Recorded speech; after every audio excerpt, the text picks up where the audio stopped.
equal parts. Oh my gosh. Illegal.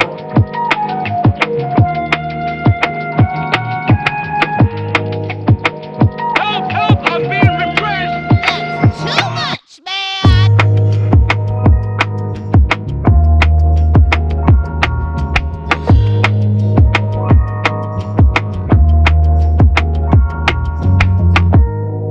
It's a bold strategy, Cotton. Let's see if it pays off for him. What? China. Have to have my China. Oh, girl, baby girl. What now?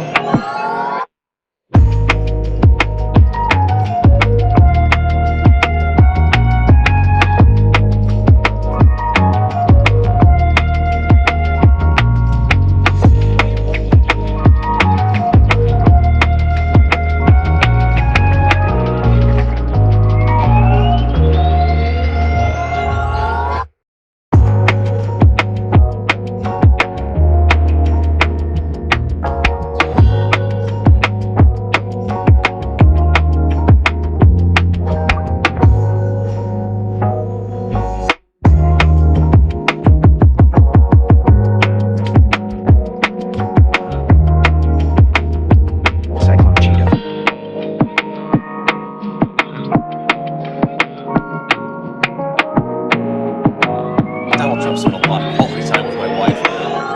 Don't be creepy.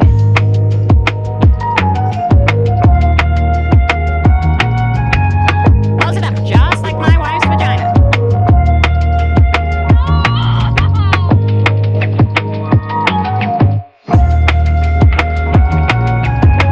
Don't even play.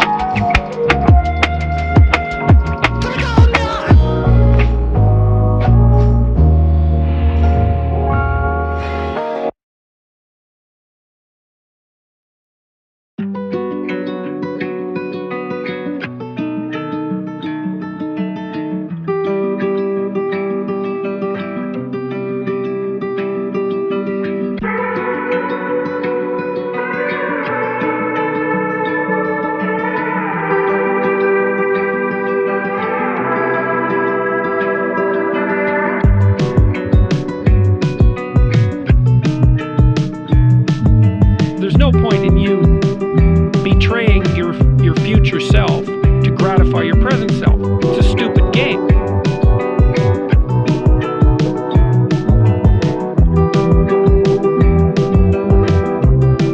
You should be ashamed of yourself for having that thought.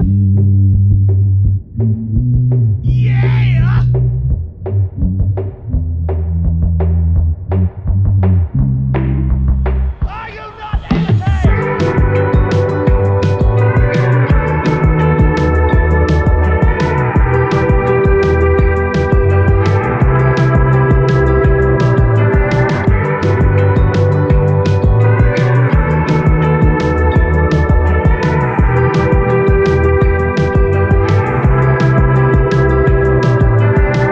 Give me a joke.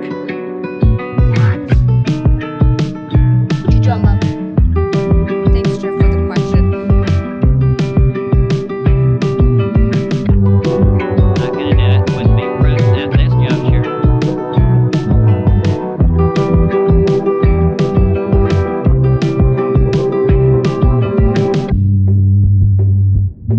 I cannot believe how people come for you already. I don't know if you know this,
This is from 12 Rules for Life. I don't want reality. It's science. Come on! Consequences. Oh, another occurred to me. Interesting. Just crazy enough to work. Yeah.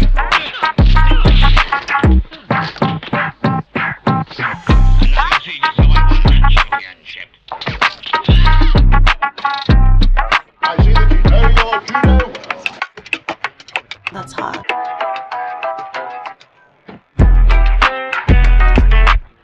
Arguably the greatest work of nonfiction of the 20th century. China! China! Have to have my China.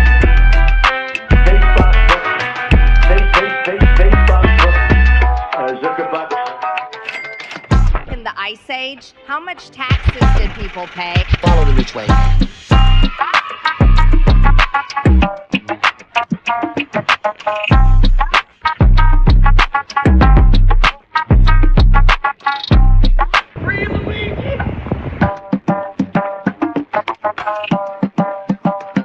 Immediately, if not sooner.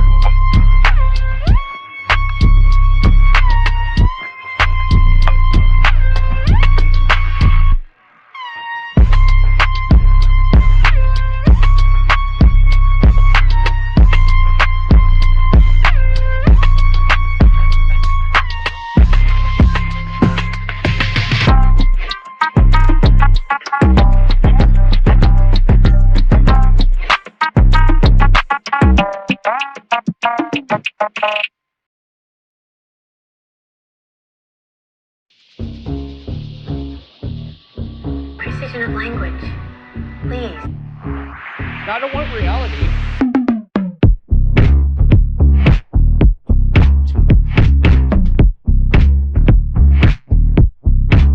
Give me a joke. Climate and everything are the same word. It's a great day.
looks good, and he looks hard.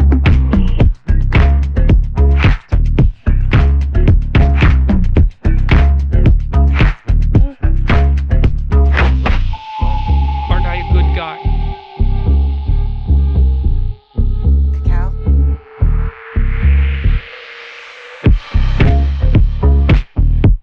A fucking bitch. I got boxes full of Pepe!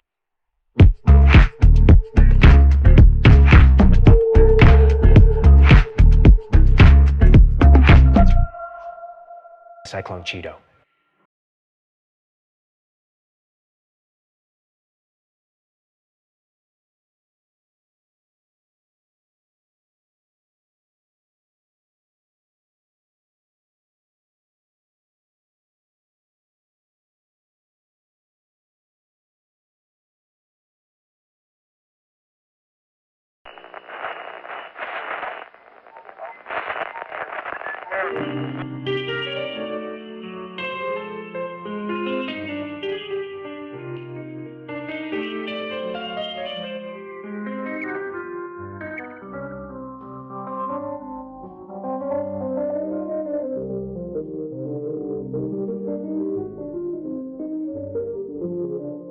Well, here we are again. Floating between Earth and space. So much has been going on. Yet we have so little time. Well, I'm gonna get right to it, chat. As always, remember to buckle up those seatbelts, as it's always safety first in space.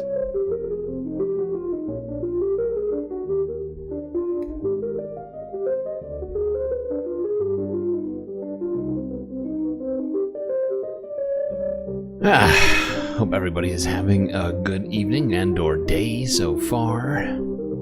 I see Trevor Boren's Hermit Horologist and Tracy Eva got 1, 2, 3 in the YouTube chat. Amanda's Esoteric Corner, Styx Dragon Sharon, Look Swine, and Decipher. I see all of you in the chat.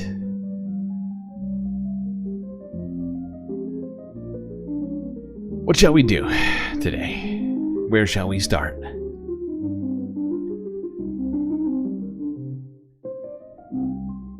I suppose the usual place. The United States. And of course the New Year has been happening for over a month, but the Lunar New Year has only been going for a week. And so we're still celebrating for a little while longer. So I guess we'll go to the United States, but we'll celebrate here at the beginning of this stream. At least we'll try ringing in, because sometimes you just need a second New Year, maybe to reset things, perhaps fix some already broken aspirations for the year, resolutions, if you will. So let's go to the US of A. In New York City, of all places. So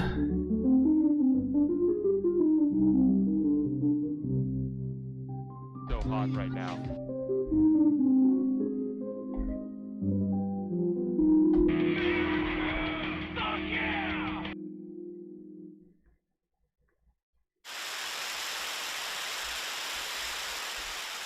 Hey, look at the fun fireworks. Hold on. You gotta see them from the beginning.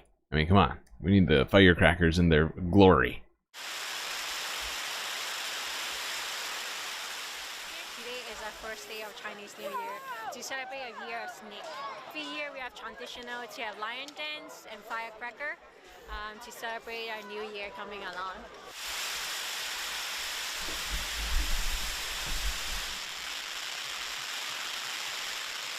Also a new beginning, just like a snake when they have old skin. So they shed it off and then a new beginning come along. We organized this event for 27 years, and every time we attract a lot of visitors, a lot of local people to come to Chinatown and make Chinatown better.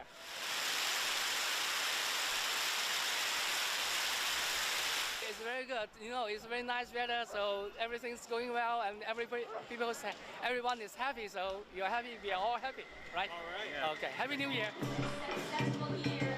As you can see, basically everyone is wearing some kind of red clothing, as that is a superstition in Chinese culture to wear red on New Year's. Supposedly wards off bad luck.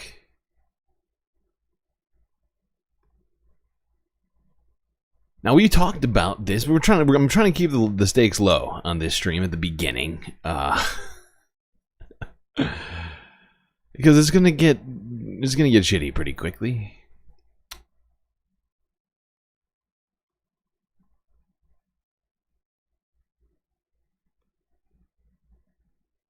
So yeah, let's go to this. Here's a poll that just came out. Over the last 24 hours, we talked about the congestion pricing in New York. And we watched that one unhinged man stage a very unhinged little protest in the middle of the street A new poll finds that New Yorkers want congestion pricing to stay. 6 out of 10 of them in a poll by Morning Consult said President Trump should allow congestion pricing in the city to continue. Alicia Reed has reaction and what else the poll revealed. It's been about a month since congestion pricing went into effect, and driving around the city has gotten more expensive. But some drivers say they're having an easier time moving around. On a 2-to-1 basis, New Yorkers are saying that congestion pricing is working. They're moving faster and there's less traffic. A new poll by Morning Consult got feedback from 1,200 registered voters. The survey shows 41% believe commute times have been faster in the city. 26% disagree. Too much traffic here. But it depends on who you ask.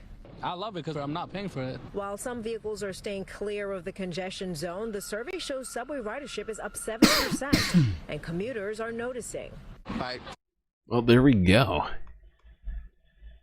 Looks like 2-to-1, according to CBS New York. The congestion pricing is doing what it intended to do, which was to cut down on congestion. Who could have guessed? What you talking about? Who could have guessed? Certainly not that one-man protest guy. That MAGA artist. He's very upset. He had to drive his Chevy Suburban into the middle of traffic and block traffic on his own to try and stop this from happening. And yet, most people seem to be fine with it somehow. Shocking. Very shocking. Good to see some people showing up.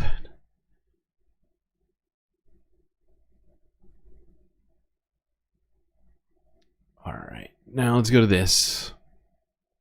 We been covering this one since it happened at the beginning of the week. Has it?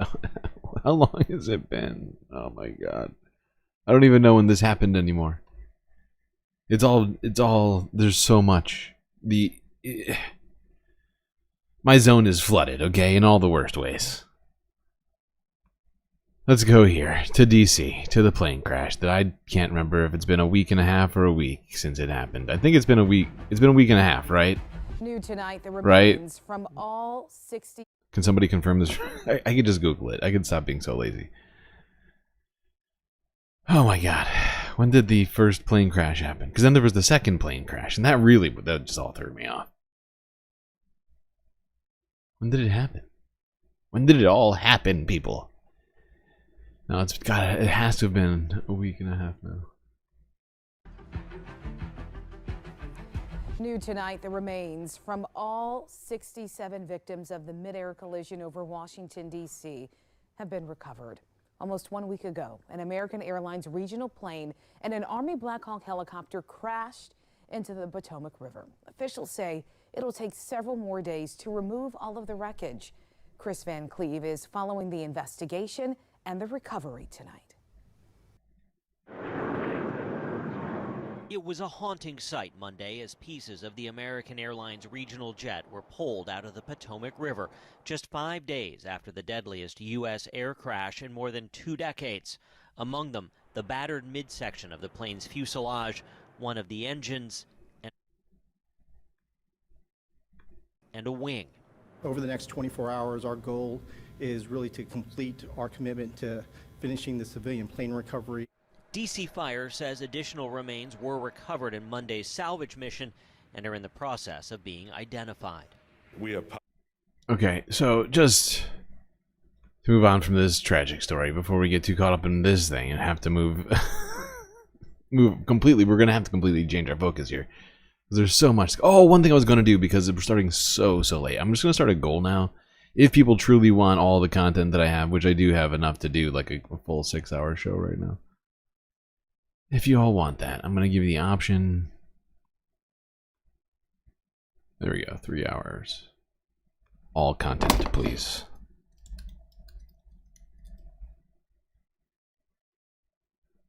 All caps. Starting goal. But yeah, otherwise I'm going to end this in like a few hours, wherever I land. Anyway, just suffice to say, all 67 expected bodies, people that were on the plane or people that were in the helicopter, all of their bodies have been recovered now, according to the officials on the ground. I believe it was the fire department official who said it. But yeah, that is... It's hard to say good, but it must bring closure to some group of people right now, I'm sure.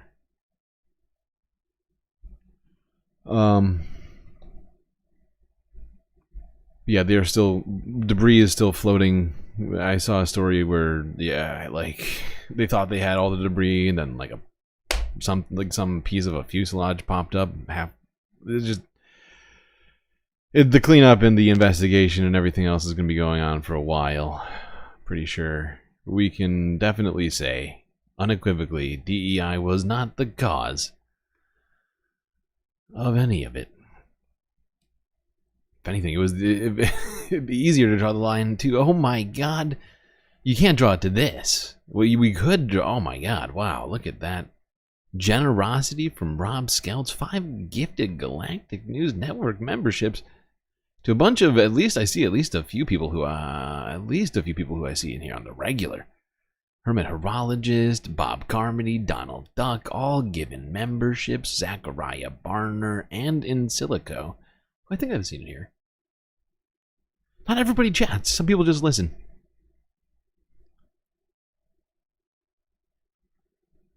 Okay. Now, let's go on to a different thing here before we move on to more serious stuff. You know, I'm trying to pepper in some slightly less serious stories until we get to just the worst. Because of the rest, oh my god. It's not my fault, people, okay? It really isn't. There is an actual fire hose that I have now sticking out of, like, the... Whatever, I again finished this analogy. Point is, the news hose is in full effect, causing individuals like me who attempt to parse the news for nuggets, things to discuss, whatever else. Left, you know, what's the I'm trying to think of the analogy or like the meme.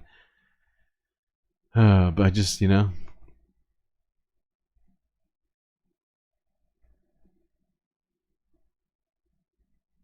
inundated right now by all of this. All right, now let's go here. To some more officials who held a press briefing unrelated to any sort of crashes, anything like that. Hold on, I gotta queue this up, which is why this is taking longer. I'm sorry. I'm trying to find a very important person who was at this very important news conference. There she is.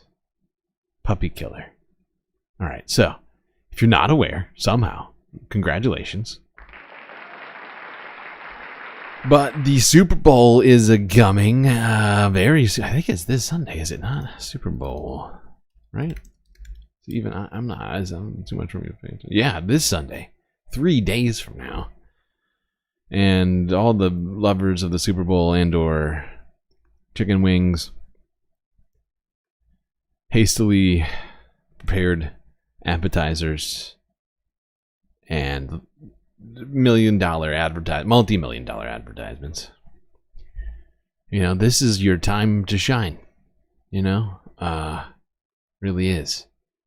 As the Super Bowl is coming, but there is one individual who will be attending the Super Bowl, which I will discuss further. But first, I'm going to let this puppy murder one Christy Gnome start us off.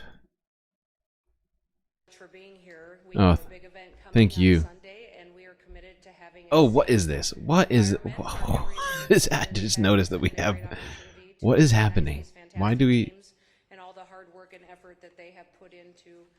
This is unacceptable. And help their fans to be able to enjoy the game and not focus on any kind of security issues. Ah, yes. I also want to recognize the strength and unity and resiliency of this city.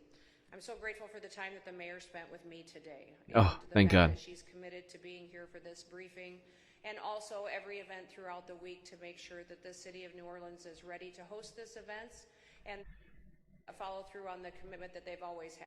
You know, I just realized it might be possible that the announcement that I'm thinking of didn't happen until... I don't think it happened until after this. So she's just here as DHS secretary right now. I just totally realized, man. Sorry, puppy killer. Go ahead. To be a city of hospitality and welcoming individuals to come and to be here, celebrate with everyone, and then to go home safely to their families. Recently, we did suffer a terror attack. Oh, son of a bitch. And it changed not just the families that were tragically and horrifically It's okay. lost their loved ones. You didn't hear anything. There was nothing good from Christy. I can promise you that. Entirety of our country. I did turn the volume up, though. We recognize the importance of making sure that we're doing due diligence and being prepared for events as proactive as possible, and pre-deploying resources and partnerships that will help us make sure that these events come off safely and with a focus on security. We have partners that we are dedicated to working with to make sure we get through these types of events in a way that has been like sexually important to focus on the priorities. Listen, we lost officers. We didn't lose officers, but we had officers that significantly were impacted by injuries that they sustained. Jacoby Jordan and Joseph Rodriguez had injuries that they are still dealing with, and I want them to know that we are thinking and praying. So many thoughts and prayers here from Christy. That's what we need from DHS secretary, right? What we did was a tribute to the strength of this community and the spirit of our people. That's her main to a job. lot of the work at the ground that will be done here preparing for this event, several of the Homeland Security Department's public awareness campaigns have teamed up with the NFL on this event to make sure that we are letting everybody know what assets we have on the ground, safety and security tips that are available that we want people to follow, and that we are getting ready for this big game in a way that will make sure that everybody is well informed ahead of time. Oh, thank God. Several of the Homeland Security Department's public awareness campaigns are making sure that the public is informed by, if you see something, say something. Yes, and what of course, we need that. We need that phrase back. I'm so glad Christy is bringing that phrase back. You know, I was like, you know, what happened to that? You know, we had it. We had that see something, say something during Bush. You know, during Bush 2.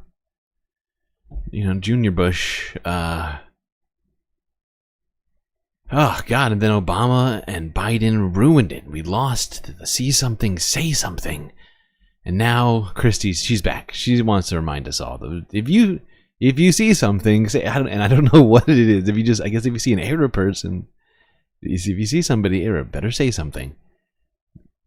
That, Gordon, I mean, she's not saying it, but that's basically what it was, right? I mean, seriously though, R.I.P. Cricket. Moment of silence.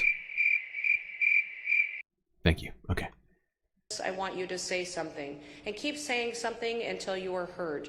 I would say that if you see something that has not been dealt with, to continue to raise the level of awareness until the response has been taken care of. In partnership with TSA, the Transportation Security Administration, we have a campaign that is also launched. That's a general awareness campaign that will happen out at Louis Armstrong International Airport for all of those folks. Good. And we are undertaking extra special screening from the TSA at New Orleans' airport there. Exciting for anybody heading to the game.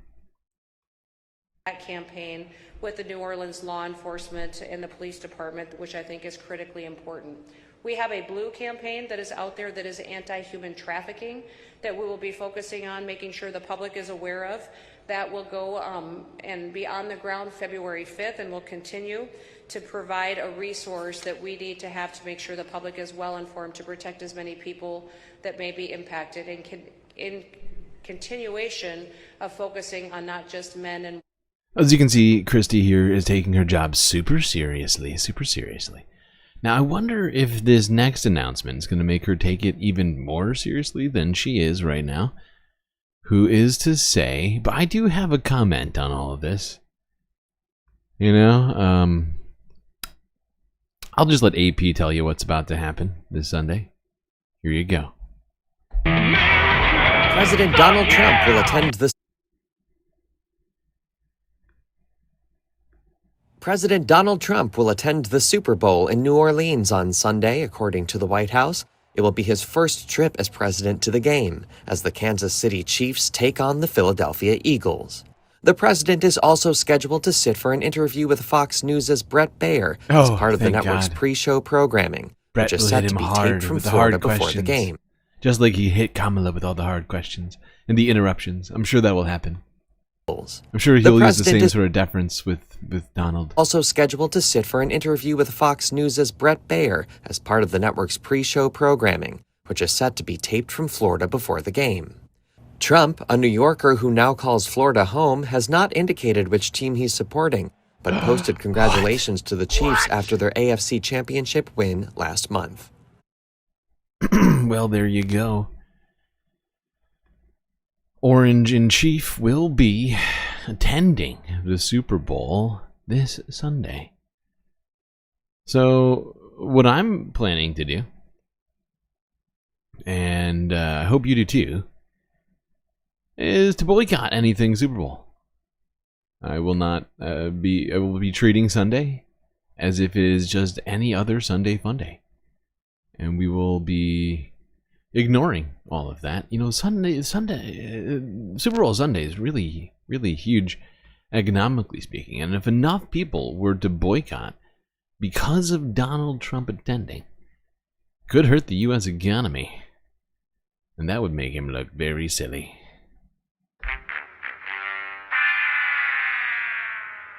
Especially all those big advertisers who spent all the big bucks on the commercials that they probably made with AI, who are hoping to sell you things and a way of living through television. Now, I know probably a lot of people who are watching this stream right now are already thinking to themselves, I probably wasn't going to do anything for it. And that's fair. But I know there are some people who do watch sports around here. I mean, you know, if this wasn't happening, I might have been enticed into some sort of Super Bowl activity at some point. I don't know. What can I say? It might have happened. Now, no. No, boycott. Boycott. First official galactic boycott. Boycotting Super Bowl Sunday. Go fuck yourself. How rude. All right. Now, let us go on here to talk about a guy who I don't know if he'll be attending. He certainly has the money to buy himself and his wife, Cheryl Hines, of what is, you know, oh God, it's hard to even love the show with her on there knowing that she is married to this man. Although I guess, you know,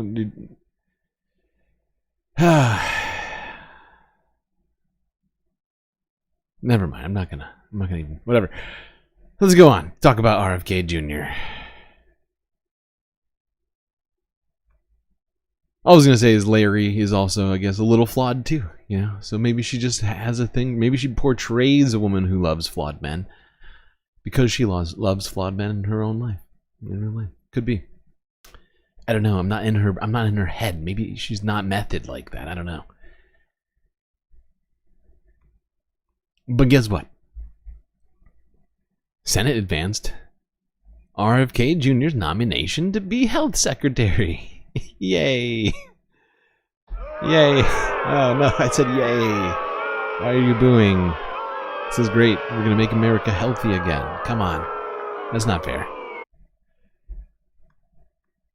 I move that the committee favorably report the nomination of the Honorable Robert F. Kennedy, Jr. of California to be Secretary of Health and Human Services. Mr. Cassidy. Aye. Mr. Cassidy, aye. Mr. Langford. Aye. Mr. Langford, aye. Mr. Daines. Aye. Mr. Daines, aye. Mr. Young. Aye. Mr. Young, aye. Mr. Barrasso. Aye. Mr. Barrasso, aye. Mr. Johnson. Aye. Mr. Johnson, aye. Mr. Wyden. No. Mr. Wyden, no. Ms. Cantwell. No. Ms. Cantwell, no. Mr. Bennett.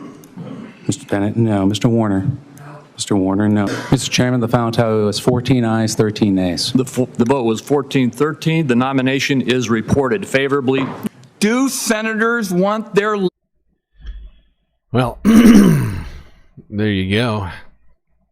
Now, this is just the, what do you call it? The Senate Committee for Approval. So it still needs to pass through the Senate by at least 51. I'll let him finish, but I just wanted to provide context. Don't think that he's actually been made the head of HHS. Not quite yet. It's only just, one step away from being the case.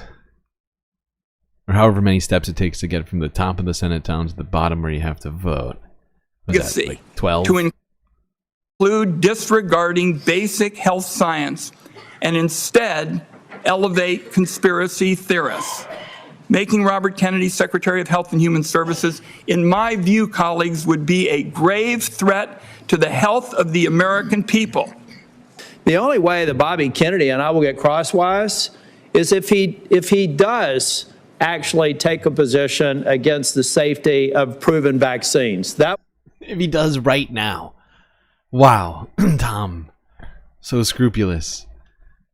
Now, there is plenty of evidence that he may have said these things, but if he won't say it now in this hearing, how am I to do the research? I do not have the kind of resources to do such a thing. I see that you deserve 2 emotional support character. What the heck is that?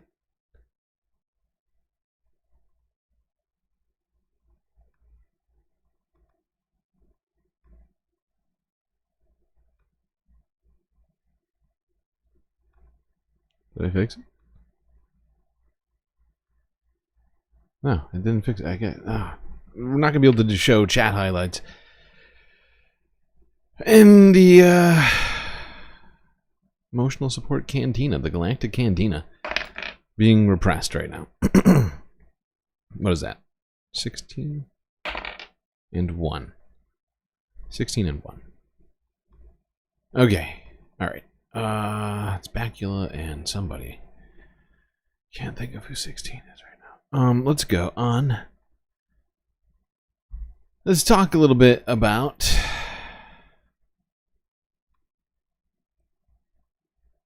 this.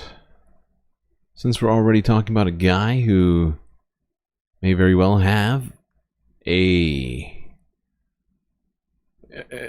just a monumental effect on the food people may eat, their health insurance, health in general. I figure we would go here to More Perfect Union. They made a little video here a day ago. If you're like me, you probably gain some sense of comfort when looking at an ingredient list like this. It gives me clarity on what I'm about to consume, and even when I don't recognize a particular ingredient, I can rest assured that it's been rigorously tested, that all of these ingredients are safe. Well, that's what I used to think. What? In the US, ingredients of questionable safety end up in our food supply constantly, thanks to a legal loophole. Just look at what happened in 2022. I started having extreme stomach and gastro pain and went to the hospital. They couldn't figure out what was wrong with me. I had elevated liver levels. I spent 26 hours in the ER, ended up getting an MRCP, which is like a special MRI scan. I had jaundice of the skin. They freaking took my gallbladder out. In June of 2022, many connected the dots of their mysterious illnesses through a Reddit post made by user Han2466 titled Extreme Stomach Pain Sickness from Lentil and Wheat Crumbles. These crumbles that resulted in numerous emergency room visits were a product of Daily Harvest, a popular meal delivery service. I had an organ removed. Doctors were baffled. So was Daily Harvest, for that matter. Was this a salmonella outbreak? Were pesticides present? I have numbness in my fingers. I have some vision changes, so we really don't know how long it'll last. A single listed ingredient was pinpointed as the cause of this mass poisoning, an ingredient the FDA would later deem an unapproved food additive. And how this ingredient wound up in Daily Harvest's recipe will infuriate you. The system is rigged towards ignorance. Could you jump up? In June, Daily Harvest issued a recall of its lentil and leek crumbles. And by July, the company was able to single out an ingredient called Terra flour.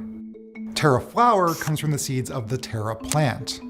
We use other parts of the Terra plant without such dramatic results, but for whatever reason, processing flour from the seeds is an express ticket to the emergency room. Terra flour made it into the Daily Harvest recipe because it was labeled by the industry as generally recognized as safe, or GRAS. So yeah, this is where the rubber meets the road, if you will. These generally recognized as safe or GRAS foods or additives that go into foods are in a legal gray area that allows for, what do you call it? Companies to use essentially untested and self-regulated foods and additives. This would be something that RFK Jr. would have a great deal of say on as HHS secretary, which he just, as you just saw, was forwarded through the Senate committee to a vote in the Senate, which I assume will take place either later today or tomorrow, perhaps. Well, I want to watch this. It's like 15 minutes long. I don't want to watch the whole thing. Was it actually finally removed? So what happens is once these things get into our food supply, we wait for the evidence to be overwhelming. I think the number was 26,000 people a year were dying from those trans fats. Tom tells me the FDA does have the explicit authority to monitor the health effects of ingredients as we're exposed to them over time. Ingredients that could cause cancer or other issues, but only after years of exposure. The FDA just doesn't exercise that authority. The system is rigged towards ignorance. You do just enough to be able to determine that it's safe. Just enough to get it through FDA review. Just enough to have a hand-picked team of experts that you picked, that you pay, who will agree with you. Come on! As for Terra flour, the FDA revoked its GRAS status, but it took them 2 years to do it. They still can't say that Terra flour is the problem, but they can say that Terra flour has not been shown to be safe and shouldn't be used in food. Through my conversations with experts like Jennifer and Tom, I've become consistently baffled as to why the FDA hasn't done more to vet the safety of ingredients before or even after they end up in our kitchens. Their job is literally to ensure the safety of our food supply. Any sense of why they're not doing more of this? It's very hard to answer the question of why FDA, there were safety determinations made under Nixon. The FDA did not adopt. They were independent safety evaluations. BBO took 53 years. Trans fat took 30 years. And now we have the Chevron doctrine getting rid of the deference to experts. So, I mean, it sounds like they already weren't deferring very much to experts as it is. And now we have that. We have RFK Jr., who doesn't seem to actually have any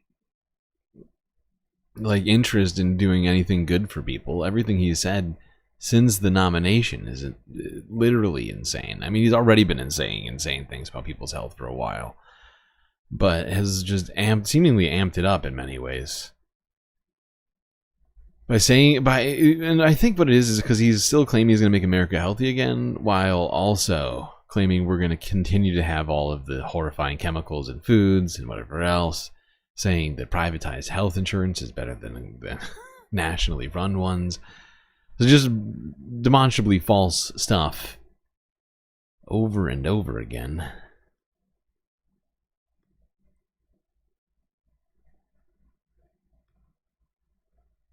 All right, now let's go to a different situation, which may, affect shoppers potentially and where they get foods. Let's go here to Reuters from a day ago. Apparently, a lawsuit is a target. Would you jump up? You're not having a stroke, neither am I. Lawsuit is there's a lawsuit which is targeting Target. Not because they ended their DEI practices. No. Not because of them rescinding that. Of course, you couldn't even. Could you even? Maybe you could. I don't know. Where is it even at on that right now? No, that's not the reason. It's actually, I believe, a shareholder-led lawsuit of Target.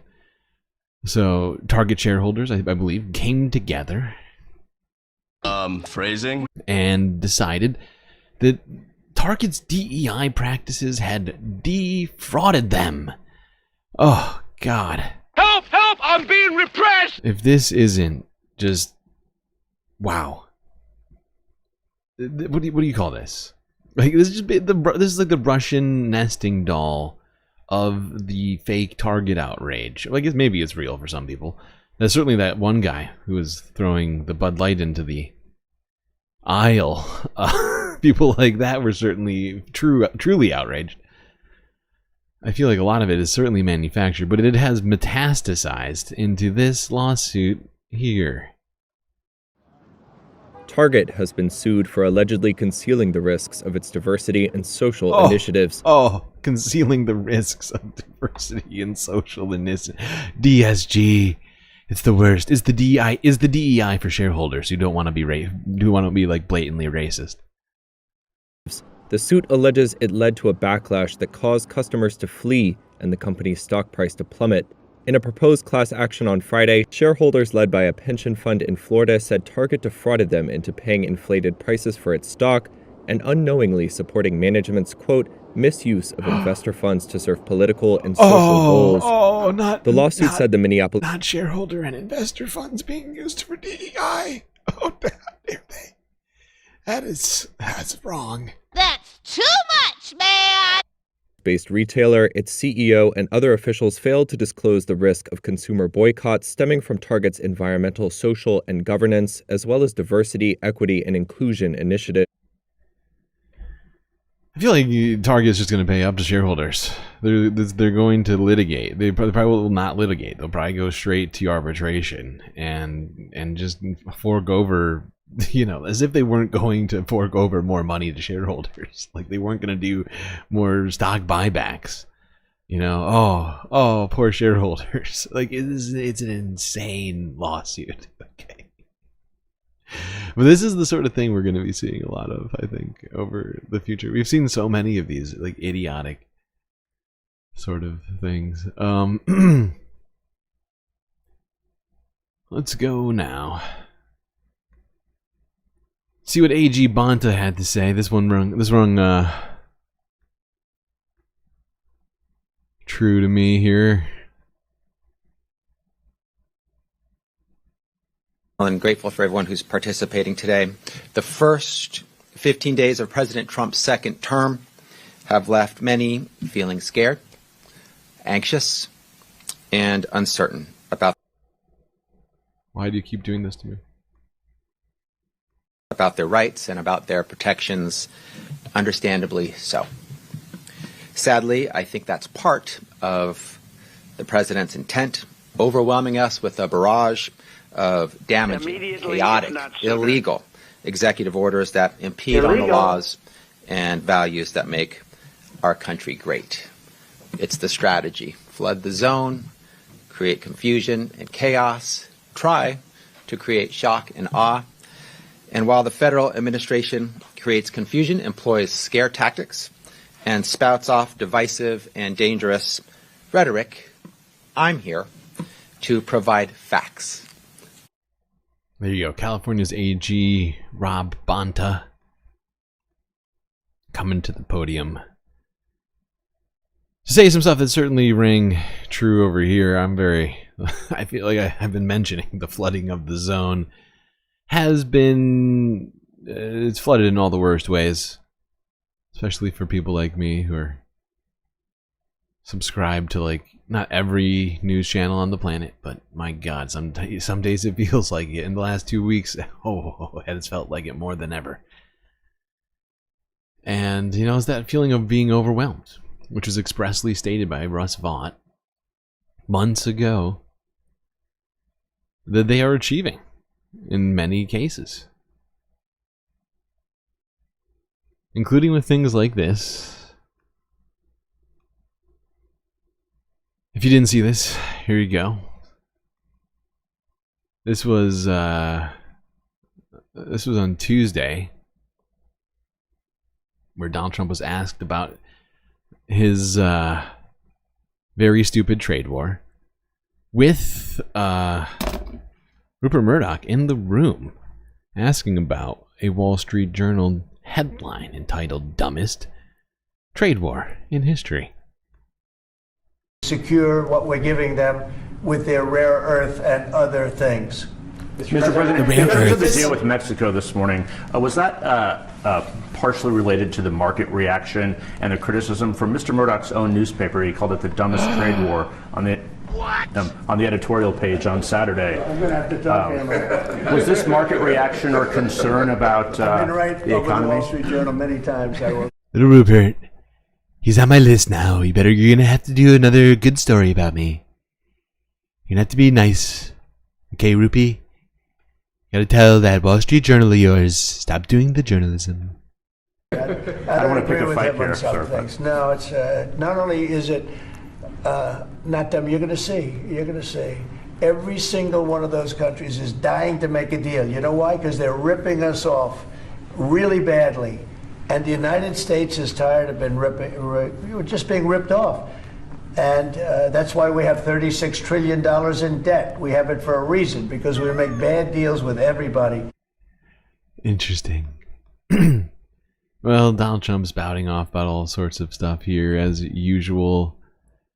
You know, one thing I want to point out, you know, he's saying that America doesn't, at one point he's mentioned this, and, you know, I knew it was inherently, I knew it was wrong, but because of the number of lies Donald Trump spouts off in one sentence, one press conference, it's hard to check each one. But I had to double check it. And since the last time I heard it, I just wanted to remind you all that United States banks have operated in Canada since before Donald Trump ever became president. So if you hear him say, if he repeats ever again, because I think in this conference he mentions it, and it's just he just says anything, whatever sticks to the wall.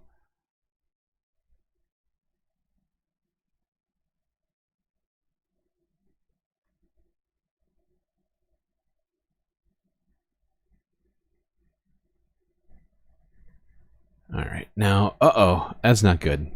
I don't know when they started working on this YouTube video, but the Wall Street Journal, after Donald Trump publicly reprimanded, well, not quite a reprimand, but publicly showed his disapproval with Rupert Murdoch's Wall Street Journal, the Wall Street Journal's YouTube channel, less than 24 hours later, dropped this video. Interesting. Don't tell me fake news. McKinley loved tariffs, okay? He loved them. He would never throw tariffs out. They were his baby. Reminded me to do my job. Wow, that's when you know it's bad. But thank you, Monop. I appreciate you going to such lengths to remind me of what I need to do. Well, you're saying you have 30 likes now? Why are you people liking the stream so fast? Why are you doing this to me? It's almost like you need emotional support. That's what it feels like.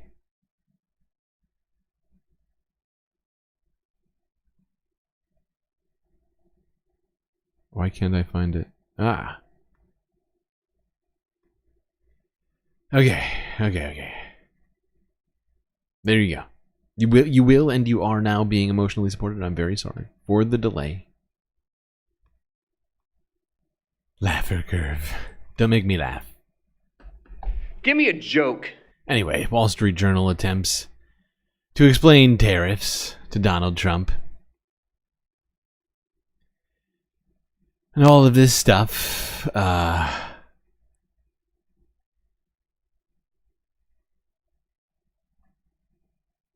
it's very sad. It's very sad for Donald Trump to find out, I'm sure, that McKinley gave up on tariffs at some point because it was too much. That's too much, man!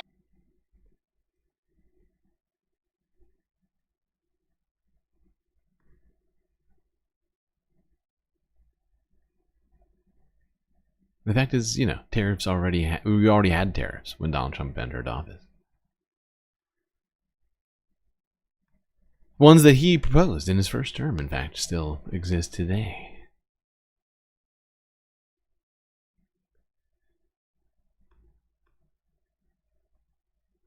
Now, let's go here. The Senator Maria Cantwell from Washington spoke in the Senate Washington.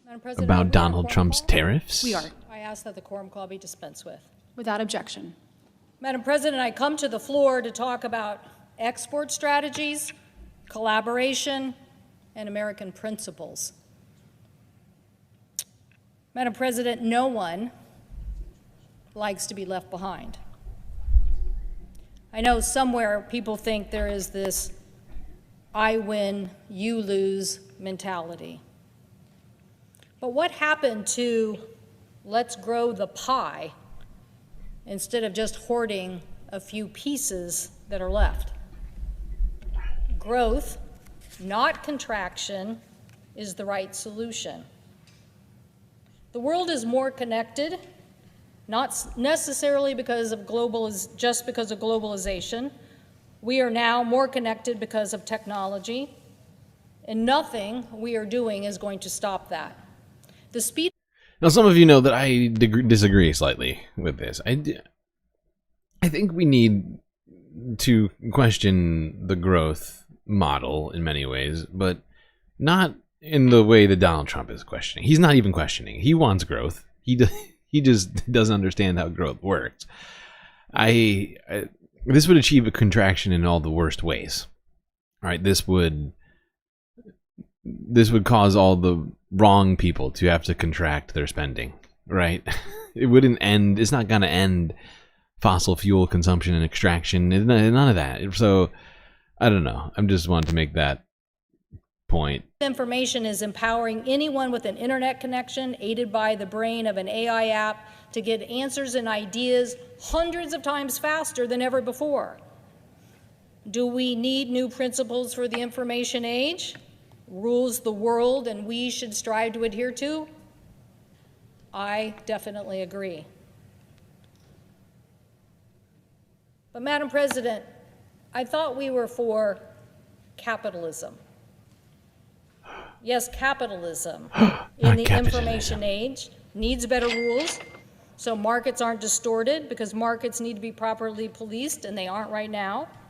And I believe that the U.S. should aggressively define the rules in the information age. I believe in a technology NATO, a model of key democracies and key sophisticated technology countries defining the rules of the information age and telling anybody who wants to follow that, we'll give you a discount on our technology, instead of those who are advocating to buy from people who have a government backdoor. I felt like these were all sort of the worst arguments I could have expected from Maria, honestly. I feel like there's times where I'm like, yeah, Maria, you're making a lot of sense right now. I felt like there was other ways to attack this than going fully nuclear on things.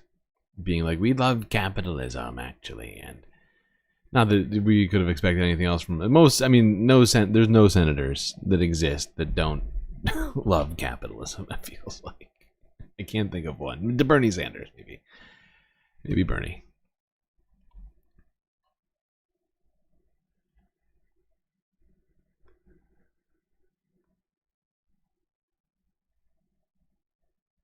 But she basically blasts Donald Trump that his tariffs would ruin a lot of stuff capitalists are expecting to work in a certain way. It's very sad. And that's why Donald Trump reversed his tariffs, because he was worried about the capitalists. He was worried the stock market was going to plunge when he, was threatening our two biggest trading partners.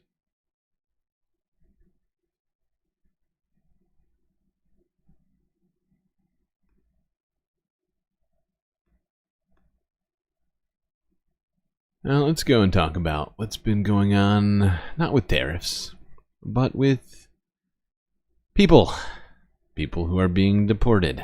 You'll recall, like 6 months ago, I think it was, there was a judge in the Fifth Circuit. The Fifth Circuit is the highest level of the federal judiciary before you get to, not the Fifth Circuit, but the circuit judges are the highest level of the Court of Appeals that you can get to in the federal judiciary before you get to the Supreme Court.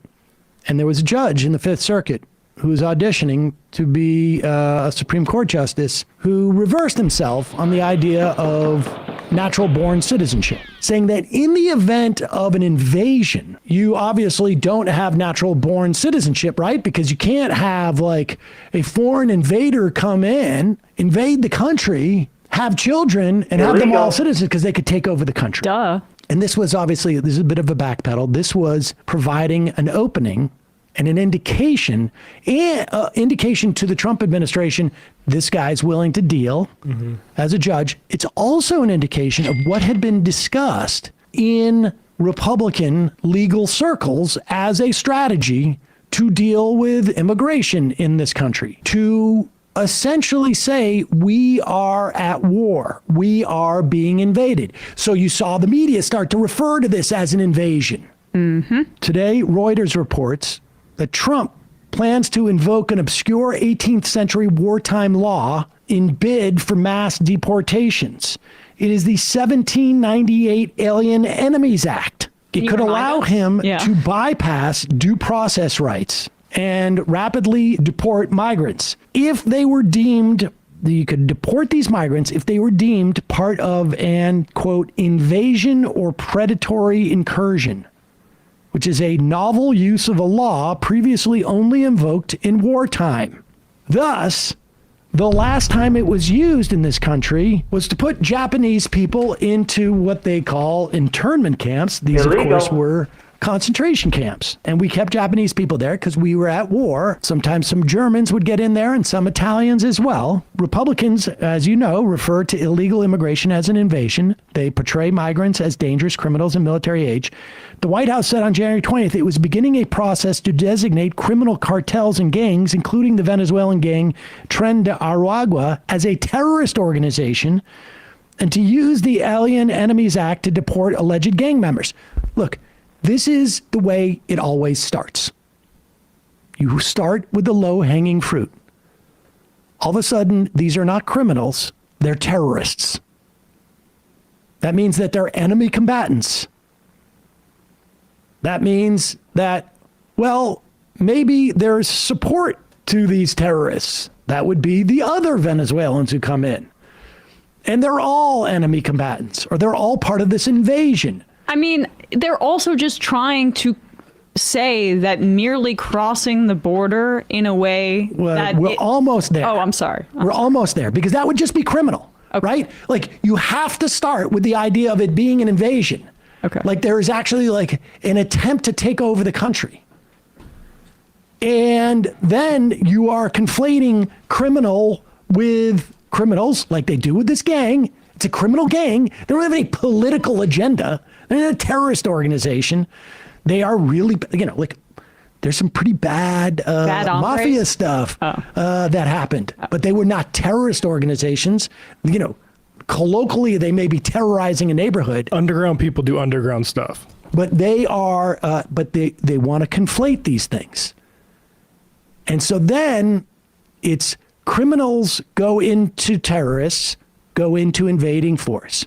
So then the question becomes, how do you get immigrants? How would you get like a mom and her children from being a mom and their children, we're not part of an invading force, into criminal, because once they're in criminal, they're now into terrorist. And now when they're into terrorists, they're into an invading force. Well, if you wonder how that could happen, I give you Fox's Kayleigh McEnany and Fox's Harris Faulkner. Yes.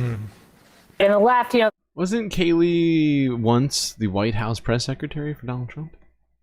as much as they care about the humanitarian aspect of immigration, tons of people came through the Darien Gap and lost their lives, to your exact point. That image that we see in Los Angeles, LAPD was ready to engage and arrest folks if necessary. They weren't able to do that. And Bill Melugin says he spoke to the rank and file, and they said, this is the same old crap. We're chasing these guys down around all day for absolutely nothing. And this is what we're seeing. I mean, this is resisting Trump. There you're seeing it in LA. You go over to Chicago, and apparently there are these groups where when they see ICE come in these black SUVs, they mobilize. And ICE was actually not able to make an arrest. ICE has been complaining, incidentally, that too many people are being educated upon their rights, and it's making ICE's job harder. Come on! Now, if you are complaining that the citizenry is learning about their rights, and you can't do your job, then what you are saying is that we want to abridge the rights of people in this country, and it's getting harder to do it because people are actually getting trained upon what their rights are. Yeah. Just to explain. Musk tweeted out a video of Ilhan Omar that Ian Miles Chong tweeted out about how she's apparently educating Somali Americans about how to resist this. And he, of course, tweets out that she's breaking the law. Unlike the guy who, without congressional authorization, has broken into and gained access to all of our personal data via the Treasury. He's not breaking the law. Now, remember, the Republicans, this is the way they do it. They're building a building here. And so they are starting on the foundation. And the foundation is you can do extraordinary things if you can argue that there's an invasion. Right. And then they're basically trying to backfill. How can we make this an invasion? Well, they're basically making the southern border the Middle East, right? That's what it boils down to for me in this case, right? You know, like they have the same way that civilians in the Middle East have been essentially all put into the same group of just being either terrorist sympathizers or terrorists themselves. Right, just by way of association, just by being Arab, right? In the media, people like Kayleigh McEnany and all the people on that panel, I think, at Fox and Friends, have all engaged in, right? Instead of doing it in a foreign country, we're now doing it in our own country, right? We're turning those tactics around on our own people. Oh, you're brown, you came over the border, or you overstayed your visa, right? Well, you're part of an invading terrorist force, right? And that means we have to, what? I mean, what's next? Martial law? What's gonna, I mean, that picture back there was pretty disturbing. The entire police force blocking off the highway. Where was it?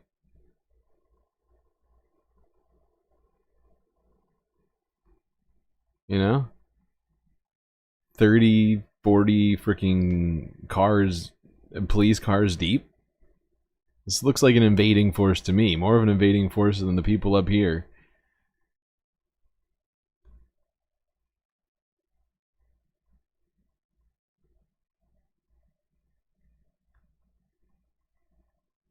Now, let's go and look at some more of the footage of these protests while we're talking about it. This was the AP from yesterday.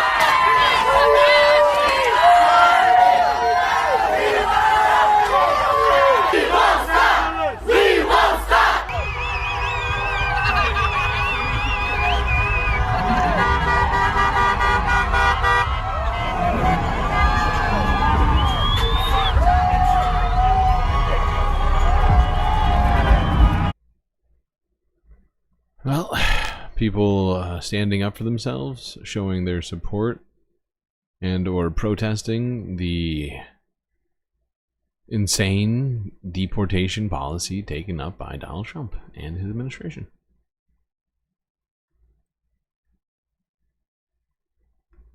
Now, Mexico had already made a deal with Donald Trump in the past. There was the previous NAFTA amendment agreement that he made with both Canada and Mexico to militarize the border, to put troops on the border, and well, Mexico doing a little PR stunt here, showing all the troops they're sending to the border.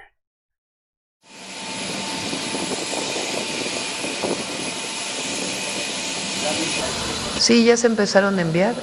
Algunos. Yes, they have already begun to send troops. The plan was evidently made by the Secretary of National Defense.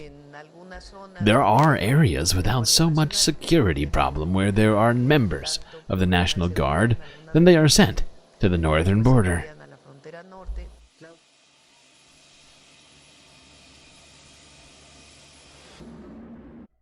Now, there's been like a bunch of like memes about this. Let me pull up one of them up. I find it hilarious.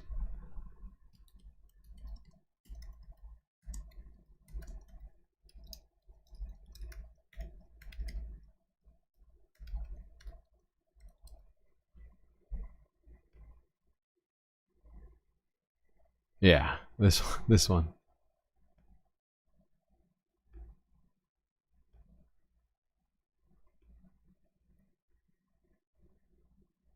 Memes like this. So I offered him what we've already been doing, and he dropped the tariffs. Oh my god, same. Because if you look at the details of all this, the only things that happened was that Mexico said that they weren't cool with this. Donald Trump called them, and they said they were going to do the thing that they were already doing.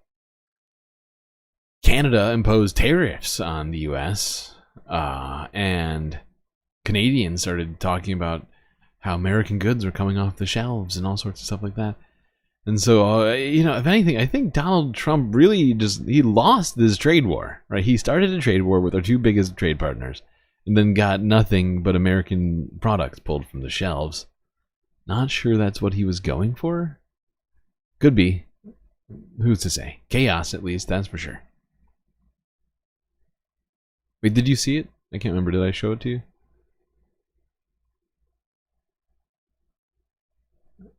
I think I switched it afterwards. I can't remember. Did you see the cartoon? Here, I'll do it again. Just in case you didn't see it. Where'd it go? Ah, son of a bitch, I lost it.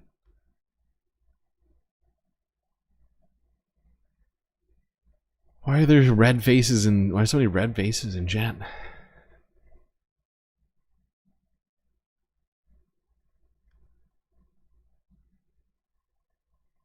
Now, speaking about immigration,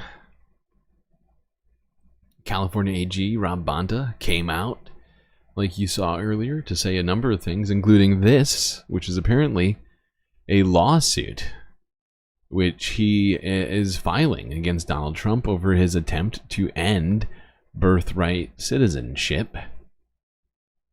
This is from yesterday.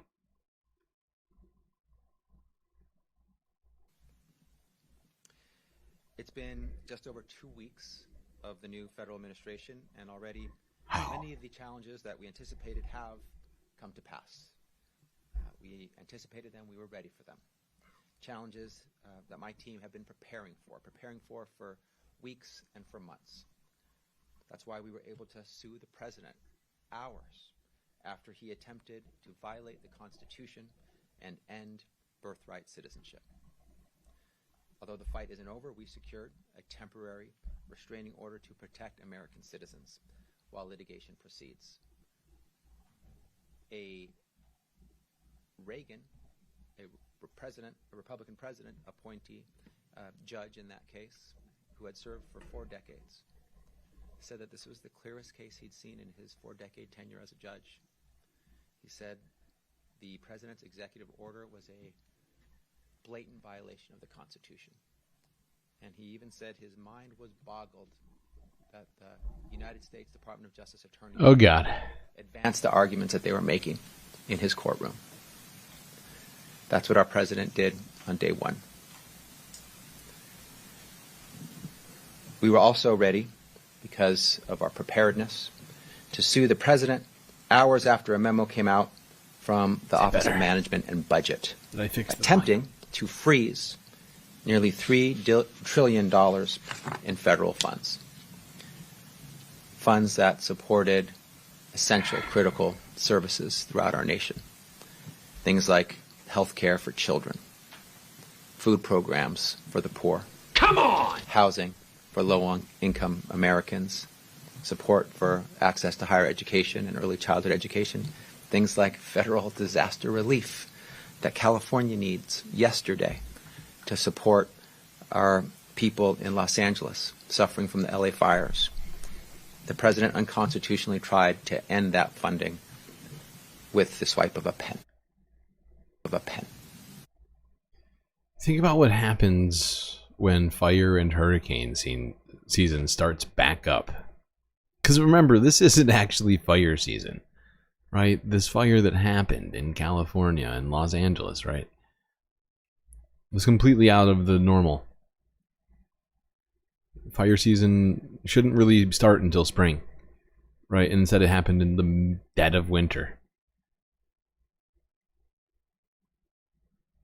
And what happens when states get hammered by the sorts of events that we saw all through 2024? Devastating hurricane and tornado season, fire season across the entire, country. Practically no state was spared from wildfires.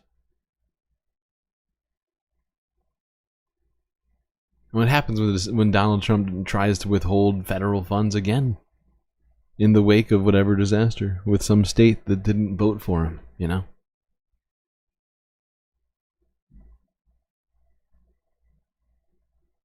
Just gonna punish people arbitrarily based upon things like that? It seems like he's certainly prepared to do that. But Rob Bonta there vows to see Donald Trump in court over his attempt to end birthright citizenship.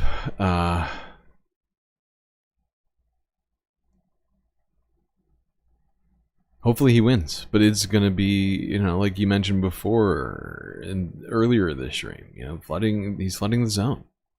And these AGs can only file so many lawsuits at a time.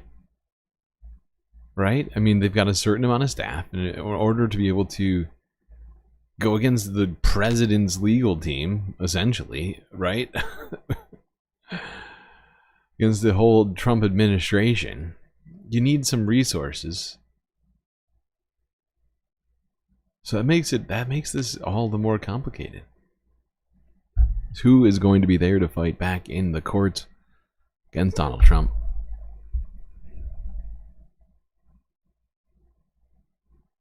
Any of these insane things he's been trying to do.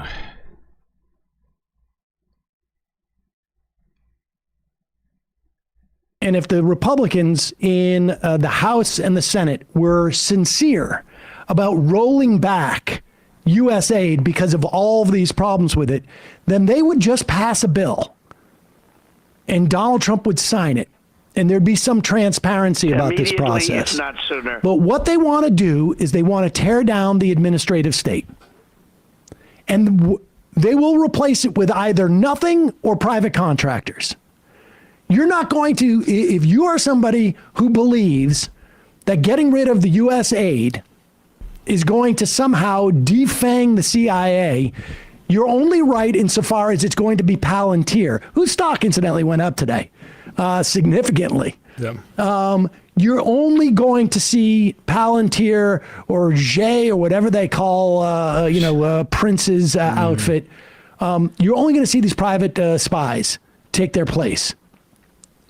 And if you are somebody who thinks that it's supporting too much DEI or Hamas protesters in colleges or whatever the fantasy you have, what this is really about And I think the contracting is a second, is sort of like it's just like one of those things that's going to appease a certain group of people. This is about deconstructing other agencies. Here is Elon Musk last night at 1 a.m.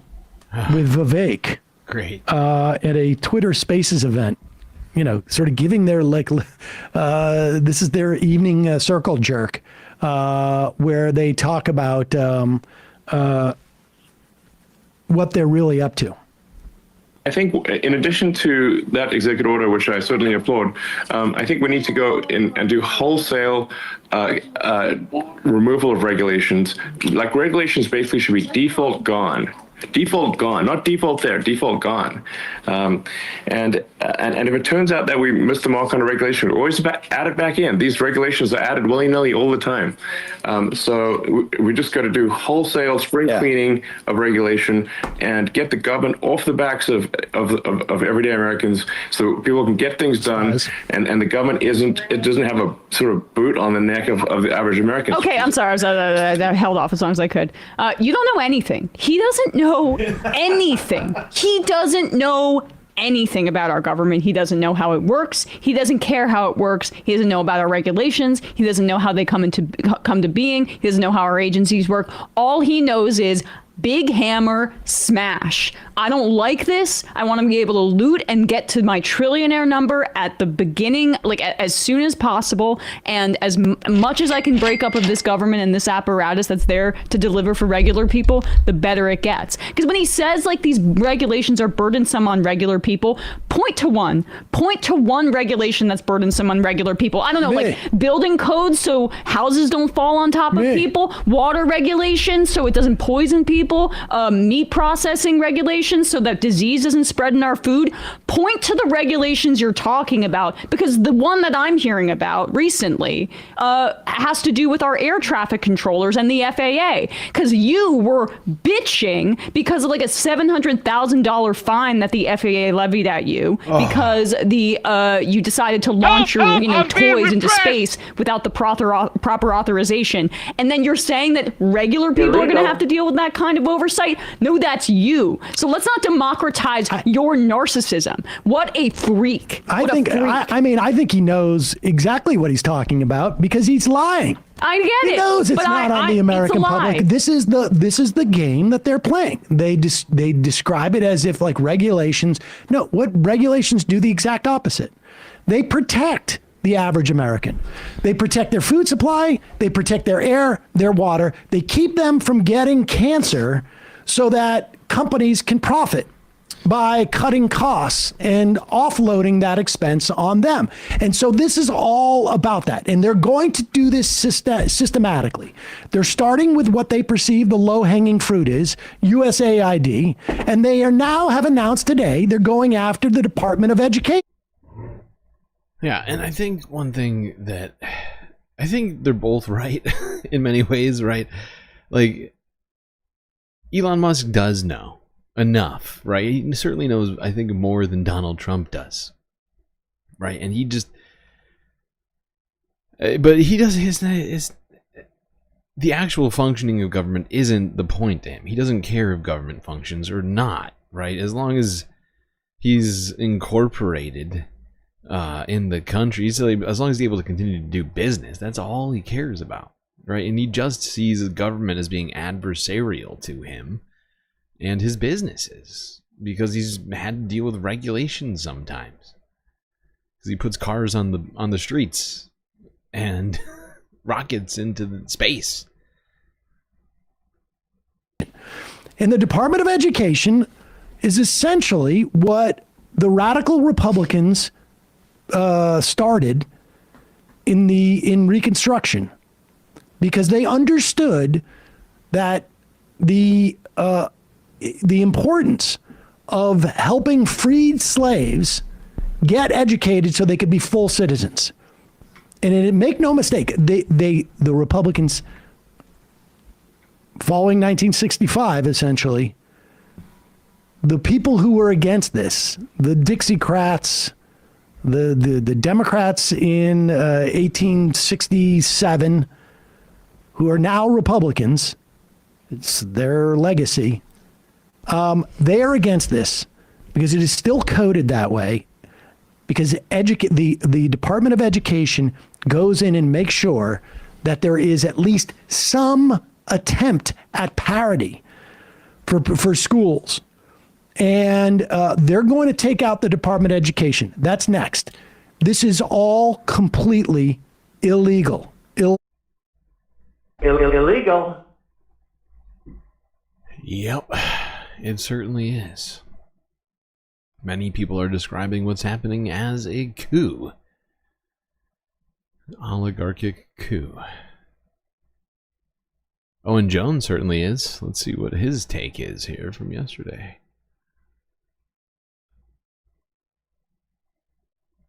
A coup d'etat in the United States. Now, you might arch your eyebrows and ask, how did I miss that one then?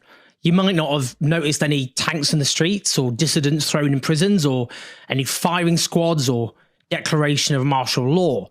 But Elon Musk, the richest man on earth, a South African-born businessman who not a single American citizen has voted for, has been placed in charge of the Department of Government Efficiency, or DOGE, with a supposed mandate to slash away government spending. Now, one of Donald Trump's many executive orders instructed all government agencies to grant DOGE full and prompt access to all unclassified agency records, software systems, and IT systems. But note this, DOGE isn't a government agency. It's supposed to be merely advisory, and yet it has been turned into the absolute centerpiece of this entire administration. Now, Musk is now leading a massive purge of the government bureaucracy while seizing control of the Treasury Department's $6 trillion payment system. That now means Musk has his mitts all over the social security numbers and indeed general personal and financial information of American taxpayers. If there is a federal employee who displeases this administration, they can simply cease paying them. Musk has also taken over the General Services Administration, which underpins the basic functioning of federal government agencies, and the Office of Personnel Management, which manages the US Civil Service. What does this all mean? Well, as the Democratic Senator Elizabeth Warren put it in a letter to the Treasury Secretary, Scott Bessent, controlling the system could allow the Trump administration to unilaterally and illegally cut off payments for millions of Americans, putting at risk the financial security of families and businesses based on political favoritism on the whims of Mr. Musk and those on his team who have worked their way inside. Now, one thing I keep thinking about, because once again, Elon Musk already has access to a ton of data, right? Already has access to people's Twitter data, what sort of engagement metrics they might have, any sort of information might have given over. But think about him feeding all of that data into some fresh algorithm and then feeding in all of the data that he's just gotten his hands on from the from the Treasury, right? He just got the entire list of US citizens and basically anybody's any company EINs, which are just social security numbers for businesses. He's now got all of that. What if he fed both of those things into some sort of AI algorithm, trying just to experiment, right? The implications of it are pretty crazy, and that's just talking about him feeding it into that. But like, what if he sells it to AI people? What if he sells that data to people who are working on whatever, ChatGPT, Anthropic, any of these people, DeepSeek,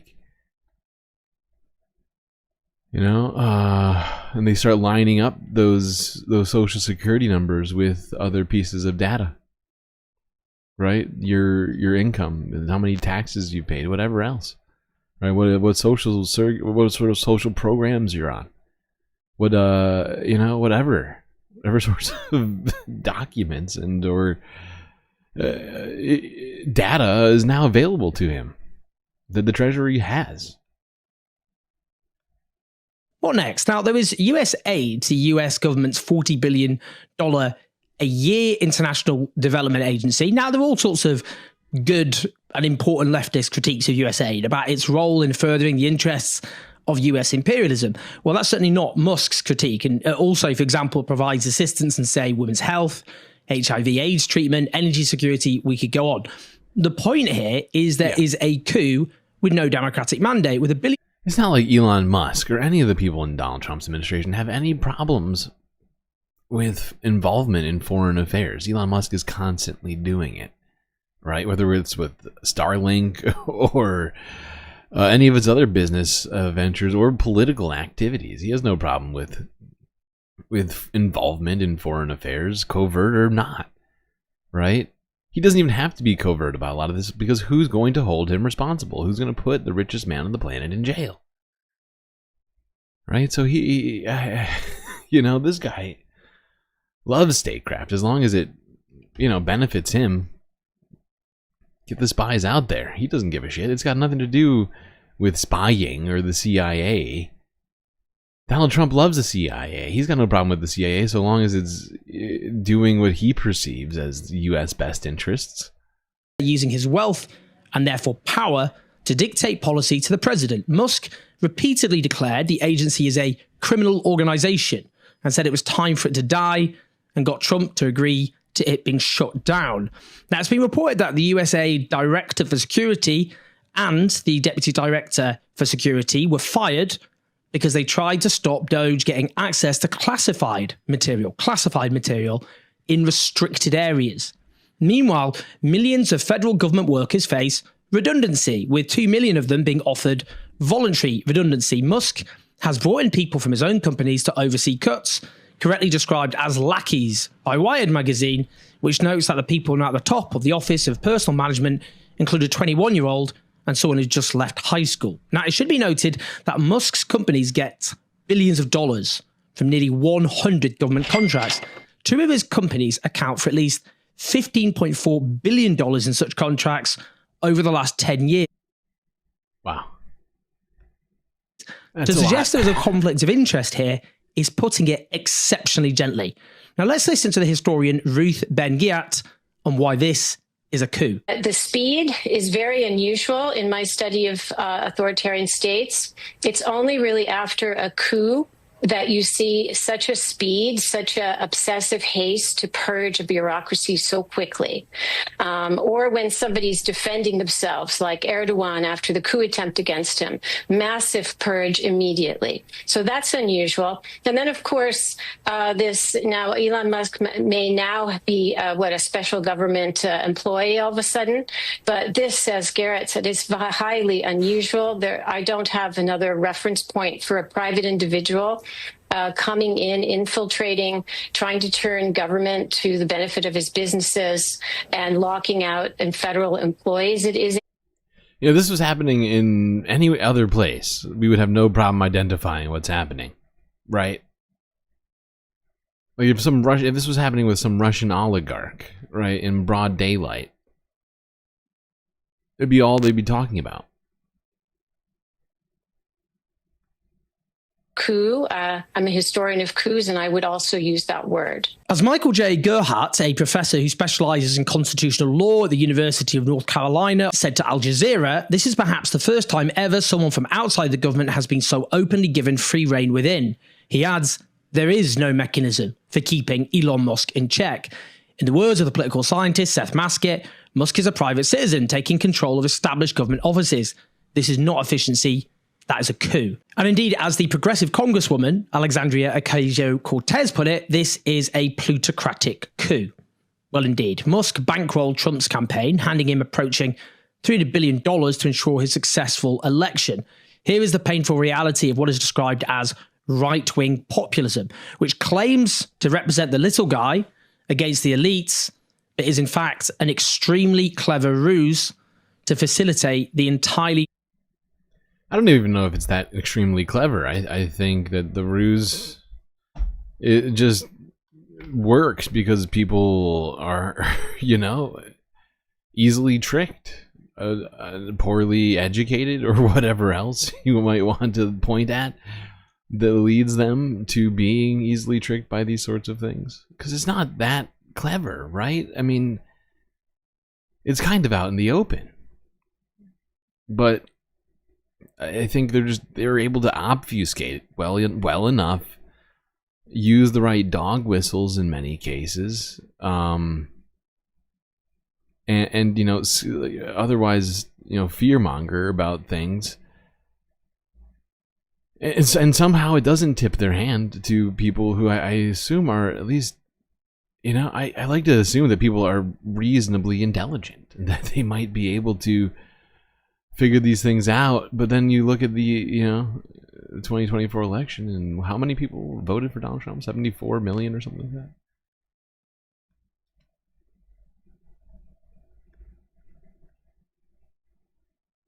And they just vote against their own best interests because they don't understand what their interests even are anymore.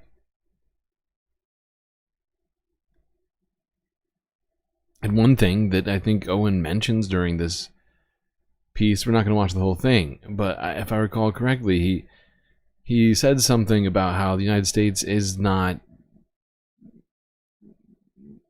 have the requisite like, what do you call it?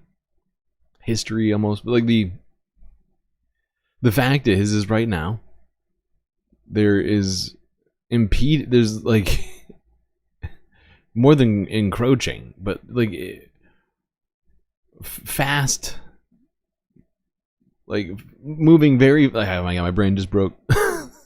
Fascism is moving in faster than we are, I think, even comprehending right now. And we don't have enough people to fight right now. We don't have the necessary mechanisms to fight all of this right now, or the people that are in the places that we need to be at are either Trump loyalists or Democrats with no juice. And it's terrifying. I don't even know what to do. Because it's not like people like me can build the Democrats back up on my own. There's no way. And I don't even know if I want to. Ever since the end of the election, I've kind of been saying over and over again, we might need a new party. What that party would look like, I do not know. How we would form it or where we would start, I don't know. That's not even, here's the other problem. Starting a party right now, that won't change anything for 2 years. We're not going to have elections until then. And so even granting us just breezing through creating another party that has an actual shot at winning an election, right? Because that's one of the other things. Like, I refuse to do is to be, you know, going after something that's unattainable. And so it just, I don't know. And so what I'm saying is that, you know, general strikes and sort of social movements are somehow going to have to pick up the slack on fighting back, you know, in the streets, online, wherever it might be, in your schools, in your workplaces, whatever it might be.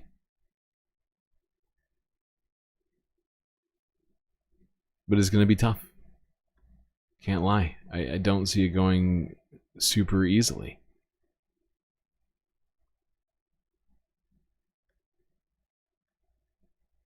Now, at least we do have some fighting, like Rob Bonta, the AG of California, who's suing the Trump administration right now. Also, unions are suing to block DOGE's access. China announces... Hush. Oh, God, I forgot this.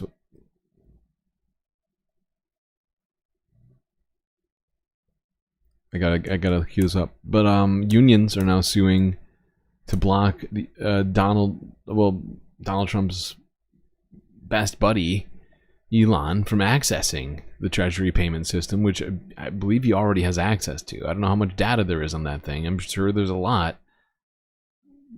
But even with this happening, at this point, he's had all week. Could have been downloading to drives, uploading to the cloud, whatever it might be. Who knows?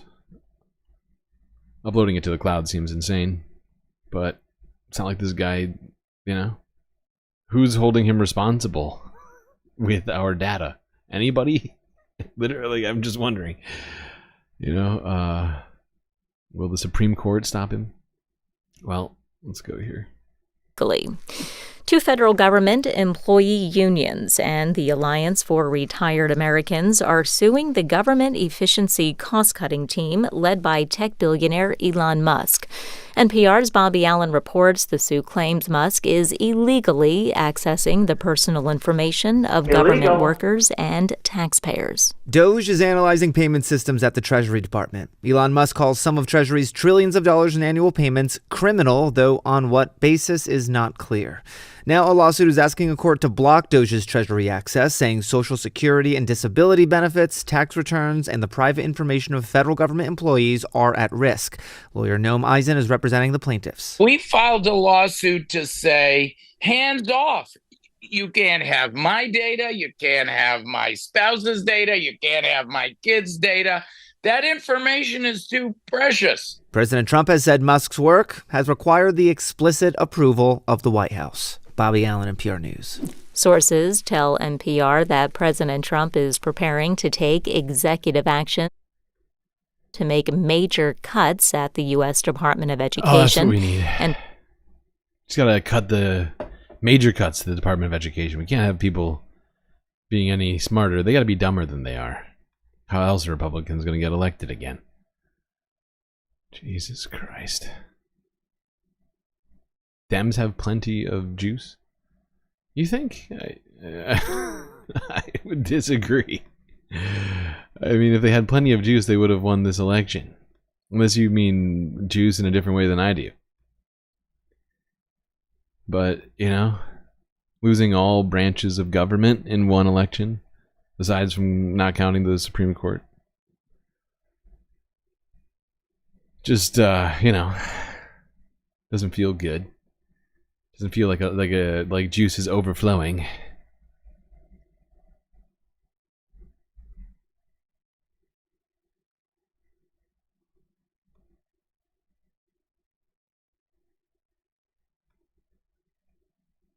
All right, let's go here to Democracy Now. Talk about this disturbing thing which we mentioned. This is Democracy Now. I think the beginning of this week could have been hard to say at this point. It's all blur. But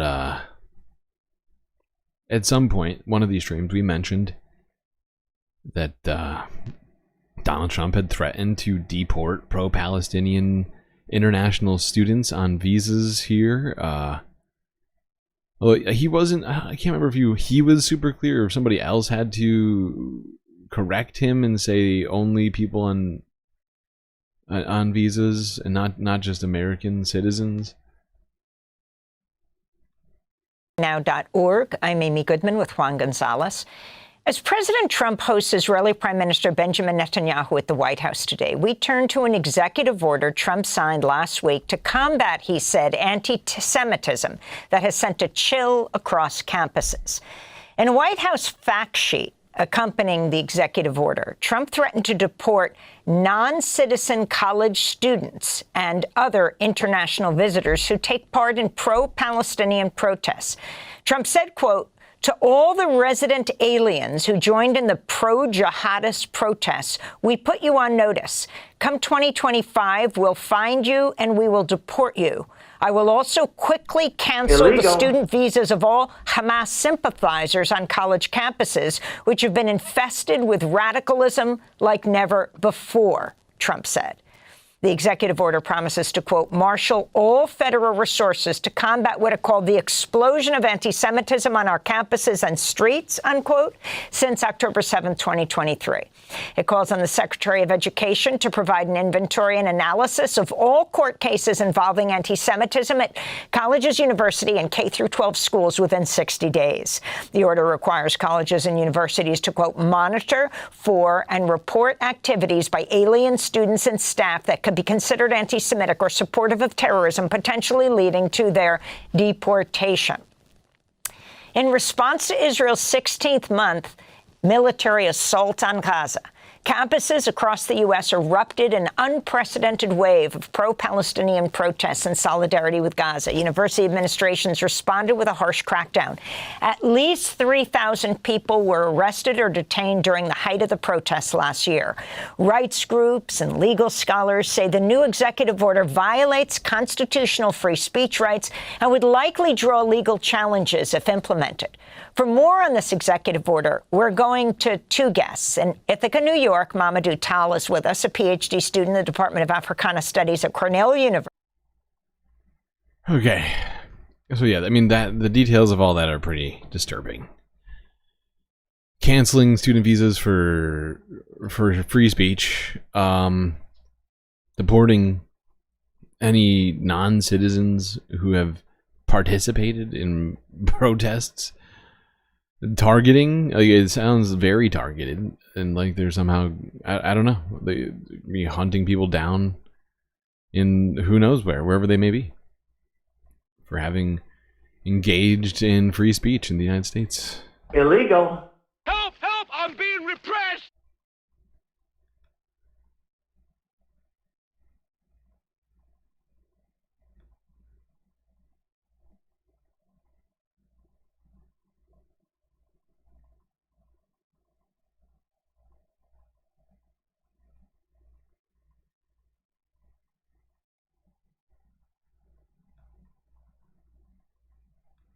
Say now, Eitan, let's begin with you. Why do you say that Trump's anti-Semitism executive order worries progressive Jewish groups, delights others, and you write that it is a major problem that he's threatening to deport students? As an Israeli, you write this. Good morning, Amy. Good to be on. Well, this is dangerous not only for crushing dissent, but it's deflection from what's going on in Israel and Palestine, right? So when we focus on students who are pro-Palestinian, who some, said egregious things, it's still free speech. When you create a atmosphere that any dissent could be punished by deportation, that sends a chilling effect not only on foreign students, but on anyone who dares to criticize Israel, the administration, and this creates atmosphere that we have seen from authoritarian regimes, right? So this is basically a textbook authoritarian playbook meant to just stifle any criticism of what's going on in Israel. And more so, this was his campaign promise last year, and we've seen it's already been implementing even before. Right-wing Jewish group Beitar has already used AI to scrape social media to make lists of names of what they called Hamas supporters.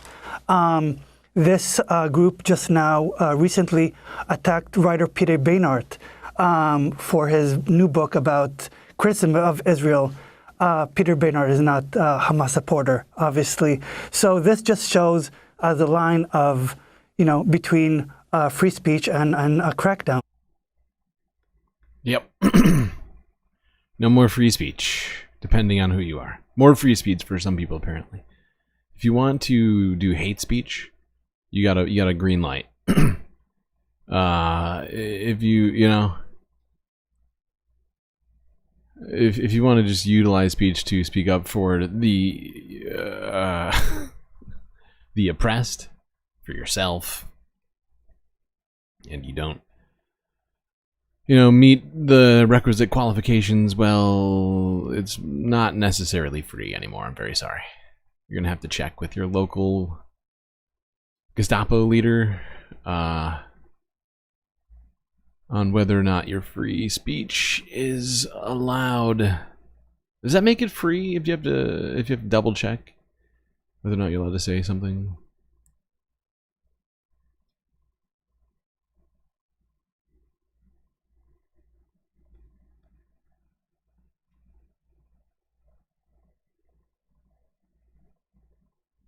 By billionaires.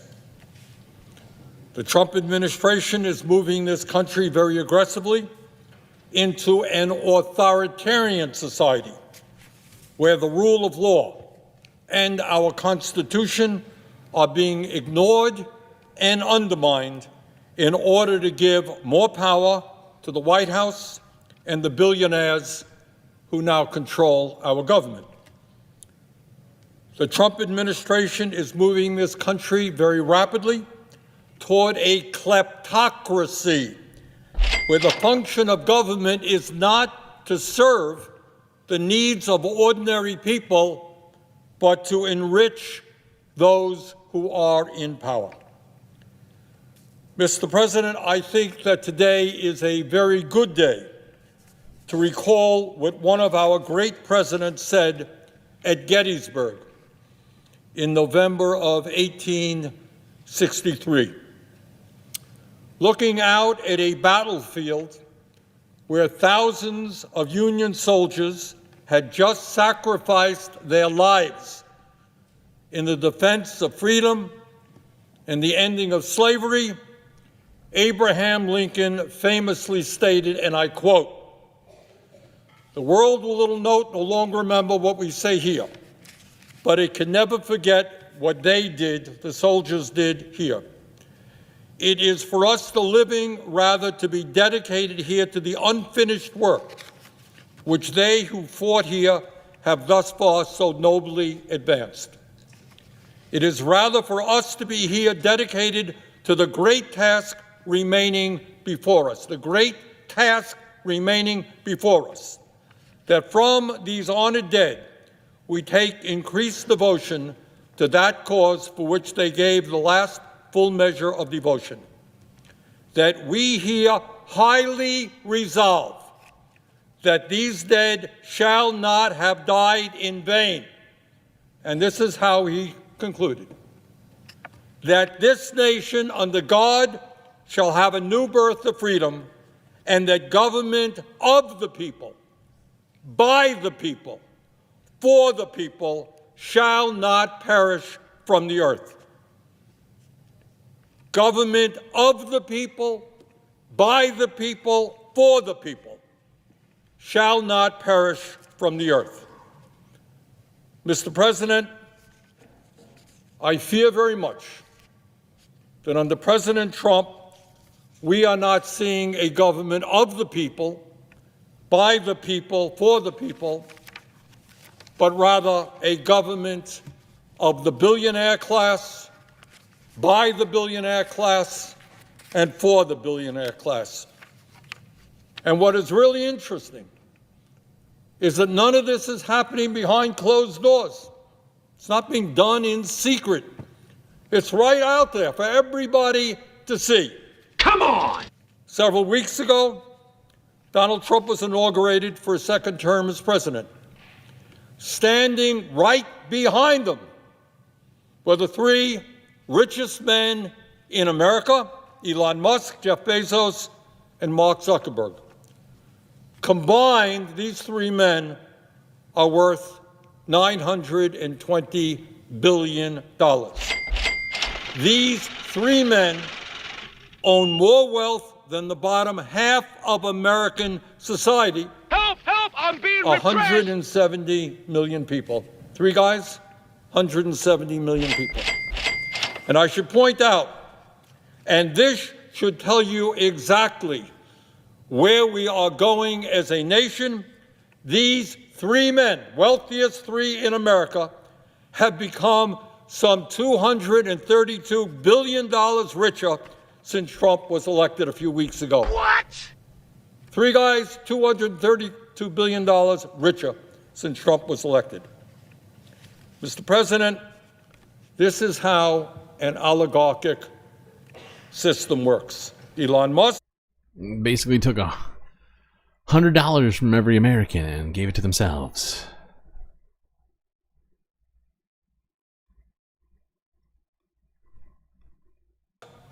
The wealthiest person in the world, and now a key part of the Trump administration, spent over $277 million to get Trump elected. In other words, within a corrupt campaign finance system, which allows billionaires to spend as much as they want, he helped buy the election for Mr. Trump.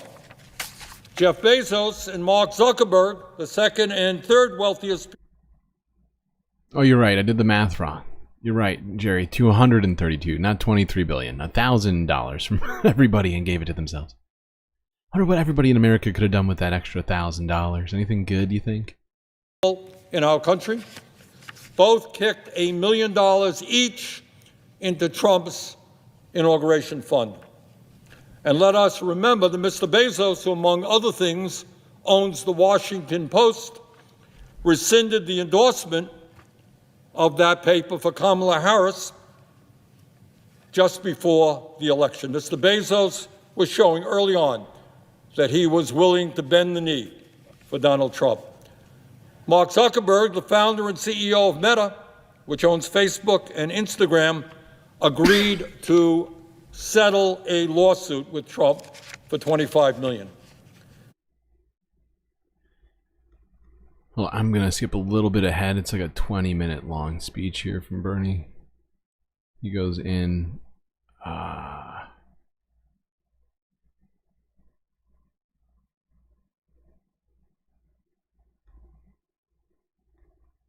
Illegal. That's illegal. Illegal. Hey, Becky D. Helping us with our goal to make sure that I don't just end the stream early tonight. Even though I started late, I've given you all the opportunity to help us get all the content. Becky D getting us one closer. How long do we have? Like an hour and a half left in that? I think it's got to be close. Yeah. Yeah. Thank you, Becky D. I appreciate you. Against the law. But now they don't have to do that. Today, if a multi-billionaire, the head of a foreign country, wants to curry favor with the president, all they have to do is buy his cryptocurrency coins, and when they do that, they are directly enriching Mr. Trump. This is a point that I made, and I think Bernie is the only other person who's made this point, aside from me, that I've heard. But Donald Trump creating his own currency, his wife creating her own currency. You know, the first lady and the president of the United States making their own currencies a week before, and in Melania's case, 2 days less than 2 days before Donald Trump came into office. The insane level of corruption potential for this thing is wild. I mean, completely ignoring the fact that Donald Trump also owns a public stock, a majority shareholder in DJT Media, right? Truth Central. The amount of potential avenues for foreign leaders, for foreign billionaires. Well, we already see where that's leading, right? But say the Saudi wealth fund decides to invest even more than Elon did in the election. You know, they got the money. Throw a cool billion at Donald Trump's cryptocurrency, right? What if Myanmar decides, what if the Myanmar military decides to get involved? I mean, they're sort of low on funds, I guess, a little bit. But I guess my point is that anybody could do what Elon Musk has done. Just give Donald Trump a bunch of money. By legally dubious gray area sort of things, right?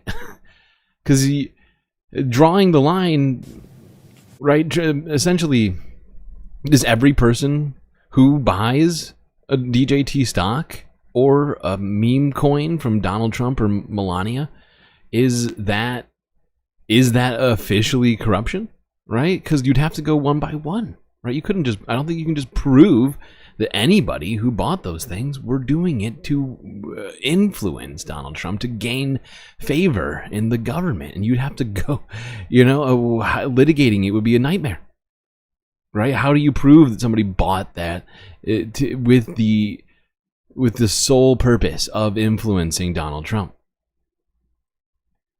It's going to be much harder with vehicles like that, private funnels to Donald Trump's bank account. It's going to be tough. It's going to be tough but it's going to happen. Almost guarantee it. Nadia, thank you for the super chat. Look at all of you getting us much, much closer now. 3 of 5. Dems are infinitely powerful and have infinite juice and spine when it comes to stopping Bernie and AOC. Well, that's true. They do seem to pony up when it comes time to quash the progressives. I think, I agree with that one. Yeah, it's so sad. It's very sad. It's making me sad right now just thinking about it.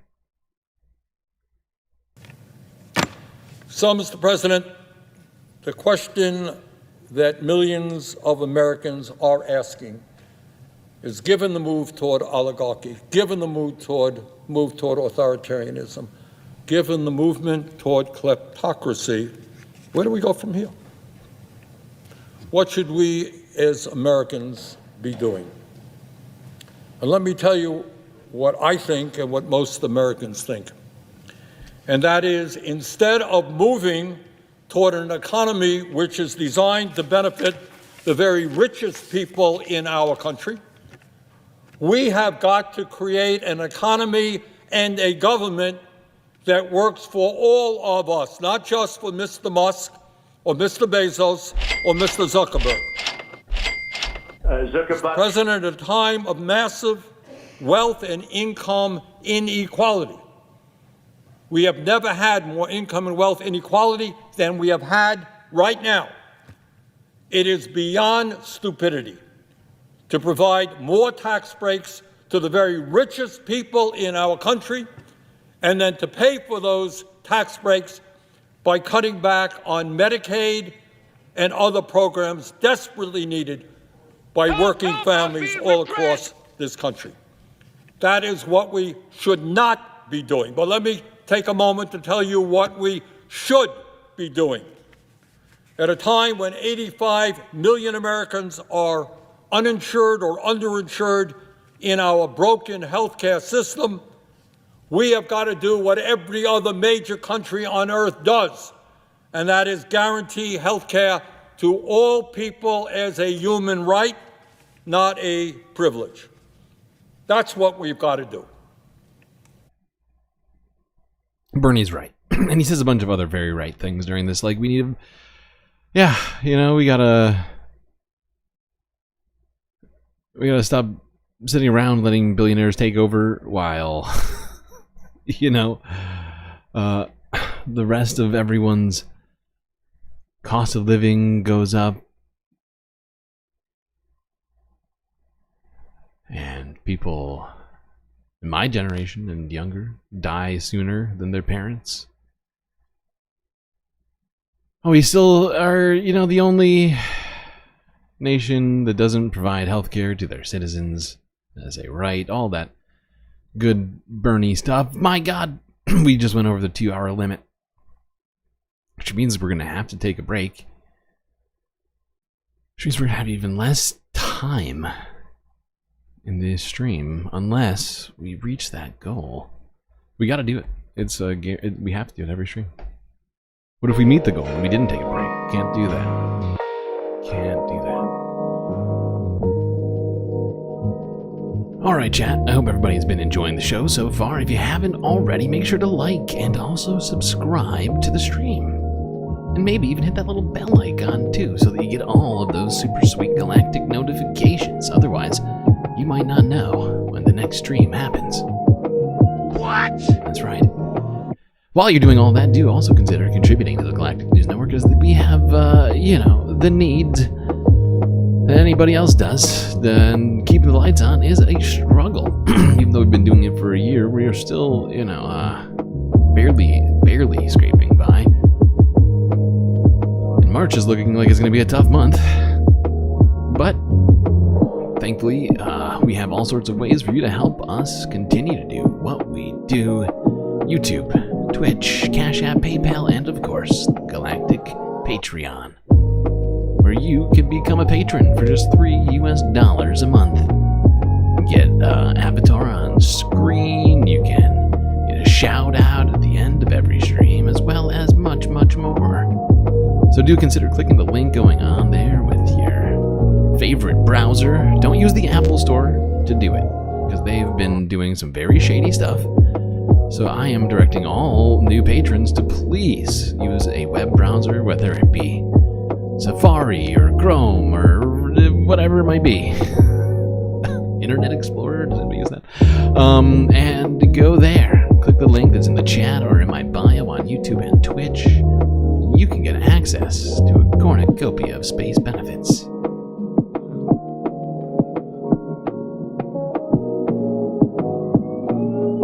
Alright, chat. That's it for the messaging. Now, enjoy this space break.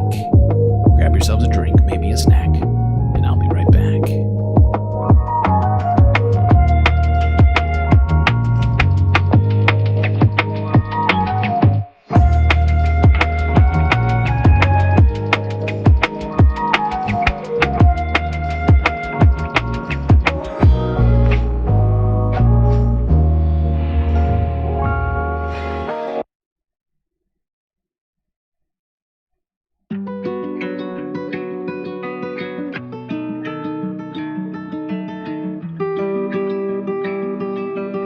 By the way, if Narwhal's here, I'm not done. So don't worry.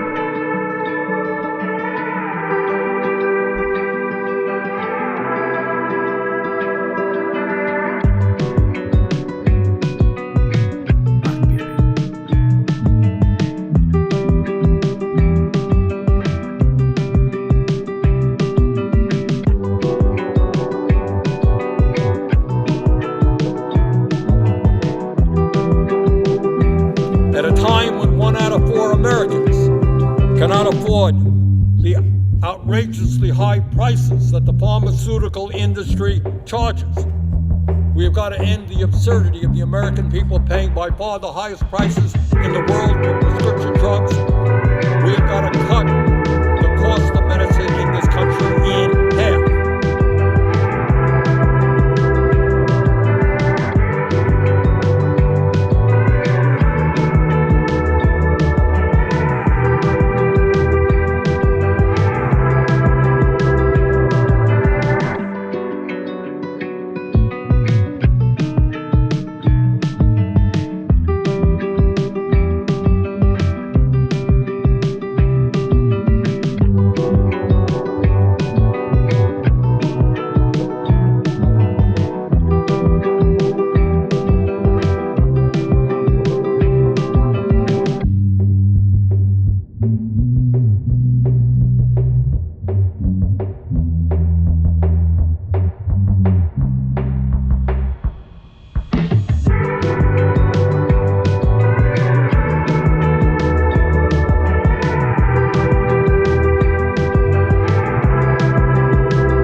saw my dog's 2 super chats didn't get counted on the gold counter thing. I think, what is that, 2/3? Color is at 2/3 of 1, so we're only 1 away. 1 1/3, technically.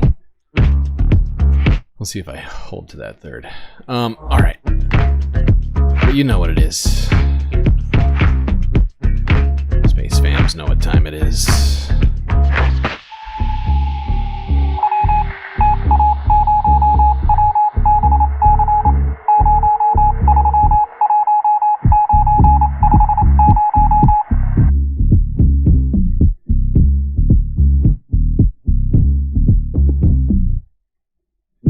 That's right, Space Fam, it's time for you to get back to your seats, otherwise you're gonna miss that galactic content, which is about to begin very shortly.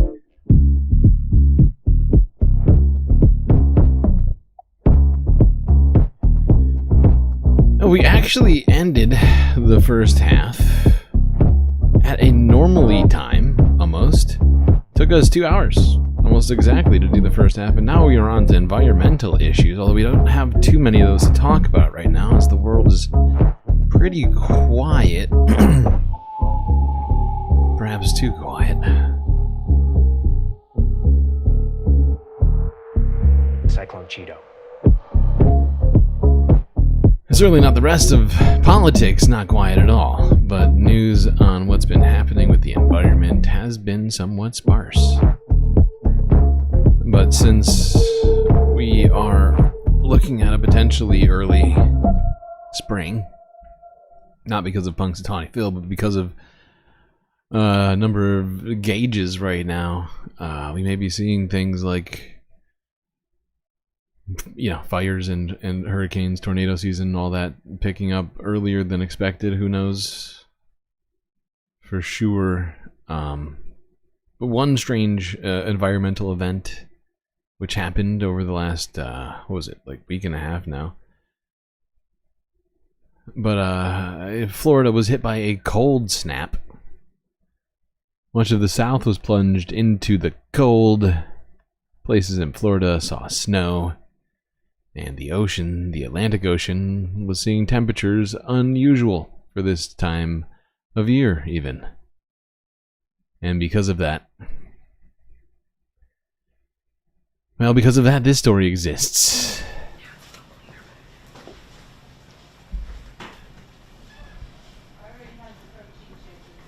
Look, I couldn't help it, okay? I know that we watched, some of us watched this together. So it's been a very busy time for turtle hospitals all over the state of Florida.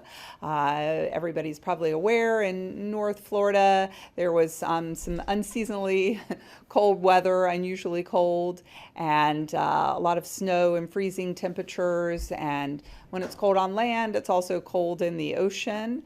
And that led to a number of turtles being beached or very debilitated and just floating in the water.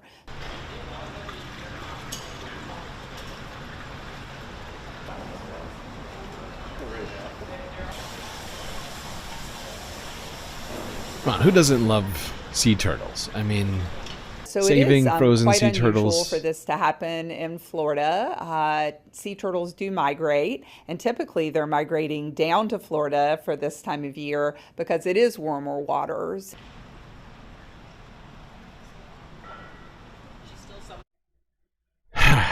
So they saved dozens of sea turtles who were so cold that their limbs were not literally frozen, but frozen enough that because they're not super good at creating body heat, they were, you know, immobile in the water in many places. Environmentalists saved them, thankfully.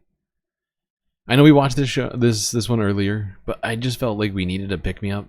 You know, saving sea turtles, hit that for me. Hopefully it did for you. It's about to get much less fun over the next, well, I'm assuming we're going to get that, hit that goal. We only need 1 1/3 super chats now.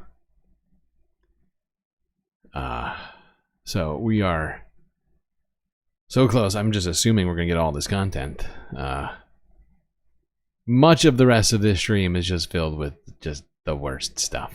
And once again, I'd like to point out, not my fault. Not my fault. I'm the one who brings, I curate, but it's not like I was intentionally picking bad stories. There's proof for you right there, right?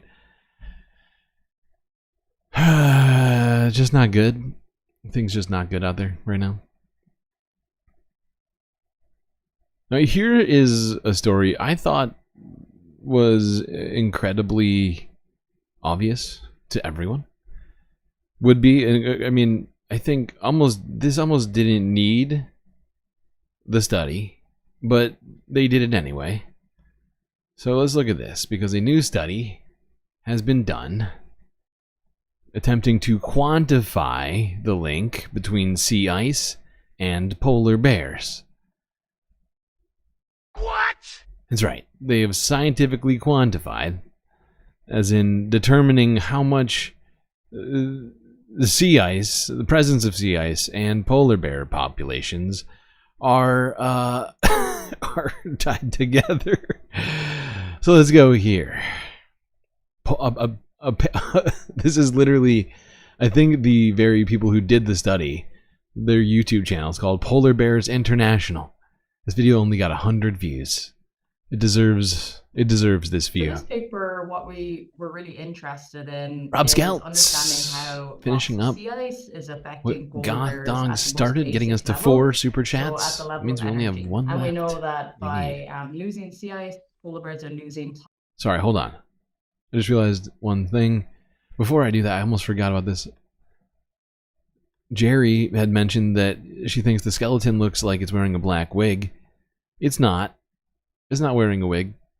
It's wearing a hat. It's wearing a GNN hat. I know it's hard to see, but I made a fake GNN branded fitted hat for the skeleton. That is what he's rocking. That is the tight fit that he's got going on. Rob Skelts. Two. I wasn't even done putting this one up, and now you've done another one.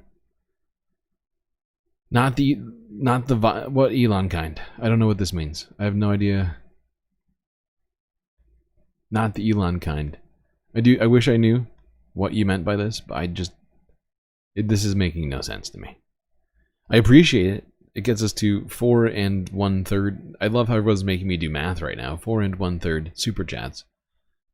So technically, we don't even need a full $5 full teal super chat right now to even make it happen. I see what you're all doing, trying to give StreamLord more work, increase the number of messages that you send, and you know what? I'm a sucker for that. Yeah, it works. It works to a degree. Now, don't take it too far. It will eventually drive me insane, I'm sure. People start doing 50-cent super chats to try and reach goals. I'm just kidding. Everything's fine. Everything's fine.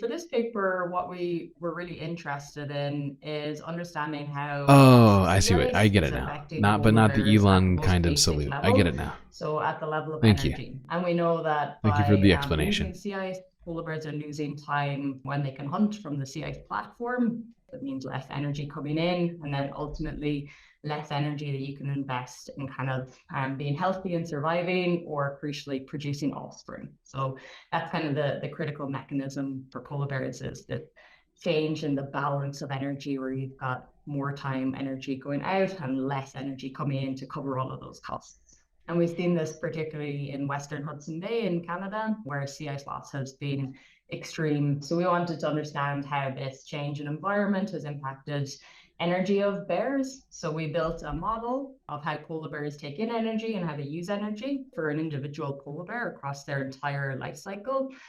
And then we use the model to simulate an entire population of bears that were experiencing the same kind of conditions of changing sea ice that we've seen in Western Hudson Bay for the past 4 decades. And then we took the results of our model and compared that to real life things that we've seen happen in Western Hudson Bay. So the very long-term data set in Western Hudson Bay that we were able to compare or model timecasts or the predictions of our model of what the paths look like. And we found a really good match between what our model predicted, what had happened, and what had actually been observed in Western Hudson Bay. So that gives us... Well, there you go. The scientists did some science. It's science. And they found out that, yes, the sea ice is incredibly important to polar bears. Who could have guessed? What? Yeah, the less sea ice there is, the more energy that the polar bears have to use to get from one place to the other, causing them to expand, expend more calories, and decrease their population sizes. You can't feed 2 cubs. You got to feed 1 cub now, whatever it might be. Maybe you don't have any cubs, right? I know I'm thinking about it like I'm talking about it like a human, like sitting there thinking about it. It may be slightly less cognizant than that, but my point is that is the eventuality of what happens.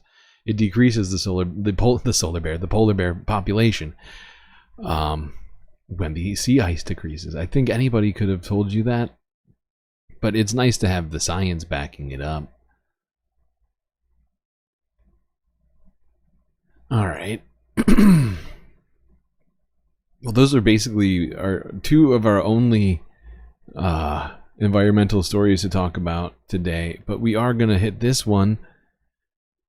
I should have put this in, I almost put this in the title, but it didn't fit properly, at least not what I wanted to put there. So let's go here. To the Associated Press from 2 hours before the stream started. Guess what? You know how multiple occasions we have talked about already this year that 2025 was probably going to be hotter than 2024, a year that was hotter than any other year before it in human history. And well, in human recorded history at least. And so I hate to be right about this kind of stuff. There are times where I'm right, and I'm like, God, I wish I was wrong. I just want to be wrong. Can I be wrong one time? I think part of it has to do with I feel like I have almost zero effect on the world sometimes. Even though I have so many lovely people in these streams, I see other streams with, millions of views a vid, whereas mine struggle to crack 500. But I will continue pushing forward, as I have been, for almost a full year now at this same goddamn thing. But I was right again about a thing I didn't want to be right about. At least so far.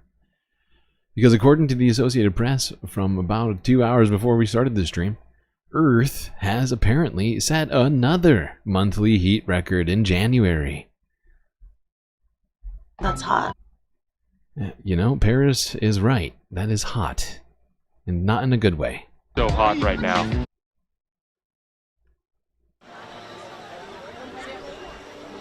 January 2025 was the warmest January globally, with a temperature that... God damn it. Take 2.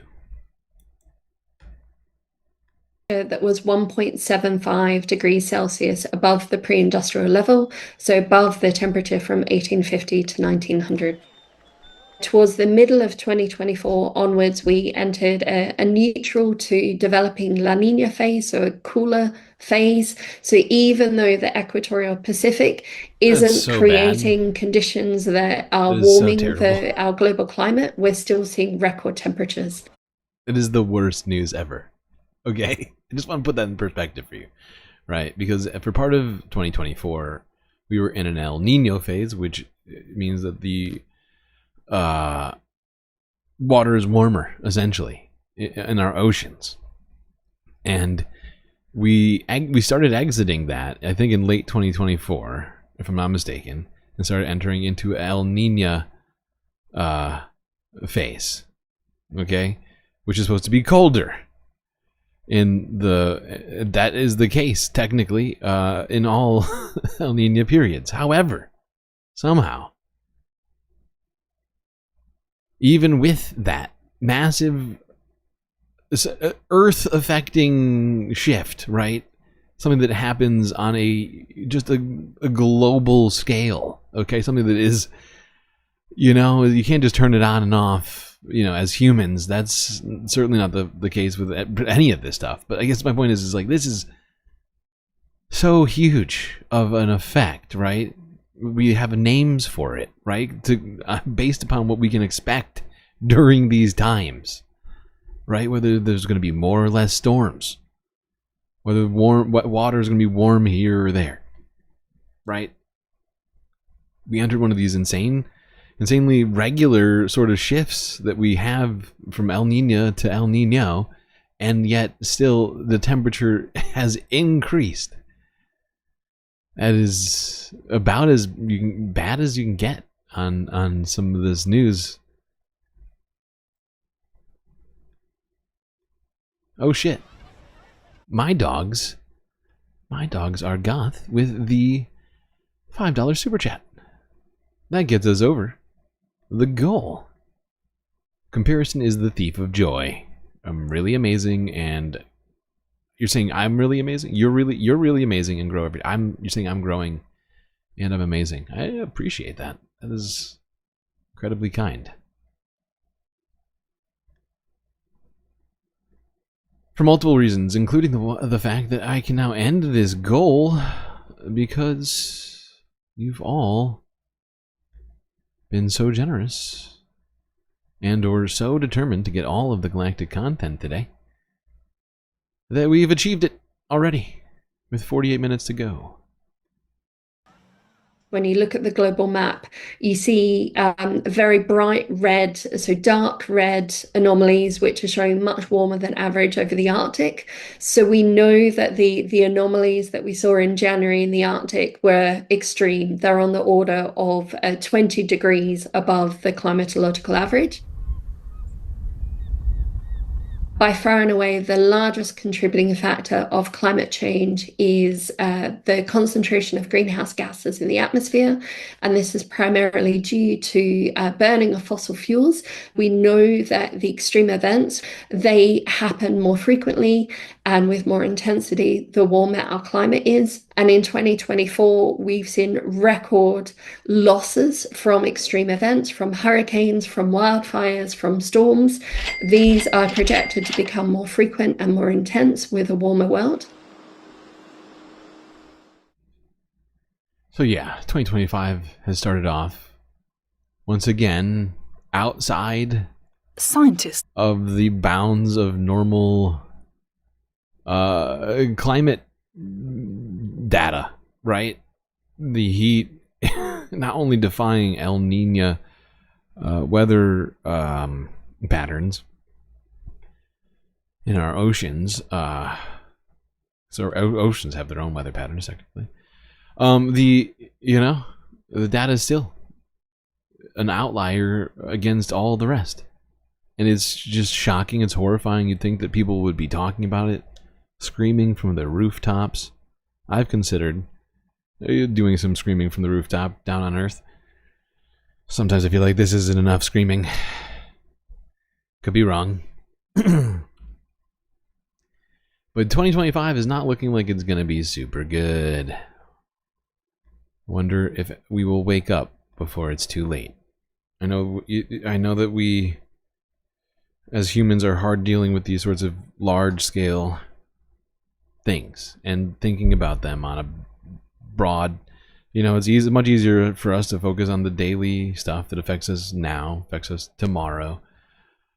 But the fact is, this keeps coming up, snake eyes, whatever you want to call it, is closer and closer to where it will be for everyone, essentially. That anybody who's not living in whatever, Elon's space commune,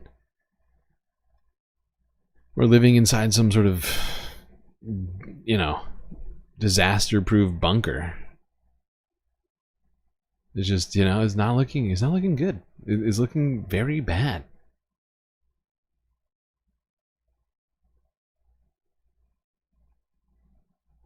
I wish I had like optimism to provide you all on this one. I don't.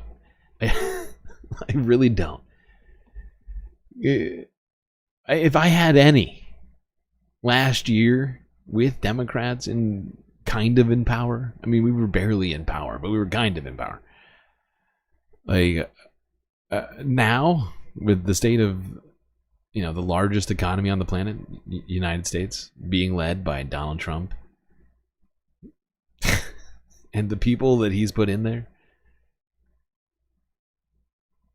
is not going to be the top of the list. In fact, it's already been explicitly stated by the Trump administration that is their plan to not only end, which they already have done, and any new government-funded solar, wind, energy construction, but to actively end funding for any existing stuff, right? They're planning on doing that. They're planning on whatever they can to destroy the planet for some sort of whatever. It feels like a child having a temper tantrum at this point, because there's no denying reality. I don't want reality. But that's where we are. People in power literally denying reality.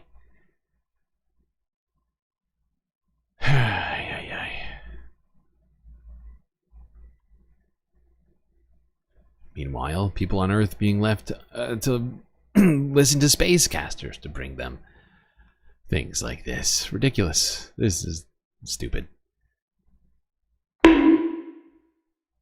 Speaking of space, if you haven't heard, the Galactic Space Station is under threat. Everybody's covering this story now. Scientists are monitoring an asteroid that has a chance, albeit small, of hitting Earth. But there's no need to panic, at least not just yet.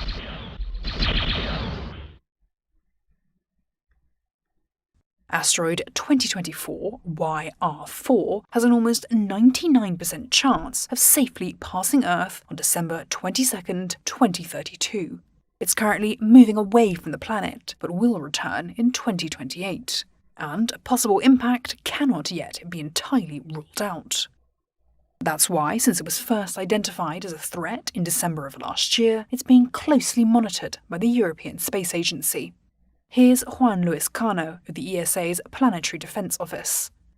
Let me tell you, the most likely scenario is that by the time we lose sight of the object in April this year, the impact probabilities will have lowered enough not to worry about this object anymore. However, there are still some small chances that it will remain in our risk list, and when we come back, when it will come back in 2028 and we reobserve it, at that time, it will have been so much time enough for us to determine whether, let's say, it will be impacting or not completely. So it will be a 0 or 100%. Although the density and makeup of the asteroid is not yet known, it's estimated to be travelling at around 15 times the speed of a high-velocity bullet. The impact velocity, which will be in the order of 17.3 kilometers per second at the moment of the possible impact, and the density of the object, which we don't know. So for that, we have to do some let's say estimates. Let's say the amount of. Okay, now the reason we're talking about it is because I want to make it clear to everybody that while this thing is a threat potentially, it's not on the scale of a, what do you call it? God damn it, I'm trying to think. Deep impact references right now. It's not a climate-ending, humanity-ending asteroid. But if it did hit a populated place, it would be bad. It would be very bad. But it is not nearly the size of Chicxulub, the meteoroid that destroyed the dinosaurs. That one was 6.25 miles wide, whereas the YR24 asteroid is only 300 feet wide, right? So just to do the math, roughly 6.2 miles times whatever, 5,680 or whatever it is. It's 35,000 feet, right? So this is what, less than 1% the size. Yeah, 0.8%. Yeah. So it's less than 1% the size of the dinosaur killer Chicxulub. So, and I'm saying that wrong right now. I can't remember how you're supposed to say it. I think I'm saying it wrong though. Point is, don't let anybody doomsday you with this one. It could be bad somewhere on Earth, undoubtedly, but it's not going to wipe us out. So if you see a story saying, oh, start praying now because it's all over, it's wrong. Might be over for me because, it's only 1% chance that it's going to hit the Earth. 99% chance it's going to move. It's going to be going somewhere between the moon and the Earth. Guess who hangs out a lot between the moon and the Earth, people? It's me. It's me, StreamLord. Guy hanging out in low Earth orbit in between the Earth and the moon where this thing's going to be going. So, much more catastrophic for this guy, potentially. I'll keep you updated if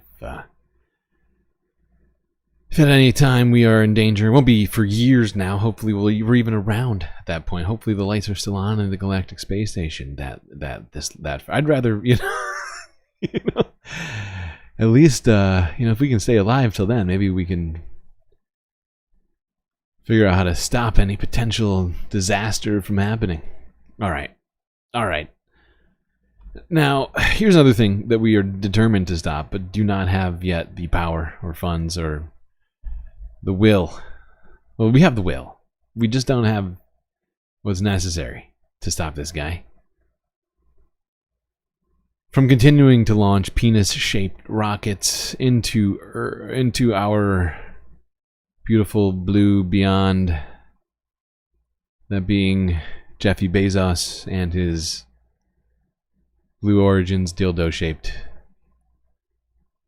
incendiary devices. Commanded to start.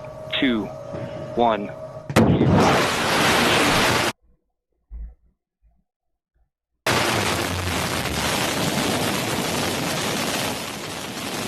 And lift off.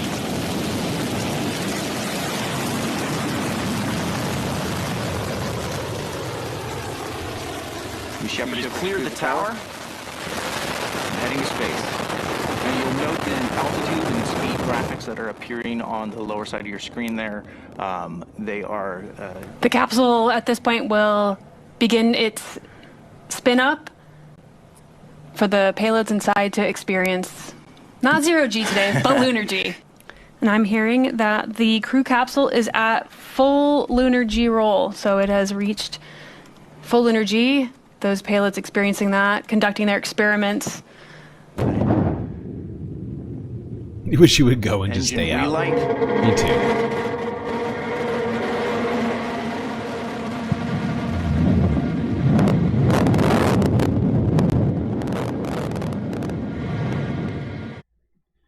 It looks a lot better than that Star SpaceX one. I don't like the chopsticks. I like when it just lands like that. I'll give that much to Blue Origin designers and engineers, but not to Jeffy Bezos. Go fuck yourself, Jeffy. We will stop the oligarchic takeover of space by whatever means necessary and usher in luxury space communism, if at not the very least, well, intergalactic democratic socialism. Before they can all just take it all over, because it's coming. It feels like they're planting themselves out here. So much goddamn space junk. So many launches happening every day. It's out of control. That's too much, man!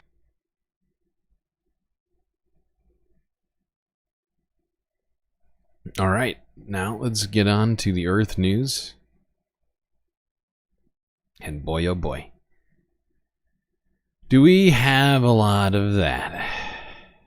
I still haven't finished clipping just because it got me so fucking depressed.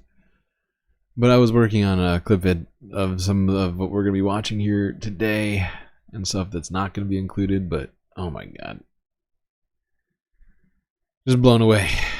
Just blown away by what's been going on for just the last 48 hours. How does this list only include things from the last day? It's stupid.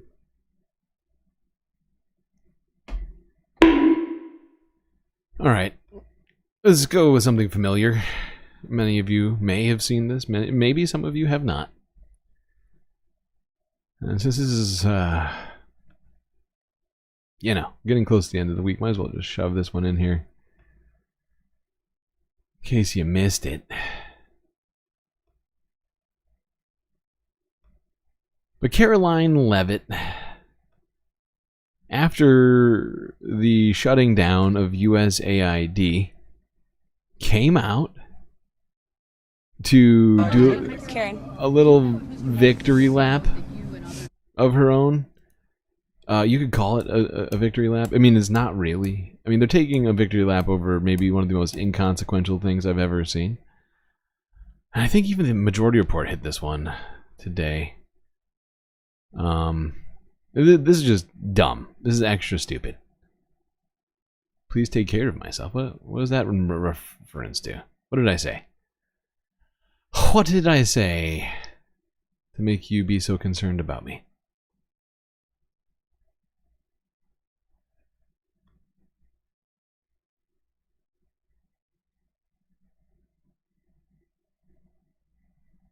Was it? Oh, right. Caroline Leavitt. After Donald Trump signed an executive order on USAID and federal funding, and Elon took over the Treasury, all these things, Caroline Leavitt came out with a list to show us of some of the things, the terrible things.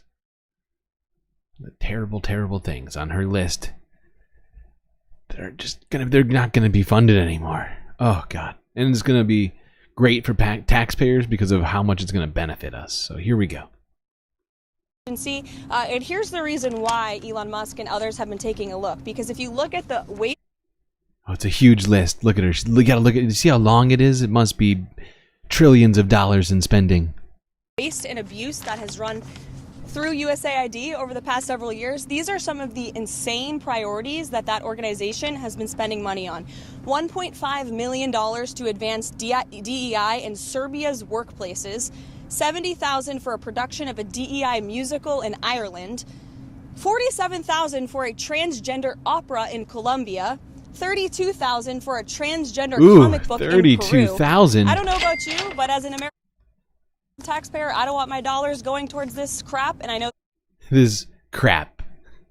Now I don't know how much old Caroline here pays in taxes. But we did the math last stream, and it was about $2 million in funding. About 6 bullet points, I think, there on her list. And you would assume she would go with the most expensive ones, right? Because this is a list of, she's talking about a win. It's a big W for the Trump administration that she, as White House press secretary, gets to come out and tout to the media. Tell us how great it is. So I'm assuming that they were the highest cost items on the list. Came out to about $2 million. Now, the federal budget is $6.5 trillion. Okay? It's trillion with a T. And we determined earlier that $2 trillion represented about 0.00008% or something like that of $6.5 trillion. So just to do the math on it, right? Let's assume Caroline makes a lot of money. Or at least like $250,000 a year. Let's say. Probably more, but let's just say $250,000. She gotta pay taxes on that. What is that? Like, I don't even know. I don't make that much money. What's the tax rate for that? 30% or something like that? Maybe a little higher. I've heard 40 before. So let's say 40. 40% on $250,000. That's a lot. $100,000. I'm sure she doesn't take any deductions. We're assuming she doesn't take any deductions and that all of her income is taxable. Okay. At $100,000 in taxes. Now, 6.5 trillion. What's 100,000 and 6.5 trillion? By the way, this number is going to get hilarious really quickly. Oh, I did that wrong.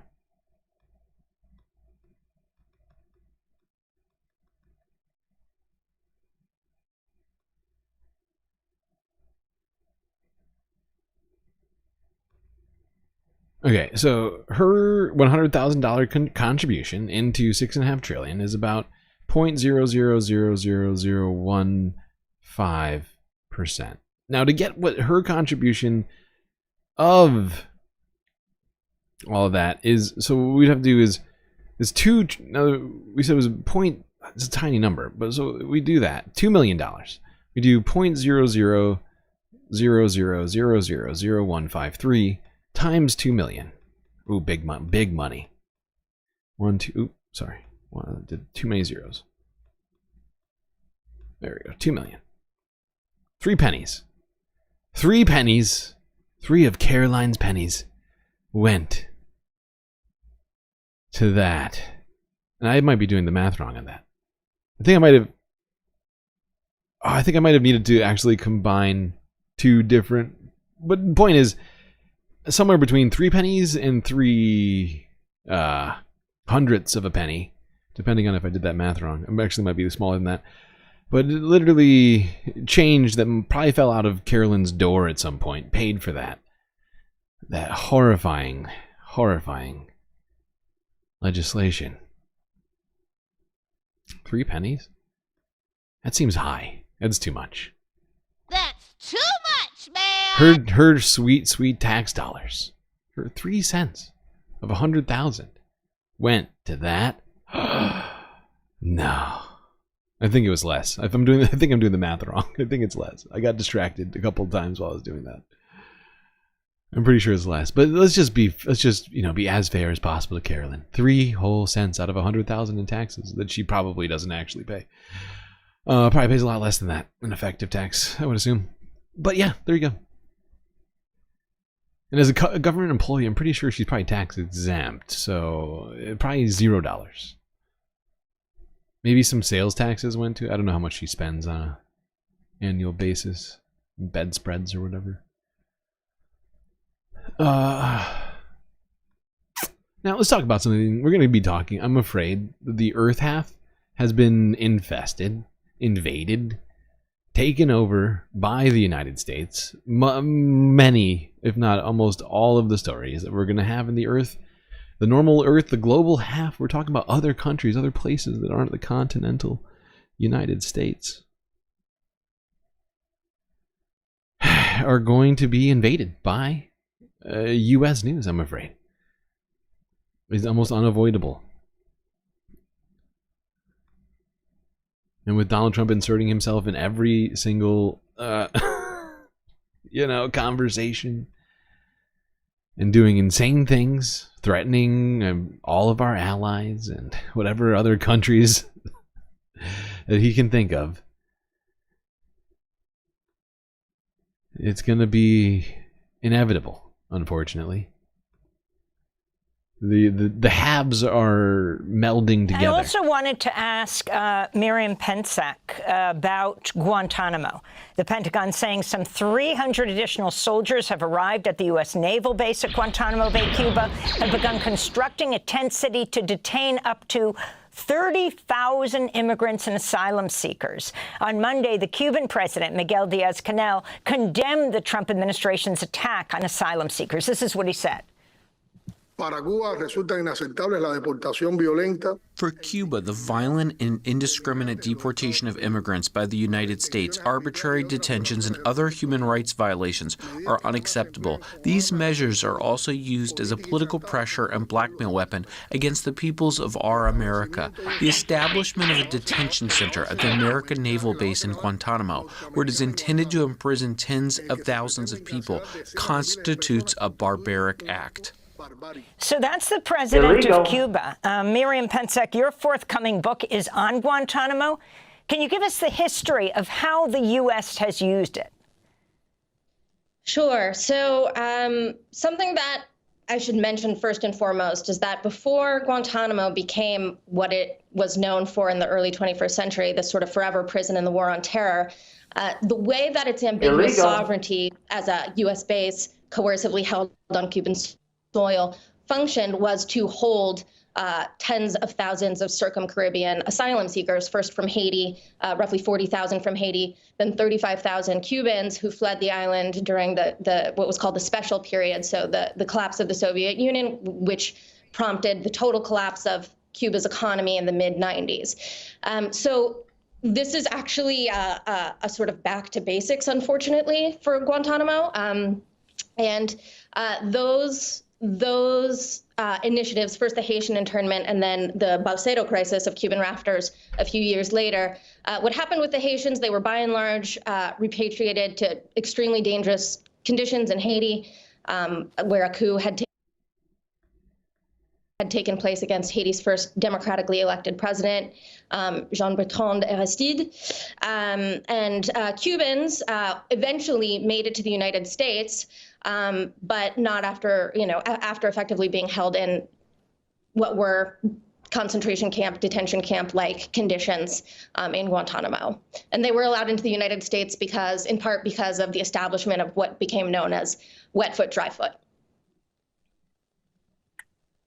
Yeah, I also wanted to ask you about the Dominican Republic, where Rubio will also be visiting. The Dominican Republic has for years been involved in its own migration crackdown against Haitians within the country, massive attempts to deport Haitians from the DR.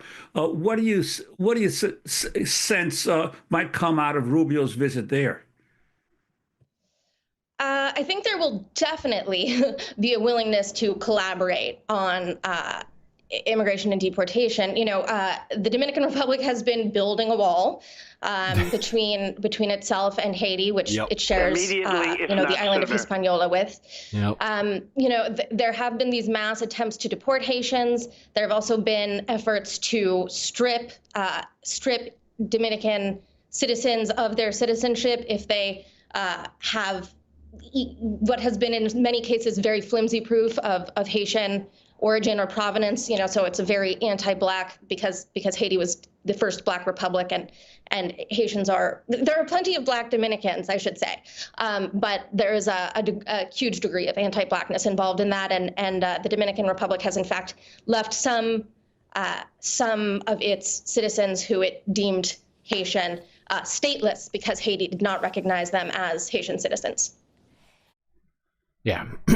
And so one thing that wasn't covered is the fact that Cuba technically still belongs to Cuba, even though the U.S. uses it for its forever prison, where we are now threatening to, and if I'm not mistaken, in at least one instance, already started sending deportees too that don't have a place to go. I could be wrong about the actual deportations to Guantanamo having already happened. But I know Donald Trump has been threatening this along with all the other deportations that he's been doing. It is terrifying. But this next story, honestly, is equally, if not more terrifying. In fact, I think it is definitionally more terrifying. Because, I mean, while being deported to Guantanamo does essentially take away your rights, you're still in a way in America's purview, right? Unless you can be determined legally speaking, I think you would still have U.S. rights there. Hard to say, actually, so maybe not. It's a different kind of terror, right? I guess that maybe I should say it that way. But if you haven't heard, what's his name? Bukele. I can't remember his first name right now. But the leader of El Salvador, or the president of El Salvador, whether or not he was, legitimately elected, well, we could talk about that at some other time. But this, Trump sycophant from Latin America who sees himself as like this sort of, what do you call it? He's like I don't know, the way that he's like a dictator, but at the same time thinks of himself as just like a cool guy of the people and all this other stuff. I think he's got like an Instagram, and like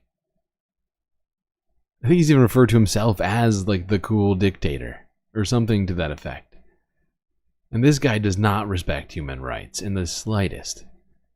And while Marco Rubio was in Latin America, he stopped by in El Salvador to talk to Bukele. And apparently Bukele said, you know what?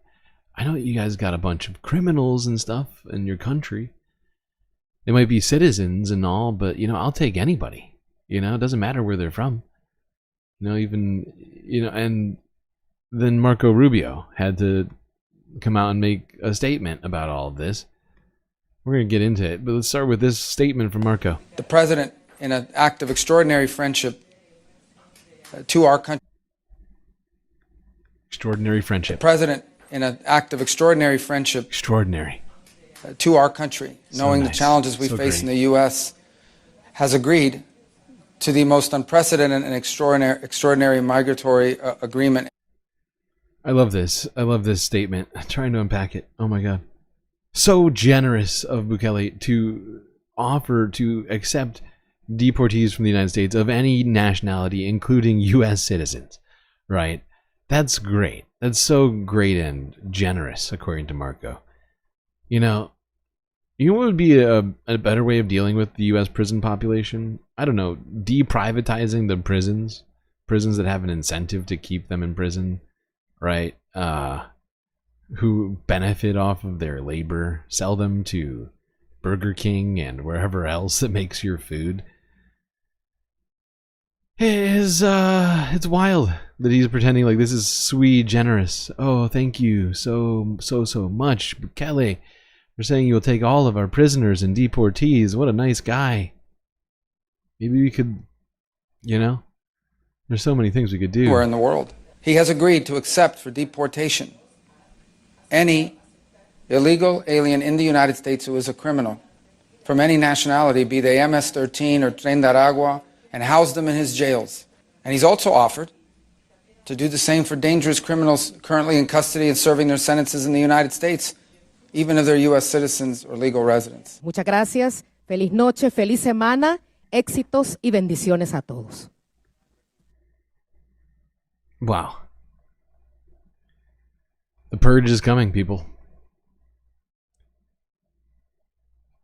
Citizens being sent to Venezuela. Not Venezuela, to El Salvador.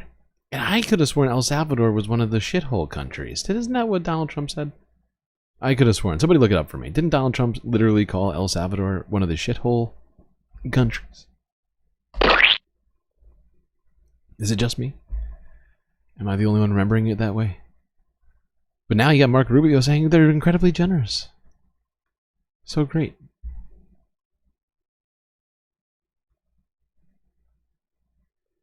Human rights groups are condemning an unprecedented potential deal between El Salvador and the U.S. The country has offered to house violent criminals from America, including U.S. citizens, and receive deportees of any nationality.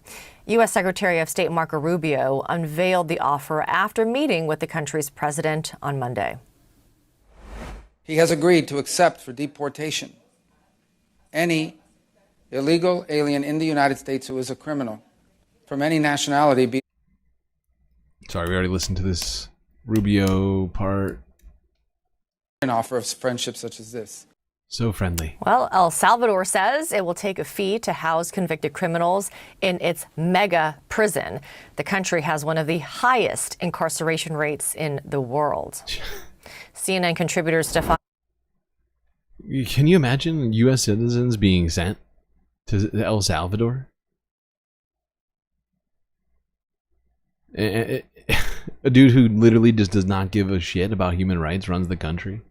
Has an even higher prison population by percentage than the United States somehow. And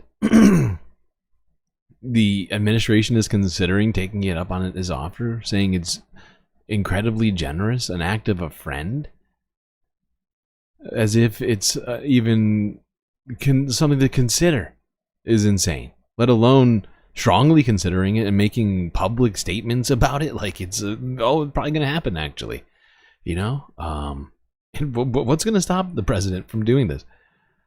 Aside from, the Constitution, sending U.S. citizens out of their own country just because they committed who knows what crime. Sold a dime bag to a police officer or whatever, right? And this is insane. And then what's Bukele going to do with them? Put him to work in the whatever sort of labor camps he's got going on? It's insane.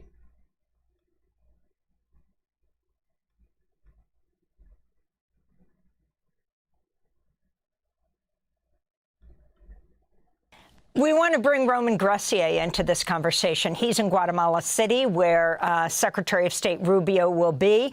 Roman, first we want to talk about what happened in Salvador.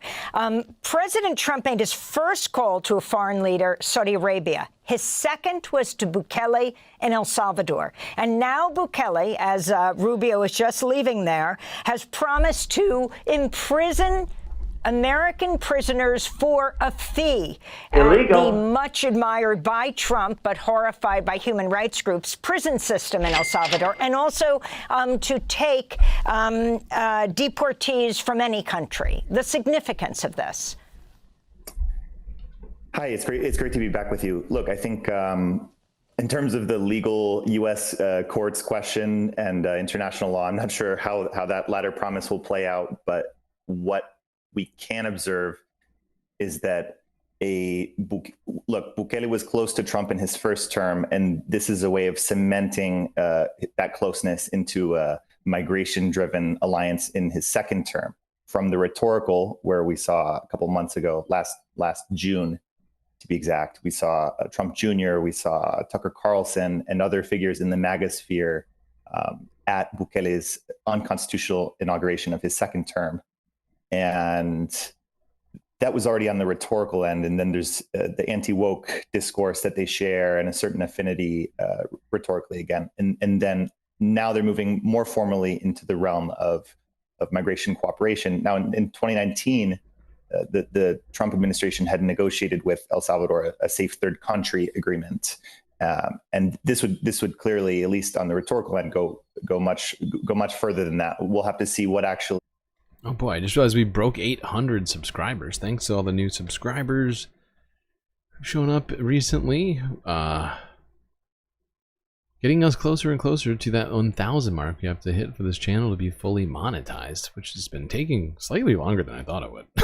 But we are still getting our way there, one day at a time. If you haven't already hit that subscribe button, help us get there even sooner. Parsing the language a little bit, Rubio said that Bukele had offered to receive U.S. citizens convicted of crimes and incarcerated in the United States. But the other things where Bukele agreed to. So I think that the Tren de Aragua and MS-13 deportees are perhaps more immediately likely or possible than the latter. And Roman, I wanted to ask you, of the 5 countries that Rubio is visiting, all of them have relatively conservative governments, and with the exception of Guatemala. What do you expect? What's your sense of what Rubio hopes to get out of Guatemala and how that government may respond? I think migration is the item of the day. Rubio will be arriving this afternoon, and he'll be here tomorrow. Excuse me. And tomorrow afternoon, he'll be giving a press conference summing up his Guatemala trip. The Arevalo administration is, since the transition, has been meeting with Trump officials and the Heritage Foundation to promote the idea that they can get along, and that as they told the U.S. press on background, I don't think they wanted to put a name to it, perhaps for optics, but they told the U.S. press on background that the Arevalo administration would be open to discussing the possibility of receiving regional return deportees. So I think on that plane, that will be a topic of discussion, and it's certainly of interest to Marco Rubio. But there's a broader political issue where the Arevalo administration has been trying to send the signal that they can get along, in part because the public prosecutor's office, which has been working to, which first worked to prevent Arevalo from taking office in January 2024, has now been working to, put him on trial, remove him from office, et cetera. And just last week, the Supreme Court decided to move forward with a probe of Arevalo that could possibly lead to the revocation of his immunity from prosecution. Anyhow, it's a very drawn out process, but the Supreme Court kicked the ball forward on that last week. So I think there you go. And I looked up his first name, Nayib Bukele, who apparently, I mean, I was not expecting, but apparently he's part Palestinian, the Palestinian Christian on one side, and then I believe El Salvadorian on the other. And it's just, oh my God.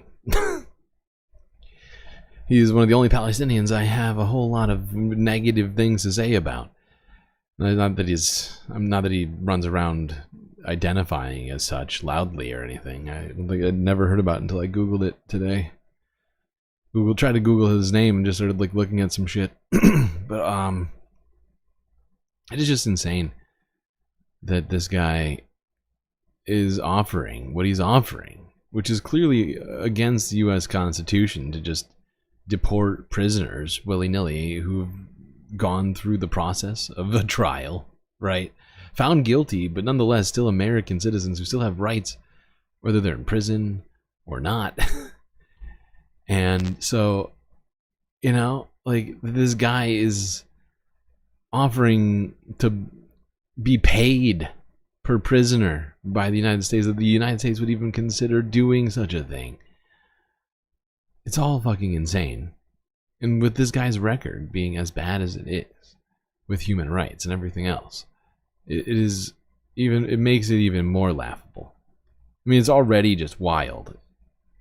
Every single day. I feel like I'm taking crazy pills! That's going in my head while I'm listening to this news ahead of time. I'm just like, dude, what is happening? Am I taking crazy pills? Who is in charge?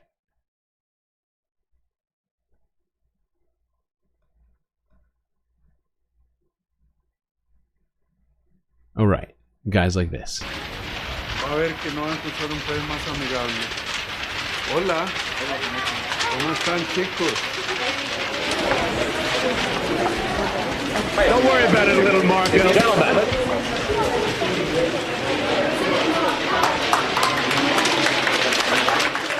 Little Marco and his little hands. En directo desde Casa Presidencial en Zapote. That's an offer President Bukele made. Obviously, we'll have to study it on our end. There are obviously legalities legalities involved. We have a constitution. We have all sorts of things, but it's a very generous offer. Do we? No one's ever made an offer like that. Yeah. And to outsource. Yeah, outsourcing it at a fraction of the cost. Oh yeah. At least some of the most dangerous what and violent deal. Criminals that we have in the United States. Removing Nicaragua from CAFTA. We've issued a waiver today because in Costa Rica we have a trusted partner and an ally who has proven that they have taken aid from the United States and used it to fix a problem, to help us.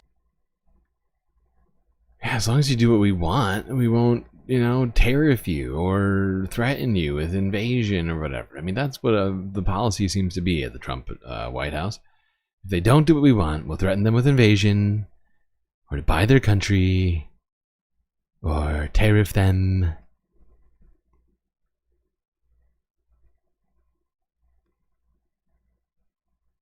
But Marco Rubio at least recognizing momentarily that the Constitution does exist and it could pose some potential problems, but they're digging in to see if there's a loophole in the Constitution for them to do this. That's what it sounded like. He's like, yeah, I know the Constitution exists, but this is such a generous offer. We got to take him up on it. Think about the cost savings and all that, even though privatized prison exists in the United States. So I don't know exactly what they're going to be looking into. But it should be fascinating to see what they come up with. Now, while we're in Latin America, we should probably go back to the Panama Canal.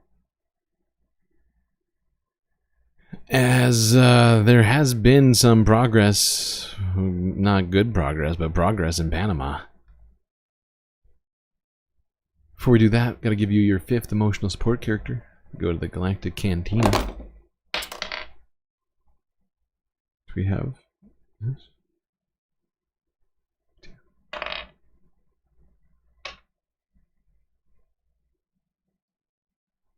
But before we go to the most recent news, let's see what Donald Trump has been saying about the Panama Canal. Here's him from a couple of days ago. Work something out on the tariffs. What about China? China will be speaking to China probably over the next 24 hours. On fentanyl and China, President Trump. We don't want fentanyl coming into our country. Now, we had another big thing, speaking of China. China's involved with the Panama Canal. They won't be for long. And that's the way it has to be. Marco just got back, as you know. He's in the process of coming back. I guess he's almost back by now. And he had a very long conversation with the leader of Panama, the respected man, and some others, the entire leadership group. The respected man. And we're... The way he talks about people in power is just... It's like a child billionaire's point. Like, you know what I mean? Like, he has... Like, I feel like his understanding of politics has not really changed from when he was a child. A highly overprivileged, multi-millionaire heir... who, you know... Like, had never questioned anything he was told. Ever. But just believes that powerful men are the people, you know, that that we need to respect. Right? And he's like, the very respected man. He's like, and it's just like, you just got done shitting all over this guy for the last, like, 2 weeks, if not longer. Like, I don't want reality. Like, I don't want reality. Like, what is happening? The very respected, aside from the very rude things I've said. How rude. You know, and Marco's been having a very good talk with him. Trying to work a deal on the Panama Canal. The Panama Canal was given foolishly years ago to, it shouldn't have been happened, years ago to Panama, like Jimmy Carter and the group. We lost 38,000 people building the Panama Canal, like one of the great... We did not. We went over this. It's less than 6,000 documented Americans died. French had 3.5, almost 4 times as many deaths in their attempts at building the canal. Colombia, the numbers aren't available, but not 38,000. Everybody write that down. Wonders of the world. It's the biggest job we've ever built, the biggest project we've ever built in this country, dollar-wise and every other way. 38,000 people died. America. He keeps saying 38,000. I don't know who told him this number, but it's completely made up. I think he must have Google AI searched it one time. Or ChatGPT, asked ChatGPT, how many people died? And tell me a big, big number, because it better be big. 38,000? Oh, that's pretty big. Especially back then. Perfect. Thank you, ChatGPT. You're my very best friend. I'm writing that down. Making that history book number. Any books that say different are lying. Fake news. Let's talk a little bit about that conversation little Marco had in Panama. Don't worry about it, little Marco. Gentlemen. This is Democracy Now!, democracynow.org, the War and Peace Report. I'm Amy Goodman in New York with Democracy Now!'s Juan Gonzalez in Chicago. Hi, Juan. Hi, Amy, and welcome to all of our listeners and viewers across the country and around the world. U.S. Secretary of State Marco Rubio is traveling to Costa Rica and Guatemala City today before heading to the Dominican Republic as part of his first foreign trip in his new post. Rubio was just in Panama and El Salvador. After meeting with Rubio on Monday, El Salvador's President Nayib Bukele announced in a statement his country would receive immigrants and asylum seekers of any nationality deported from the United States. He also offered to jail U.S. citizens who are convicted of crimes for a fee in El Salvador's troubled maximum security mega prison complex. Bukele said the fee would be, quote, low for the U.S., but significant for us, making our entire prison system sustainable, he said. Rubio spoke on Monday. He has agreed to accept for deportation any illegal alien in the United States who is a criminal from any nationality, be they.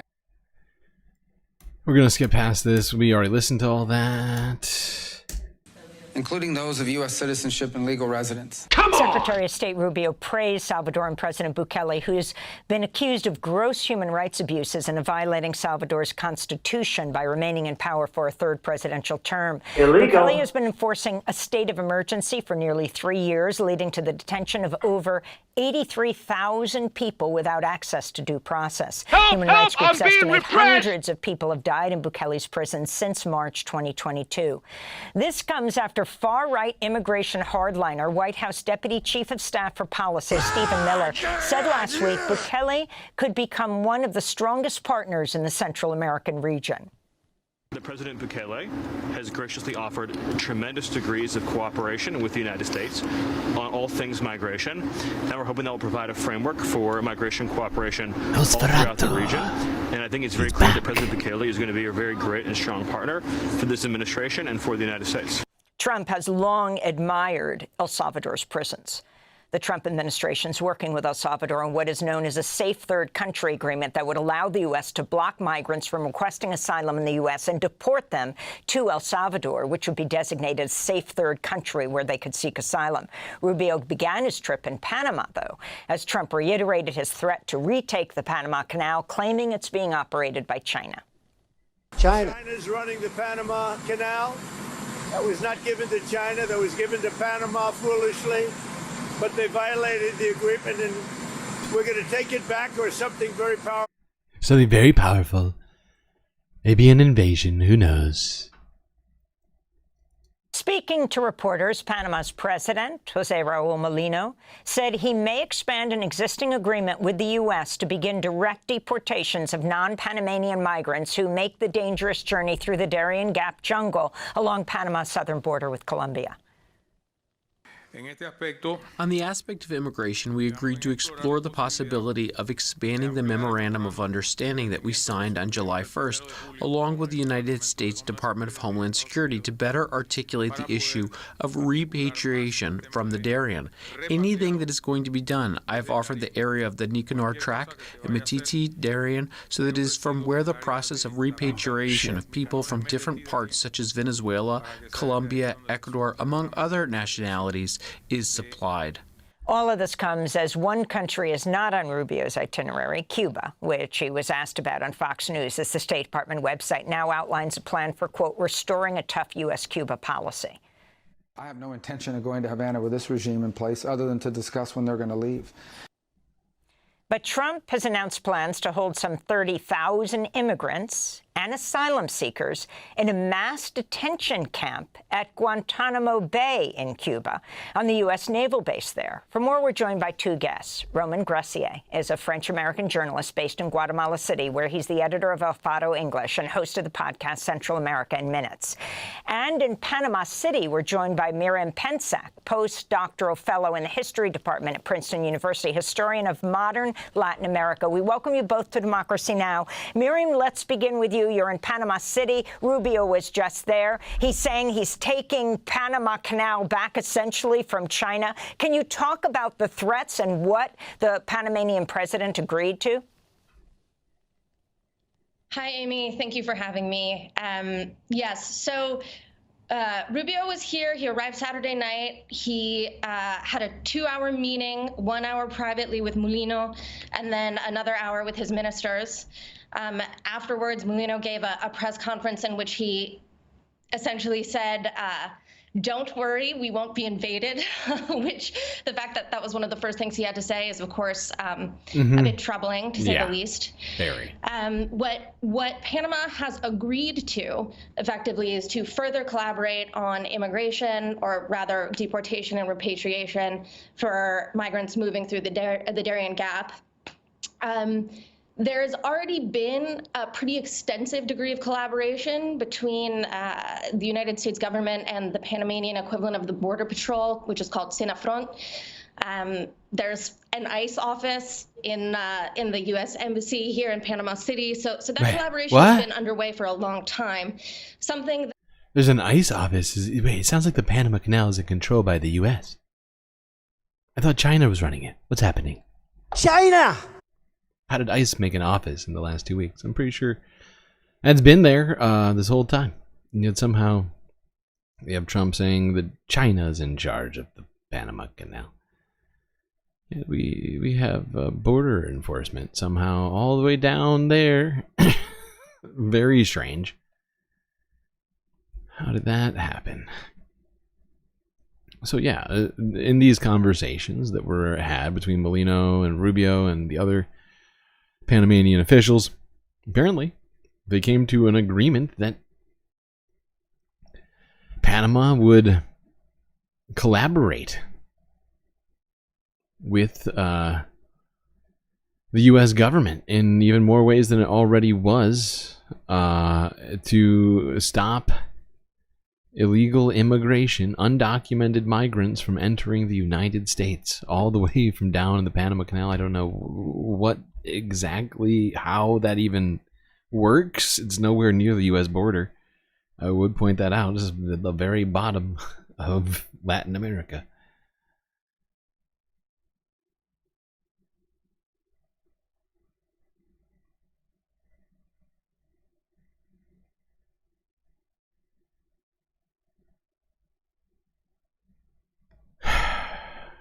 You know, we already looked at this one, so we're gonna skip this one today. Just put leftist in here. I was gonna clip it. This one's it's just too much. All right, now you know there's other places, of course, that Donald Trump has threatened to invade immediately, if not sooner. Not just Panama, of course. He has expressed his desire for the United States to control Greenland. By force, by buying it, I don't know, by Denmark just giving it to us, a bunch of stuff there he's suggested might happen or should happen in his estimation. And in the wake of all this, Greenland has called snap elections. Well, I don't know if that's the right word in this case, but I think that would be the right phrase. Under this interest of the U.S., Trump's expressed interest in taking over the country. Let's go here. It's Reuters from 21 hours ago. Greenland's Prime Minister says it will hold a general election this March as it finds itself in the sights of US President Donald Trump. The semi-sovereign Arctic island is a Danish territory. However, Trump said last month he wanted to gain control of Greenland for its vast untapped mineral resources and did not rule out using military or He did not economic say force that. to achieve this goal. He did not say untapped mineral resources, okay? I just want to point that out. Donald Trump said, we need Greenland for the rare earths. I hear there's a lot of people are telling me there's a lot of rare earth there. We got to get the rare earth. We got to secure it. We got to secure it for our security.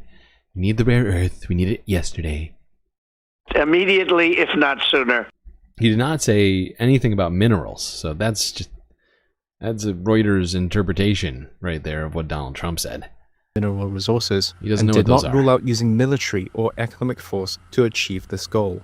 On Tuesday, lawmakers in Greenland moved to ban foreign and anonymous donations to political parties in response to fears of foreign intervention in the upcoming vote. This week, Greenland also tightened rules on foreign real estate and property investments. Independence from the Kingdom of Denmark is expected to be a central issue in the March elections.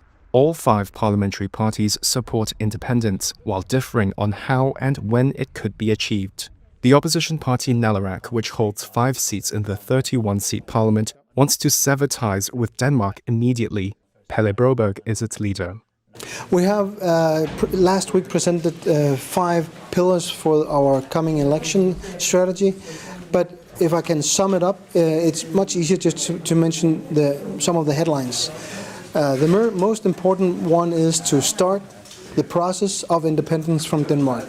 A recent survey showed a majority of Greenlanders would vote for independence if a referendum were held now. Liv Aurora Jensen, a candidate for the left-wing Inuit Ataqatigiit party, says many Greenlanders are exasperated by the lack of development in Greenland, with its economy heavily relying on Danish grants.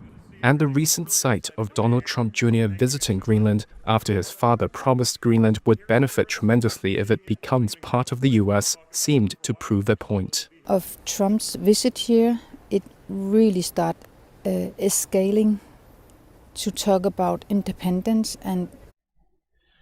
Now, I don't know what exactly these people imagine the U.S. taking over Greenland would mean for people in Greenland, but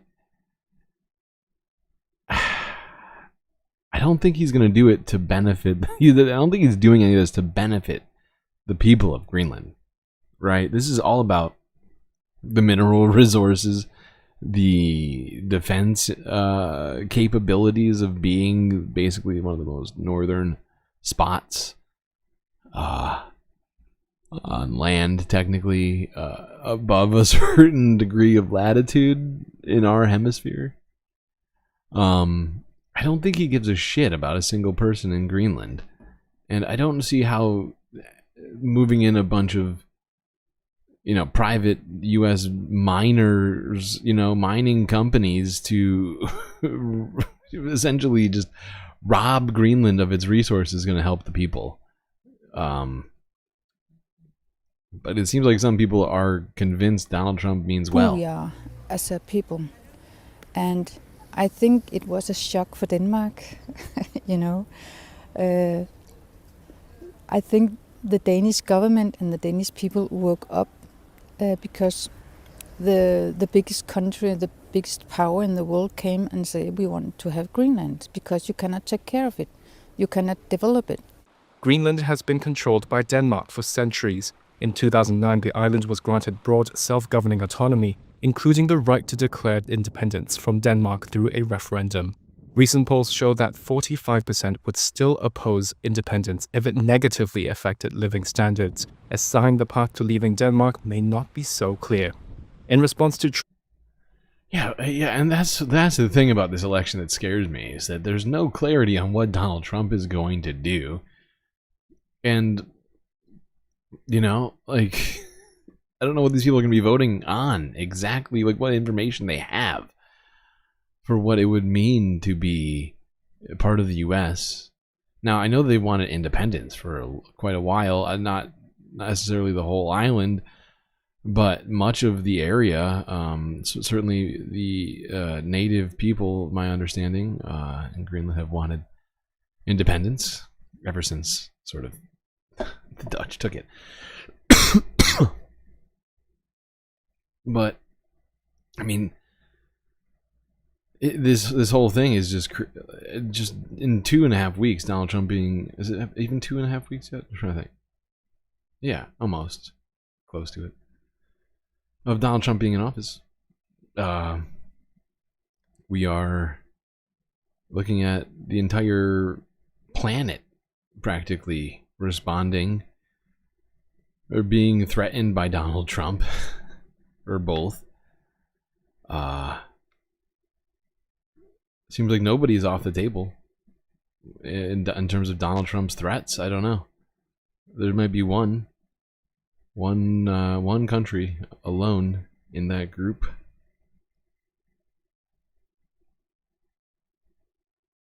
Can you make your own emotes? No, certainly not for this channel. You could make your own emotes on your own channel, I guess. But no, unfortunately, there's no changing your emotes like on Twitch, where you can modify emotes and stuff like that for points or bits or whatever else. No, YouTube does not have that sort of functionality.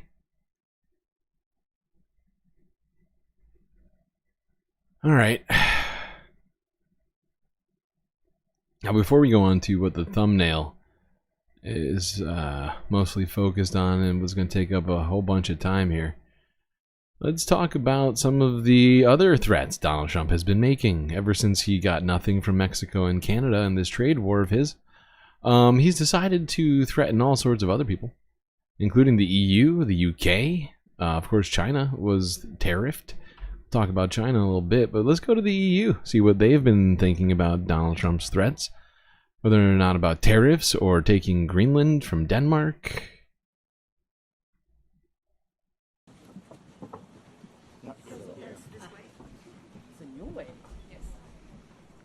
We discussed our transatlantic partnership. This remains our most consequential relationship. It is fundamental to promoting peace, security, and prosperity. English, French, German, Polish, and Portuguese. But we also recognize potential challenges in the relationship with the United States, and we are ready for that. When targeted, unfairly or arbitrarily, the European Union will respond firmly. This weekend, we witnessed how steep tariffs were imposed on Canada and Mexico. Those tariffs raise business costs, they harm workers and consumers, they create unnecessary economic disruption and drive inflation. We do not see much good coming out of this. So we prioritize productive discussions and engage early. Preserving the territorial integrity of the Kingdom of Denmark, its sovereignty and the inviolability of its borders is essential for all member states. And the European Union fully supports the Kingdom of Denmark. All right, now let's talk more about the tariffs. In Europe and here in the UK, businesses are grappling with how to react to a new, seen as more hostile trade environment. Well, this week, President Trump described America's trade relationship with the UK as, quote, out of line. He said the European Union was, quote, way out of line. Now, a British government spokesman has said the UK-US trade relationship is fair and balanced. So let's talk to Chris Southworth, who's the Secretary General of the International Chamber of Commerce here in the United Kingdom. Chris, good to have you here. And, you know, is that a fair assessment? How would you describe the trade relationship right now between the UK and the US? Yeah, we already went over this slightly last stream, but there's a surplus. There was a surplus of exports from the United States to the UK last time I checked.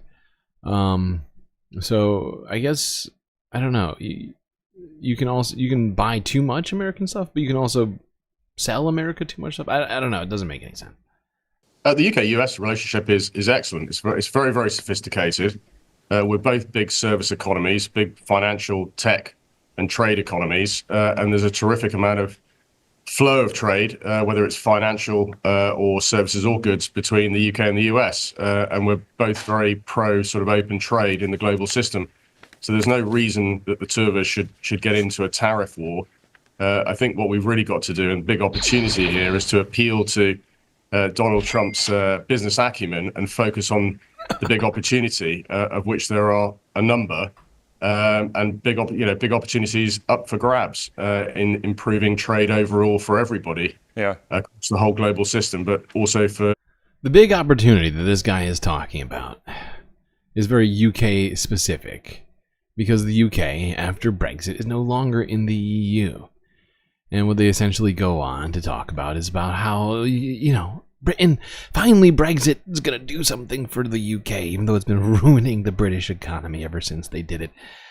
Ever since the Conservatives passed, it was really the referendum, whatever. The point is, ever since that got passed into law and the UK left the EU, finally, after years and years of it not doing anything good for British people, here we go. Finally, we can use it to leverage the British economy versus the EU economy.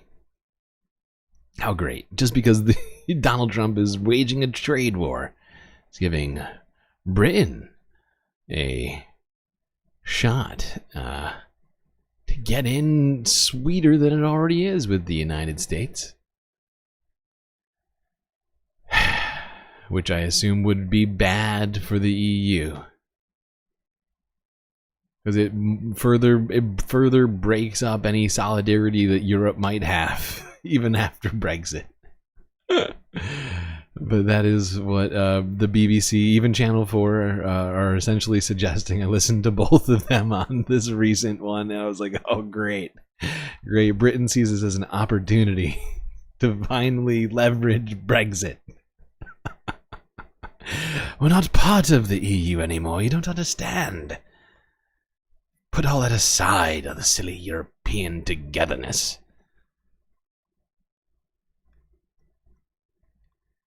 All right. Do we take a break now, or do we take a break later? That is the question. We'll take a break later. We will take a break later. We got this to talk about. The most horrifying, I would say, story of the day. And I've been saying this for months and months now. Donald Trump was going to be horrifying as leader, as it relates to Israel, as it relates to Palestine, as it relates to any of Israel's neighbors and Middle East policy in general. I know some people were holding out hope that Donald Trump would be better than certainly Joe Biden or even Kamala Harris, but I was making the argument pretty much from the beginning that was unlikely, and considering his backers, considering his record as president, aside from some of his statements that he's made, he is he's always been even more concerning when it comes to this, because not only is he a Zionist and does he get backing from the Zionist lobby, essentially getting tons of money from AIPAC, and from people like what's her name? I can't think of it now. Oh, my brain just broke. She gave him millions and millions of dollars. Oh God, it just floated out of my brain. I'm sure it'll show up some point during this discussion, but I hate to be right again, but Donald Trump has absolutely proven himself already in the first 2 weeks that he's going to be worse. That not only is he going to keep funding Israel, which even with his executive order to cut all aid to all other countries, he carved out a piece for Israel and for Egypt. And I wondered to myself, for just a moment, why would Donald Trump carve out Egypt from our foreign aid packages along with Israel?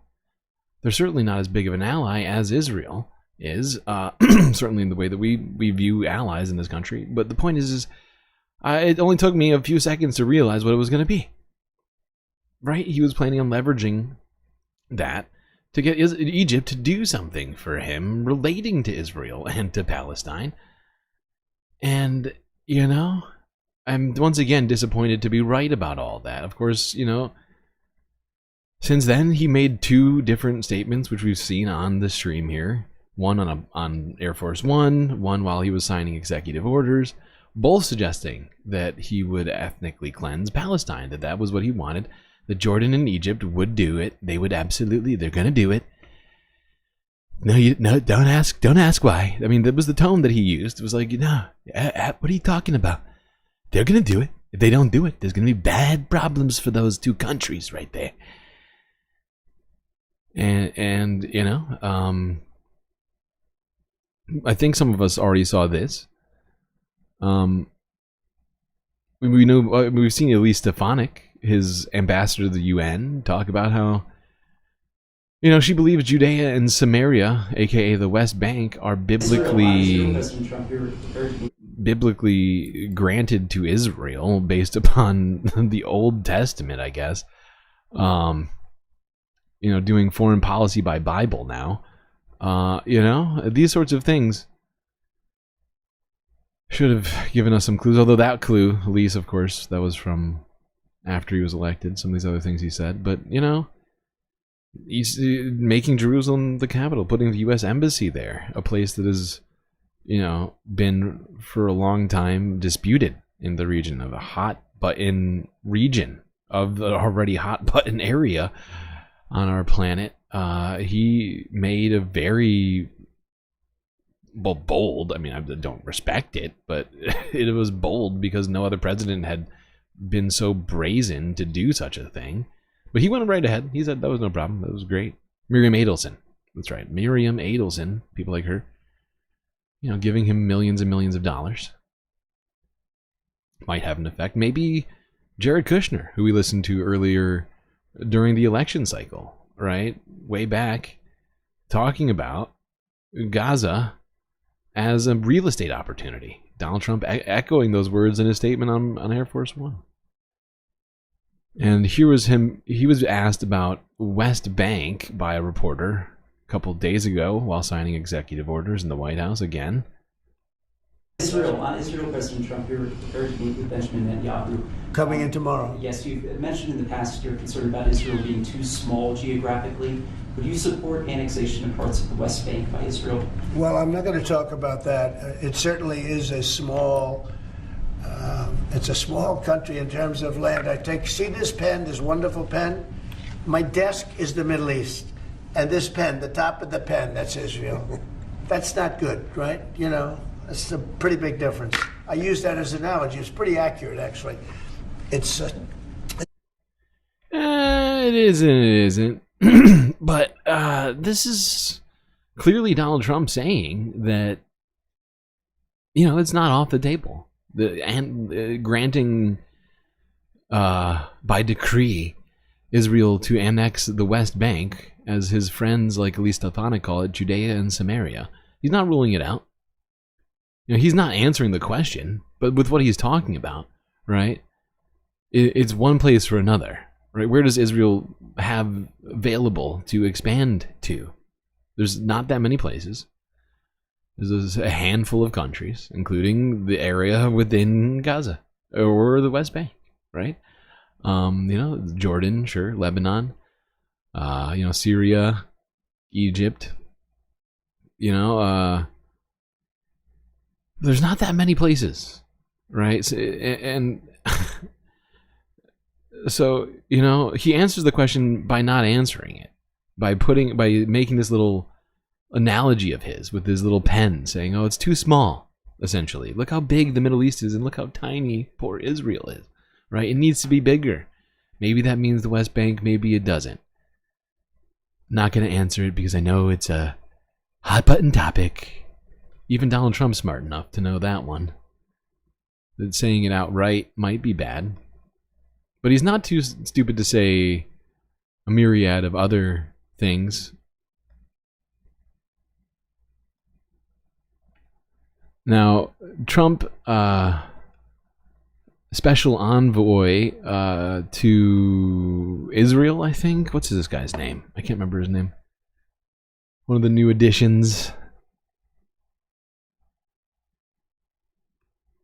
Palestinians say that they want to go home to Gaza. President Trump has spoken about cleaning out Gaza. So what does that look like? Would there be a situation where you could forcibly remove people from Gaza? Well, I would push back on the characterization of cleaning out Gaza. I think President Trump is looking at this from a humanitarian standpoint. You have these people that are sitting with literally thousands of unexploded ordnance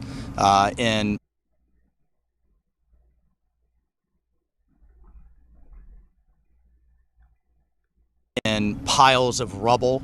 At some point, we have to look realistically. How do you rebuild Gaza? What does that look like? What's the timeline? I think a lot of people were looking at very unrealistic timelines. We're talking 10, 15 years, not the 5 years. And so that is what that's what we have to work through. That's part of what we'll work through with Prime Minister Netanyahu. To me, it is unfair to have explained to Palestinians that they might be back in 5 years. Oh, That's it's just unfair. preposterous. And he's just... Wow. It's unfair to Palestinians to say they might be back in 5 years. So there's Steve Witkoff on the left. I can't remember this guy's name either now. There's just so many new names I'm trying to get a grasp on. I cannot remember this idiot's name. But these are both guys in Donald Trump's... Mike Waltz. That's right, Mike Waltz. He's the new national security advisor, and Steve Witkoff here is the special envoy to the Middle East. A billionaire. A psychopath. And these guys are, sitting here saying, oh, it's not fair to promise Palestinian stuff because they're not going to get it. Okay? We'll work through with Prime Minister Netanyahu. To me... It is and by the unfair way, this is all in reference to the ceasefire deal, which is currently being carried out as we speak, day by day. We're seeing different hostages being released, and that is what's keeping the very, very, very, very, very fragile peace going right now. They're now saying this deal is insane. This deal can't even be. It's not fair to Palestinians or whatever else. None of this can be done, right? They are basically shitting all over a ceasefire deal that Donald Trump supposedly was involved in. Now, I've been suggesting that that's bullshit, that there were other reasons why they agreed to that ceasefire deal. Maybe it was the IDF soldiers signing petitions to not fight in the war, objecting in whole the illegal things that they've been forced to do in the IDF. Maybe that was it, right? Because now Donald Trump's own administration is out here shitting on the very deal that he was doing victory laps over at the beginning. It's part of what we'll work through with Prime Minister Netanyahu. To me, it is unfair to have explained to Palestinians. And that was in my estimation, an admission here from... What's this idiot's name again? I forgot it already. He's just so forgettable. Mike Waltz. Mike Waltz just admitted that basically the Donald Trump administration didn't go through shit of this ceasefire deal. Why would you need to go through it again? Didn't you already supposedly go through it? Why are we now just learning about objections to this deal that the Trump White House has been taking credit for? What? What's happening? I feel like I'm taking crazy pills! That they might be back in 5 years. That's just preposterous. And he's just taking a common sense approach. Well, as to where people will go, that's a big issue, and we have to solve that. And that's what we're here to do, and that's what the president has tasked us with. And we're okay, enough of these idiots. It's two fucking jokers right here. There you go. There's the Donald Trump administration. Very, very competent. Very, very competent. So competent that his own administration is basically poo-pooing its own achievements already 2 weeks in. It's not, wow. The competence is overwhelming. Alright, let's go to the goddamn Oval Office, where a war criminal came to visit. Here's C-SPAN from a day ago with the evidence. I mean video. Peter? Would Palestinians have the right to return to Gaza if they left while the rebuilding was happening? It would be my hope that we could do something really nice, really good, where they wouldn't want to return. Really nice, Why would really they good. want to return? The place. Yeah, why? Why would they want to return? It's not like they've been talking about wanting to return this whole time. I don't get it. Doesn't make sense. It's a really ugly place. Have you seen my place? It's very nice. Or get them a new Trump Tower in Jordan. It'll be great. I don't know why they would want to live in this place they've been fighting over for so long. Doesn't make sense. It's been hell. It's been one of the meanest, toughest places on earth. Meanest, toughest. And right now, it's. I've seen every picture from every angle, better than about. Bibi just got done telling me. See how much he's smirking right now? He just got done telling me we have done as much destruction as we possibly could without dropping an actual nuclear bomb. We've absolutely obliterated these people. Why do they want to be there? He keeps saying there's no reason for them to want to be there. We're going to kill them all. Then why would they want to be there? It doesn't make sense. There. Illegal. And nobody can live there. You can't live there. So if we can build them through massive amounts of money supplied by other people, very rich nations. Even Benjamin Netanyahu seems to be taken off guard by that statement. But Donald Trump is he's suggesting the United States isn't going to pay for it. Israel is apparently not going to pay for it, right? Because he's saying neighboring countries. So we funded this genocide that was carried out by this man right here, Benjamin Netanyahu. And Donald Trump's solution for this is that we need the countries in the region to fund a luxury earth ethnic cleansing. Is that what he's saying? I mean, that's exactly what he's saying. He's saying Jordan, Lebanon, Syria, and Egypt are going to get the money together to fund the relocation of Palestinians, something that I'm pretty sure every single one of those countries has the staunch objections to doing.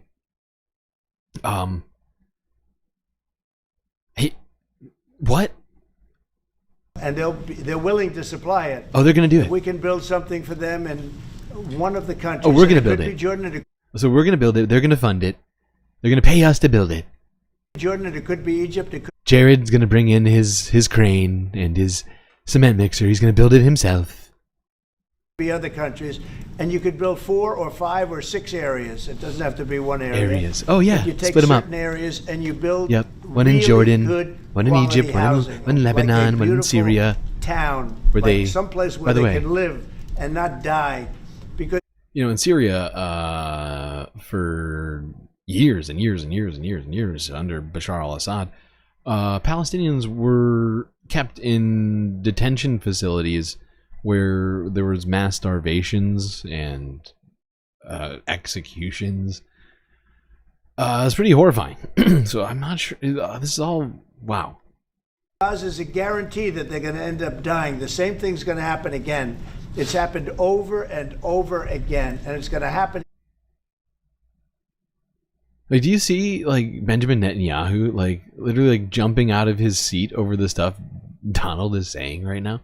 I think a lot of some of this might be completely off the cuff, and or shocking Benjamin Netanyahu to have him say of a U.S. leader saying this stuff that he's only dreamed of hearing.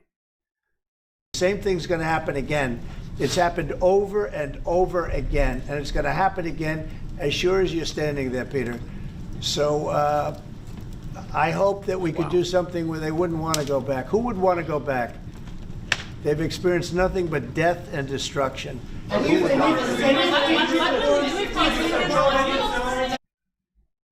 Wow. Nothing but death and destruction. Why would they want to stay around when we keep funding bombs to blow them up? Doesn't make any sense. I feel like I'm taking taking crazy pills! If Egypt and Jordan tell you no, what will you do then? Well, I don't think they're going to tell me no. I don't think they're going to tell me no. I think they're going to tell Biden no, and I think they're going to tell other people no. So you think it will happen at the end? I think there's a good chance, yeah. How I'd like to many see it people are you thinking about? All of them. I mean, we're talking All of about them? probably 1,000,007 people, 1,000,007, maybe 1,000,008. 1,000,007. So does the White House have information we don't have? Have 300 to 200,000 people died in Palestine already? In Gaza? Because the number used to be over 2 million. So does Donald Trump have information we don't have as to how many Palestinians have actually died? That one threw me off when he said that. But, you know, I wouldn't be shocked to hear that. But to think that just because Joe Biden's not in office, the countries who have been objecting to help with ethnically cleansing Palestinians from Gaza are somehow just going to say, oh yeah, we're definitely on board now because Donald Trump is here. Immediately, if not sooner. It's a fucking insane suggestion. I mean, everything he's said in the last 18 days or however long it's been has been utterly insane. But point is, this stuff that he says here with Benjamin Netanyahu around this visit from the war criminal, most wanted war criminal on the planet right now, it really takes the cake on insanity. But we already heard a multitude. I don't know. I don't have a list in front of me, but at least I believe at least 3 or 4, if not more, Arab countries and foreign ministers and such came together in a emergency meeting after Donald Trump's, I think it was the first time he suggested on Air Force One that Egypt and Jordan were going to take all the Palestinians, that Egypt and Jordan came out, and among others, to say that they were not going to do that in any capacity, and that Donald Trump they tried to be diplomatic about it, but as much, basically suggested that Donald Trump was out to lunch. But I think all of them, I think they'll be resettled in areas where they can live a beautiful life and not be worried out about of Gaza. dying every day. If they stay there, we're going to let Israel kill them all. Right? Like, because he's basically saying this war is inevitable, right? There's no way to stop it if Palestinians exist in the Gaza Strip. I just want everybody to get a handle on this, right? Because we were dealing with Joe Biden. He was barely talking about this. But he was certainly talking about the desire for peace to happen, even though the administration did basically nothing to make that happen, right? No pressure was put on Israel. No red lines were kept. None of that. But now we have a president outwardly saying, I'm struggling to actually say all these things that he's saying. Is it because it's utterly insane? But hold on, I'll just let him say it again. Areas where they can live a beautiful life and not be worried about dying every day.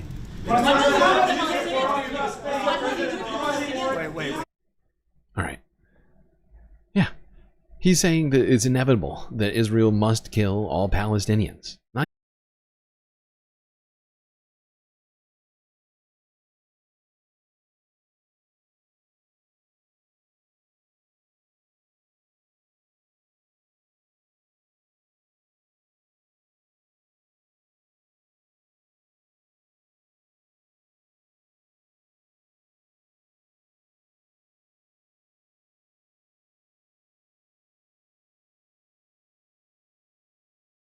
happen. Why do we have black screen?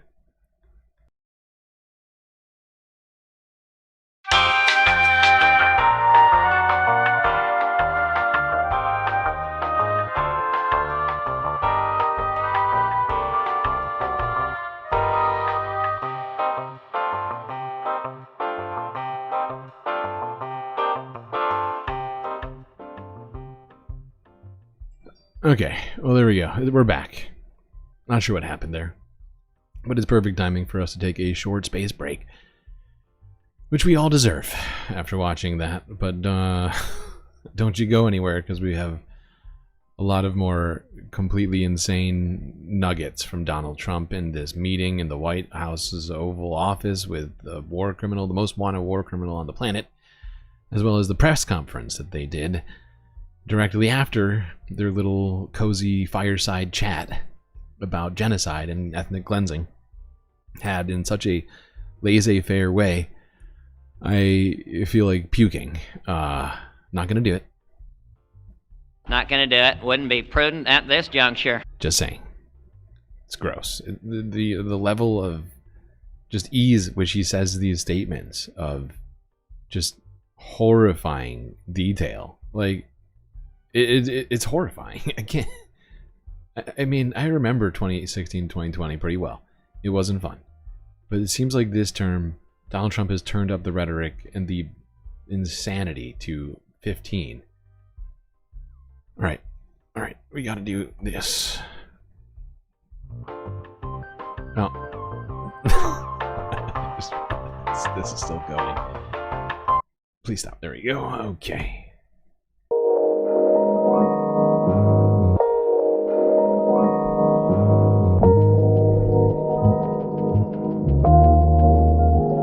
Alrighty, chat. This should be our final space break. Starting at a very late time, but we still got all of the content. Looks like we're gonna get all of the. Well, we absolutely are gonna get all the content.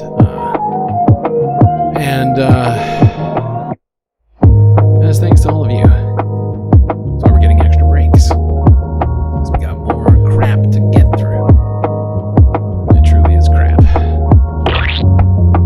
Anyway, chat. While you're taking this break, do consider hitting the like button, subscribing, of course, and while doing those two things, considering very strongly you're contributing to the Galactic News Network in one of the many ways that we have available to you, such as YouTube. We got the super chats, the super stickers, the memberships, which the more memberships we get, the more emotes that we have. I have a bunch waiting to add in. We're just doing a vote in the Discord right now. If you're not in the Discord, get in there. Why aren't you in there? You should be. Because that's where even more galacticness happens. Even if you're not in the Patreon, there's still plenty to do in the Discord, so don't forget that. And, the more memberships we get on YouTube, the more emotes we have available to our space fams who are already members. It's a sort of like a community goal, if you will. Of course, we got the super chats and things too. We got the bits and the subscriptions on Twitch. We got Cash App and PayPal if you just want to give us money to ensure that we continue to survive and do what we do. And of course, one of the best ways to contribute to the Galactic News Network is by becoming a Galactic Patreon member on Patreon.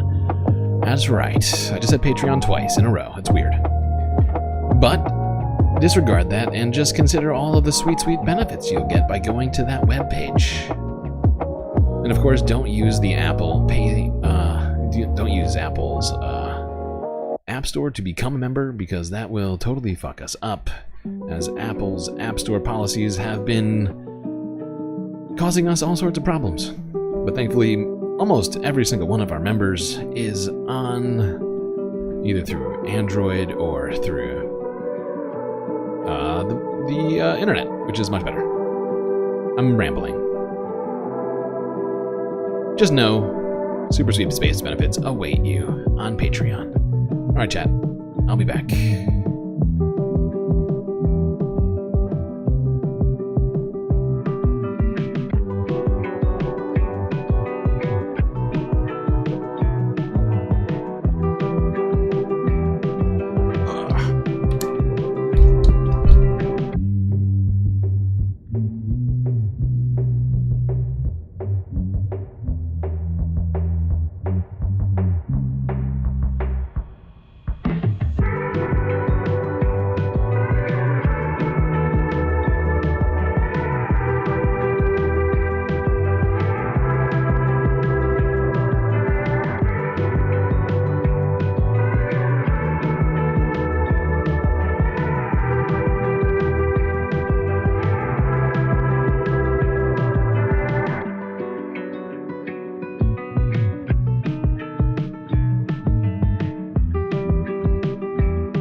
All right, chat, I am back. You know what that means. Time to get back to your seats. It looks like we lost some people with the blackout that we had, unfortunately. I don't know what happened there.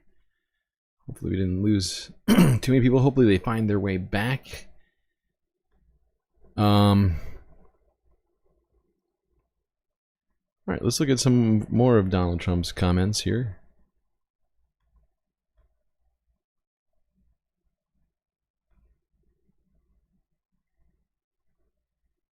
If not Jordan, Egypt, what other countries you think might accept Palestinians from Gaza? Well, I think Jordan and Egypt will. I know they've spoken about it with you, and they say they're not going to accept. I say they will. Oh, wow, he knows. But I think other countries will accept also. I think that Gaza What countries? Is a demolition. Iraq? Saudi Arabia? Where? I wish you would say more specifically what countries he means. I'm just trying to think of where else we would even hypothetically think about putting Palestinians. Site right now. If you look at Gaza, it's all, I mean, there's hardly a building standing, and the ones that are going to collapse. You can't live in Gaza right now, and I think we need another location. I think it should be a location. Whose fault that's is gonna that? Make people happy. You look over the decades. What does he mean? Has he seen any? I mean, even Benjamin Netanyahu isn't buying this. Look at his face. He's like, what the fuck is this guy talking about right now? Palestinians are happy to be. Even he knows. He's seen the footage of Palestinians cheering in the Gaza Strip that they finally made it back to their destroyed homes and they're never leaving. We've seen that commentary on this channel. I'm working on a clip that includes some of it. Hopefully, I'll be able to post it after I'm done with this stream this morning. Because I just won't sleep today. But like, even Benjamin Netanyahu knows full well that what Donald Trump is saying is insane. And he's never been in this situation before. I mean, he's been in power for quite a while, in politics for a long time.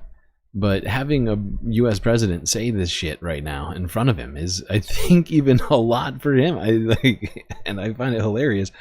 Because you can see the evil coming through too. He realized, oh my god, how evil some of this shit sounds when said out loud in public. He's like, oh my god, oh, like, wow, that sounds horrible and totally unrealistic, and or whatever else. Like, I've seen him react to some of the things Donald Trump's saying throughout this interview, and it's just fascinating to see his reactions over all this.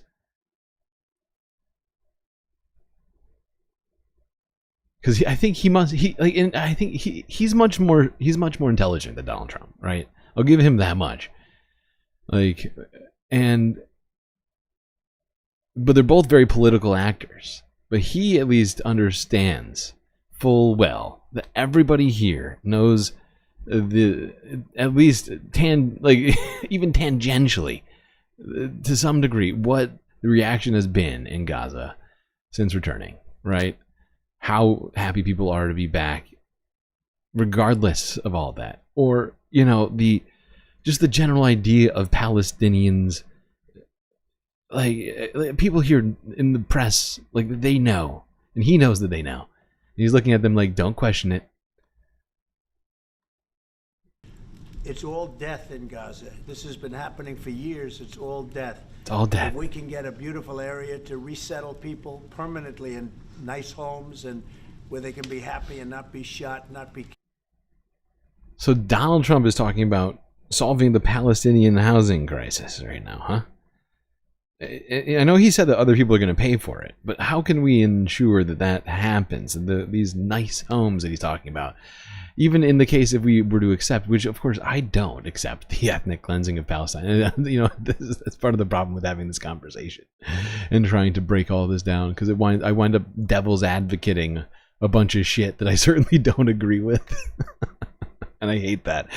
Because I just, like, I'm always talking about everything. I like to be fair. I like to at least follow ideas or arguments to their logical conclusions, perhaps sometimes to point out their absurdity, but I wind up doing things that I hate, like talking about, oh, okay, so we're going to solve the Palestinian housing crisis right now, but it's not going to be us. We're just going to make sure it happens.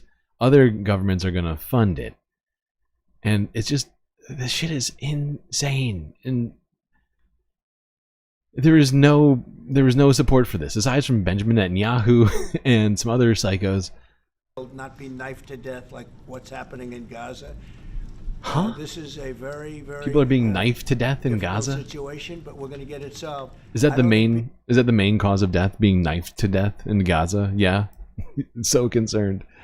Wow, that is hilarious. A very, very difficult situation, but we're going to get it solved. I don't think people should be going back to Gaza. I think that Gaza has been very unlucky for them. They've lived like hell. They lived like you're living in hell. Gaza is not a place for people to be living. And the only reason they want to go back, and I believe this strongly, is because they have no alternative. What's the alternative? Go where? There's no other alternative. If they had an alternative, they'd... Wow. I mean, this shows you just how little Donald Trump actually understands about the dynamics of the situation. Right? Like, he seems genuine about this because he doesn't understand. He doesn't read the Bible, people. He doesn't understand any of the religious implications around all of this, right? The fact that Israel essentially is an ethno-state based upon a religion, you know, it's a theocracy, that Palestinians were, you know, ethnically cleansed from their lands on what is essentially religious lines, right? And he just doesn't seem to understand that element of any of this. And like me, I've spent time reading all sorts of different religious texts, you know, from the Bible to the Ramayan and whatever else in between. A little Greek mythology here and there. I've certainly read parts of the Quran and the Old Testament, as well as the New. And it's just, when I listen to this man speak, it becomes just so evident, so clear, that he just does not understand even slightly, like, any of the more nuanced elements of this. And it's not even nuanced. Like, his own administration people are using biblical references all over the place. Judea and Samaria. I've heard the term Judea and Samaria more than 10,000 times in the last year, I think. Way more than I ever had to deal with that phrase. I mean, sure, I heard it in different places, but in the level of which I've heard it in reference to this, he just doesn't even seem to understand what it means. Elise Stefanik gets it, right? You know, Mike Huckabee gets it. They've actually read the Bible, you know, whichever Bible you want to talk about there. But I mean, you get what I'm saying, right? Like, but Donald Trump here, he doesn't even seem to understand what the actual fight is going on right now. He just thinks, you know, this. Oh my God, it is wild. I'd rather not go back to Gaza and live in a beautiful alternative that's safe. What an idiot. How many people are you thinking about? All of them. I mean, we're talking All of about them. probably 1.7 million Permanent. people, Permanently. maybe 1.8 million, but I think all of them. Yeah, because in there he said he as much as said that it's a permanent resettlement. That's the title of this clip, right? He's saying it's permanent. He's saying the entire Gaza Strip to be permanently ethnically cleansed, and maybe the people who can afford to buy a seaside, you know, loft or whatever, right, from Jared Kushner's development company or his development, whoever is going to be like, whoever's going to be rebuilding Gaza, right, in his mind, right, like that seems to be what it is, right? Because there's way more to this. I don't know if everybody's heard all of it yet, but it's insane. It truly is insane. But Donald Trump, you know, saying, why would they even want to go back? Can't even fathom why Palestinians would want to go back to the Gaza Strip. It's horrifying.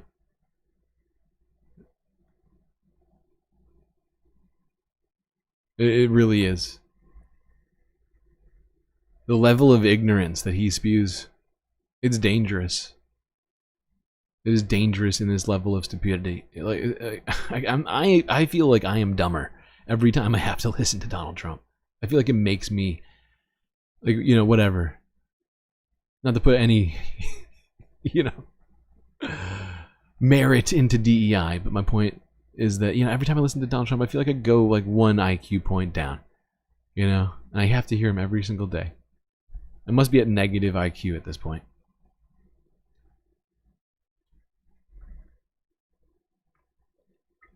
But the fact is, regardless of how healthy it is to analyze Donald Trump as a spacecaster, I have to listen to him. But beyond me, I think it is important for us to actually know what it is he's thinking. He's the most powerful man on the planet. He controls the most powerful military on the planet and the largest economy on the planet. Everything he does has an effect on us, regardless of whether, even me in space, you know, space policy has changed based upon him. FAA gets shut down. Suddenly Elon Musk is blowing rockets in the atmosphere, ripping holes in the ozone layer, giving little kids cancer on the ground, and blasting my ship into pieces. You know, no more Galactic Space Station, it's gone. Sorry. It was promoting 2 leftist ideas for the Trump administration. Obliterated. Thrust into the vacuum of space. Any of these things. Totally possible. Alright, let's go to this fucking White House press briefing that they did later in the day. People were waiting around for hours and hours. 3 hours. They had the cameras rolling. Here's the Associated Press live feed, I think, right? Or is this Forbes? This might be Forbes. Yeah, this is not the AP. Yeah, here we go. People waiting around for hours and hours. 3.5 hours they had the stream up. Look, here's little Kilmeade, Peter, or no, wait, Ducey, little Ducey. Little Deuce.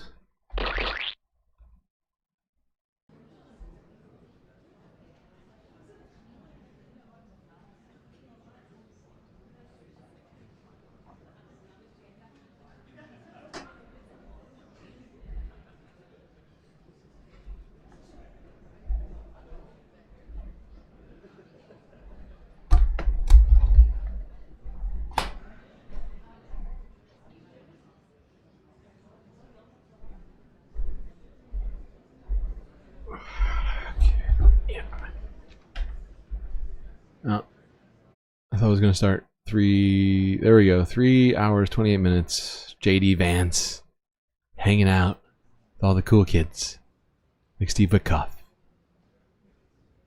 and Scott Bessent.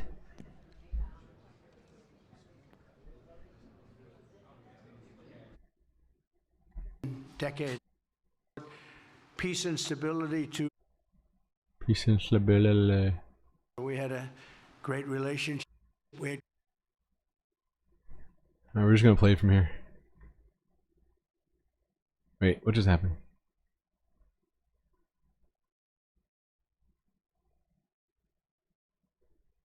There we go.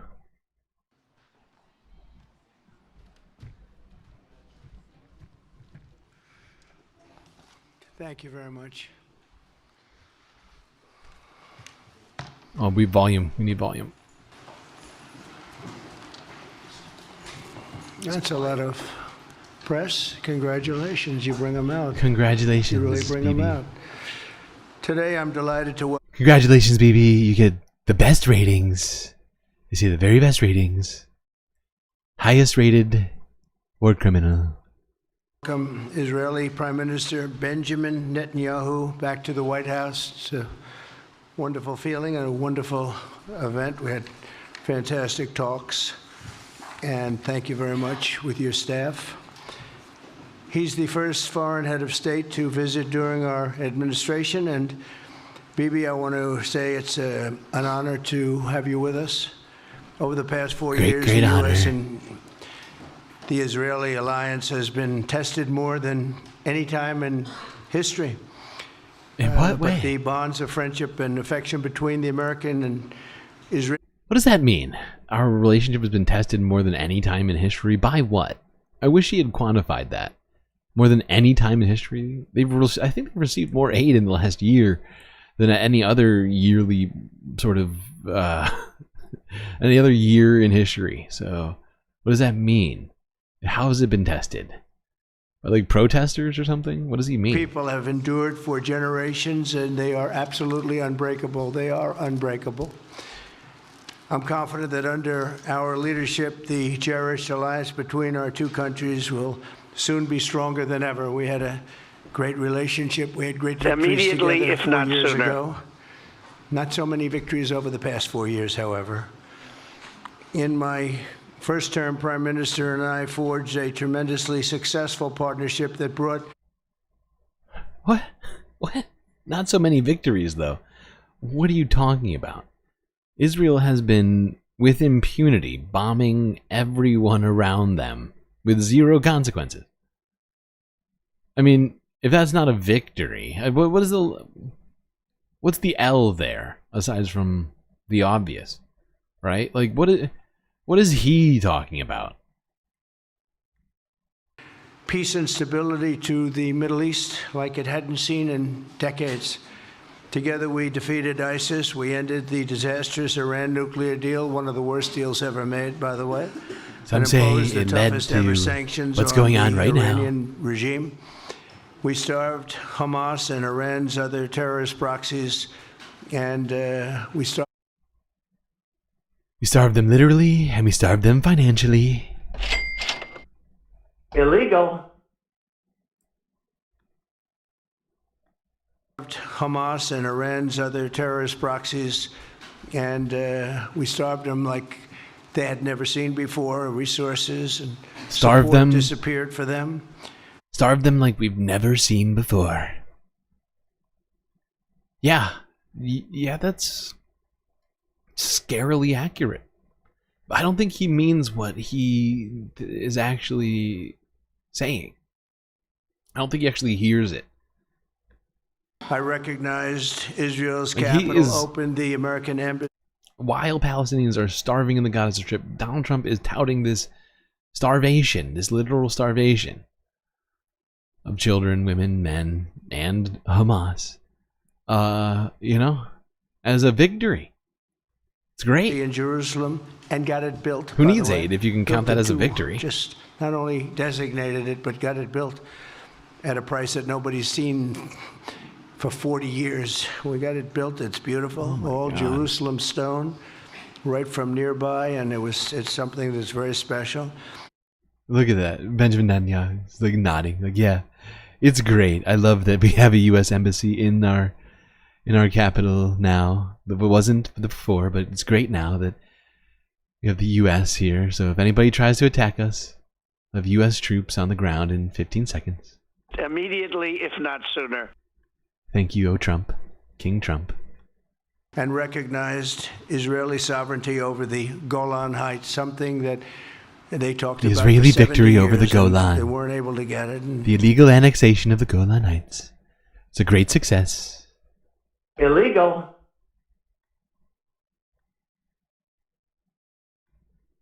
I got it. I and did with it. the historic Abraham It was me. Accord, something that was really an achievement that was, I think, going to become more and more important because we achieved the most significant Middle East peace agreements. I mean, this is in half a deranged. century, but the Abraham Accords in particular, and I really This shit is fucking deranged. Like, I'm starting to wonder how long it's going to take for me to start pining for Matt Miller. I said it. I already said it. I said it. I literally said it. Well, as Matt Miller was heading out the door, I was like, dude, I know how much shit we've given Matt Miller over the last year and a half. Or at least the last year at this channel. But with Marco Rubio being the new Secretary of State, how long is it going to be until we pine for a Matt Miller speech or a Joe Biden fumbling? I'm staying in the race. I'm serious. I know it sounds insane coming from me, right? But like listening to this man at the same frequency as those guys, I think it's genuinely affecting my intelligence. I'm definitely dumber now. What the fuck is this guy saying? that many countries will soon be joining this amazing peace. Like, he might as well just go to Gaza and dance on the graves of Palestinians. Like, what is this guy? Who, this guy? Wow.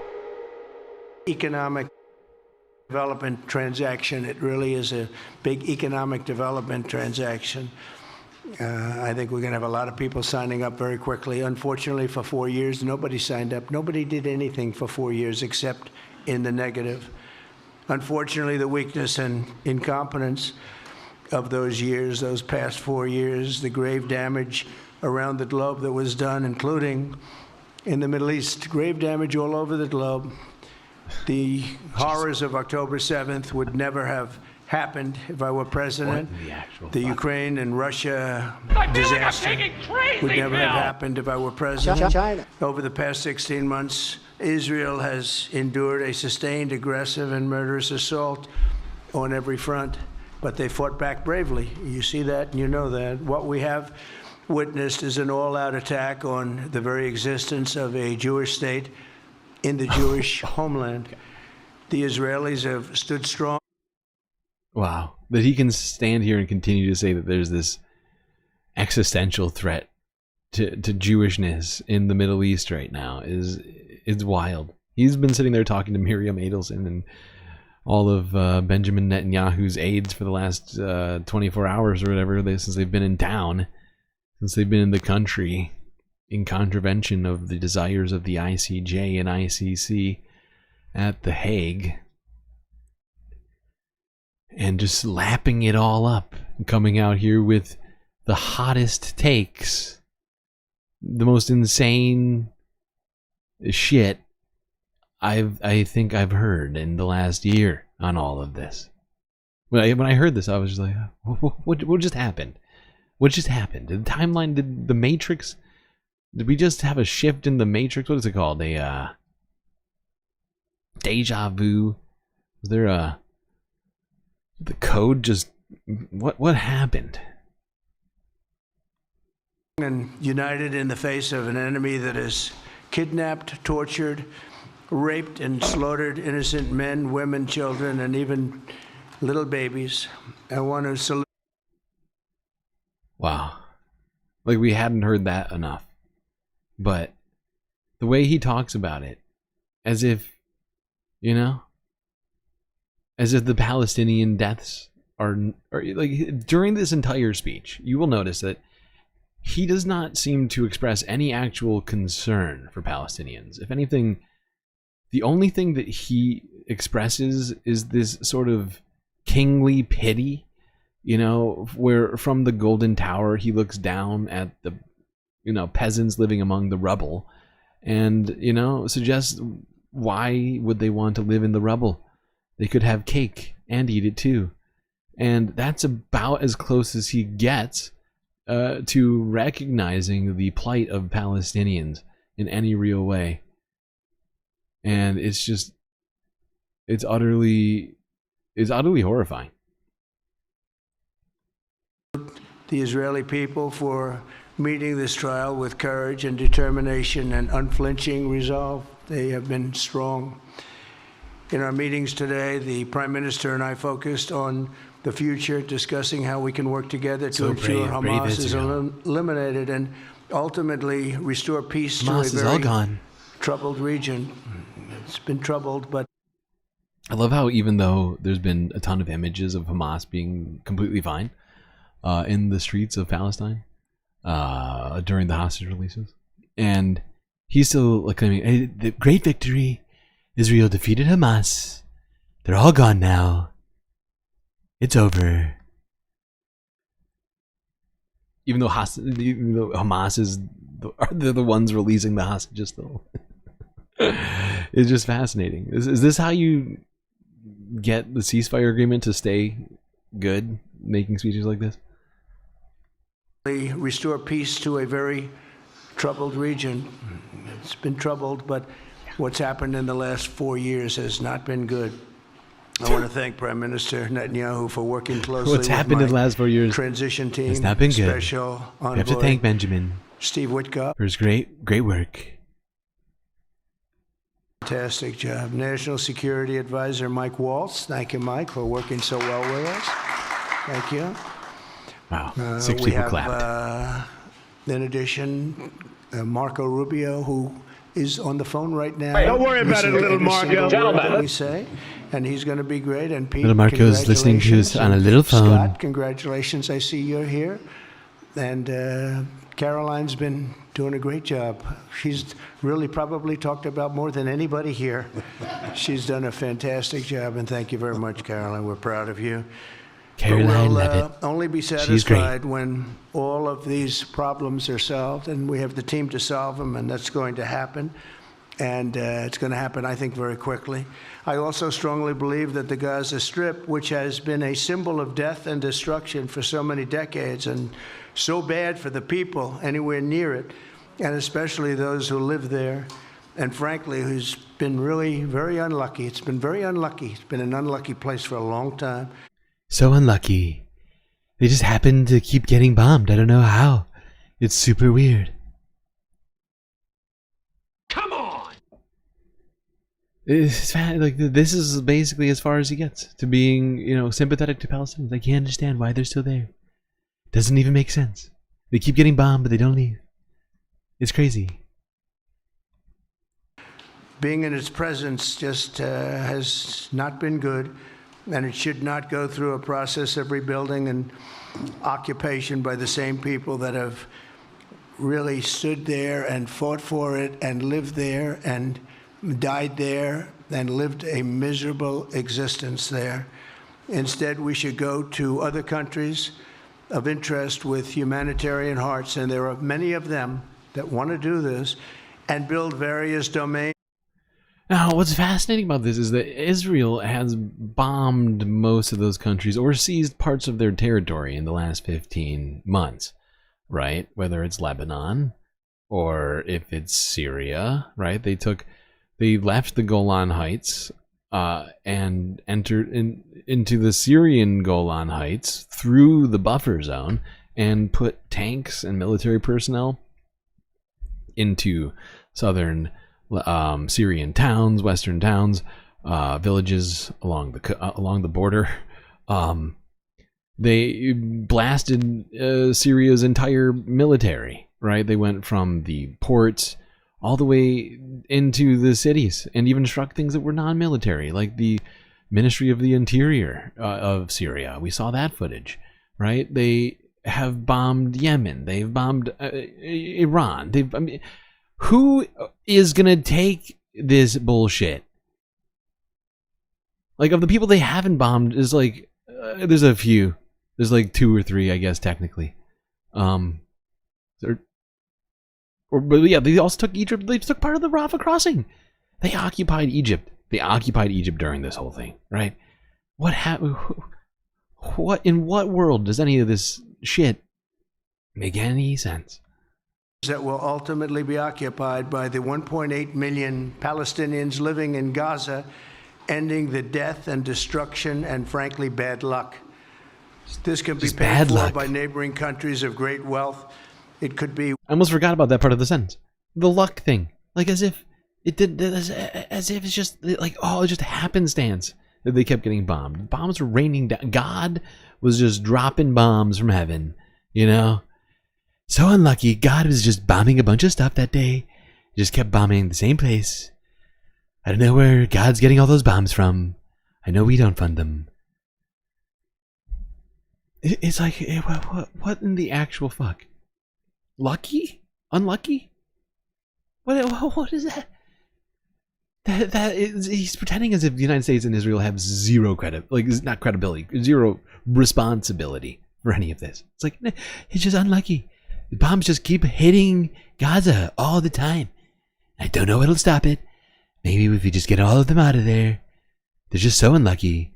Does that mean the bombs are going to follow them? That's one thing I'm wondering right now. You know, if they're so unlucky, maybe the bombs will follow them to Egypt or Lebanon or Jordan or wherever Donald Trump is talking about. 1, 2, 3, 4, 5, 7, 8, 12. It could be numerous sites, or it could be one large site.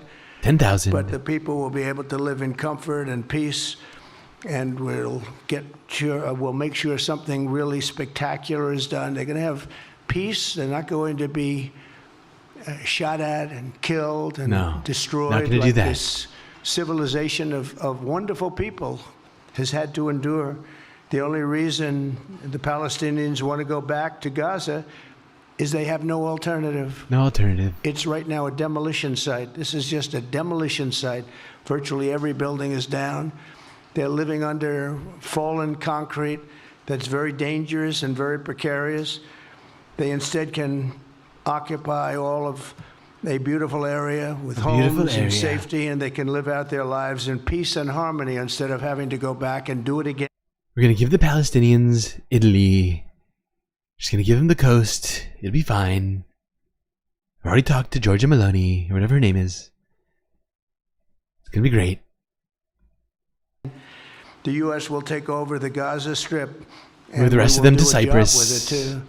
We'll own it and be responsible for dismantling all of the dangerous It'll be exactly unexploded the same. bombs and other weapons on the site, level the site and get rid of the all U.S. destroyed bombs. buildings, level it out, create an economic development that will supply unlimited numbers of jobs and housing for Unlimited jobs. the people of the area.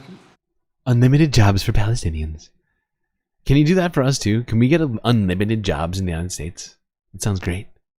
Unlimited, if you can do it in another country, you must be able to do it in the United States, right? Donald Trump saying unlimited jobs for Palestinians in this new future dystopian sort of concentration camps system that he's got figured out.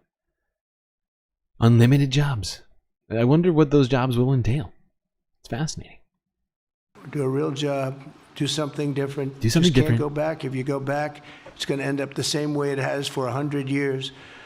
I'm hopeful that this We're getting bombed by ceasefire could Israel. be the beginning of a larger and more enduring peace that will end. He just keeps the way he's talking about this, as if Israel has zero credit for any of this stuff. He's just, it's all luck. Palestinians, they're just unlucky. They're in a bad spot. Israel uses that spot as a weapons testing site, and it's very inconvenient. And so we're just going to get rid of the Palestinians so they can keep doing what they do. It's much easier. It's not Israel's fault they keep doing this. It's just luck. Bloodshed and killing once and for all. With the same goal in mind, my administration has been moving quickly to restore trust in the alliance and rebuild American strength throughout the region. And we've really done that. We're a respected nation again. Finally a lot's respected. happened in the last couple of weeks. We are actually a very respected nation again. I ended the last administration's de facto arms embargo on over $1 billion in military assistance for Israel.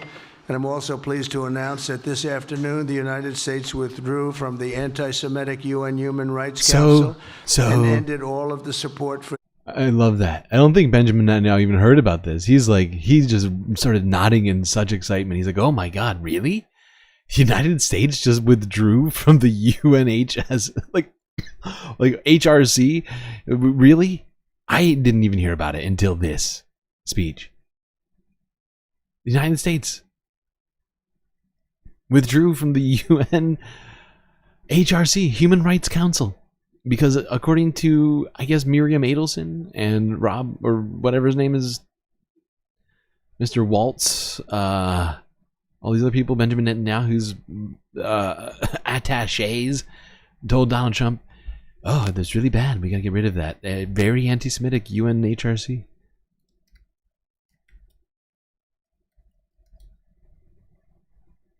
Yeah, according here to multiple sources, Trump orders the United States withdrawal from the UNHRC, the United Nations Human Rights Council, signing executive order for immediate withdrawal. So we're just going to, we might as well. We're not part of the ICC, the ICJ. We might as well just completely remove ourselves from anything relating to human rights, civil rights. There's no reason to. It's just getting in the way of stuff.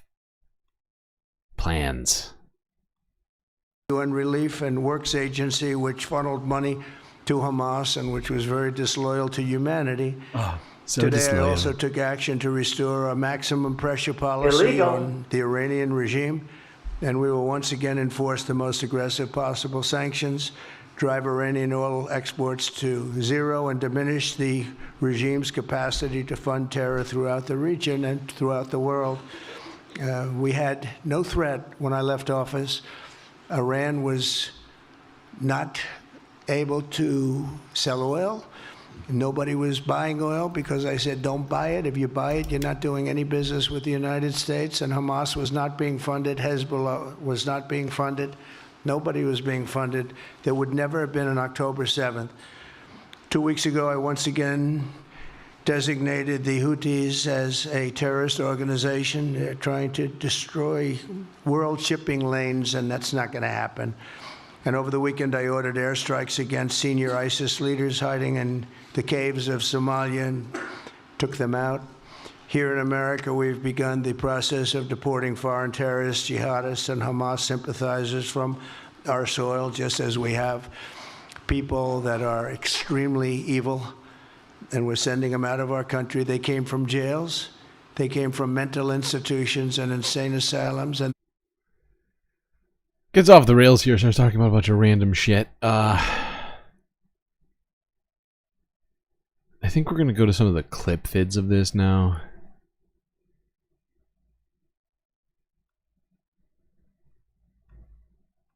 Yeah, let's go here. It's the AP from a day ago. From our this meetings very today, press conference. the Prime Minister and I focused on the future, discussing how we can work together to ensure Hamas is eliminated and ultimately restore peace to a very troubled region.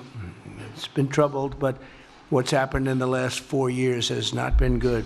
I also strongly believe that the Gaza Strip, which has been a symbol of death and destruction for so many decades and so bad for the people anywhere near it, and especially those who live there, and frankly, who's been really very unlucky. It's been very unlucky. It's been an unlucky place for a long time. Being in its presence just has not been good, and it should not go through a process of rebuilding and occupation by the same people that have really stood there and fought for it and lived there. And it should not be repopulated by the people that have fought for it and lived there.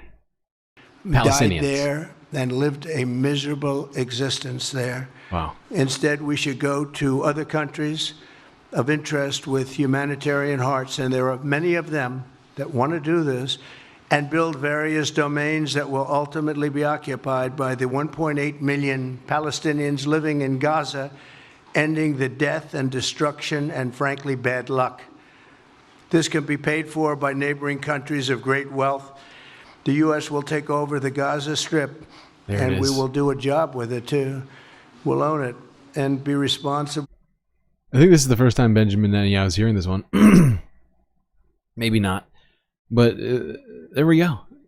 Donald Trump saying that he plans to take over the Gaza Strip.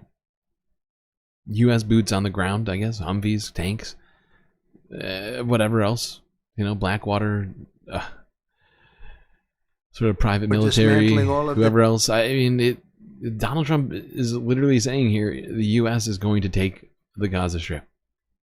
Dangerous unexploded bombs and other weapons on the site. And it's insane. It is insane. The U.S. is going to occupy the Middle East again. Well, more than it already is. I mean, technically we have a base still in Iraq. But, you know, restarting the wars in the Middle East. I thought his people were big time into not doing that. I've heard so many people say, Donald Trump's going to end the wars in the Middle East. It's going to be great. He's going to stop funding all of that waste. Well, how do we do that if we occupy the Gaza Strip? How does that happen?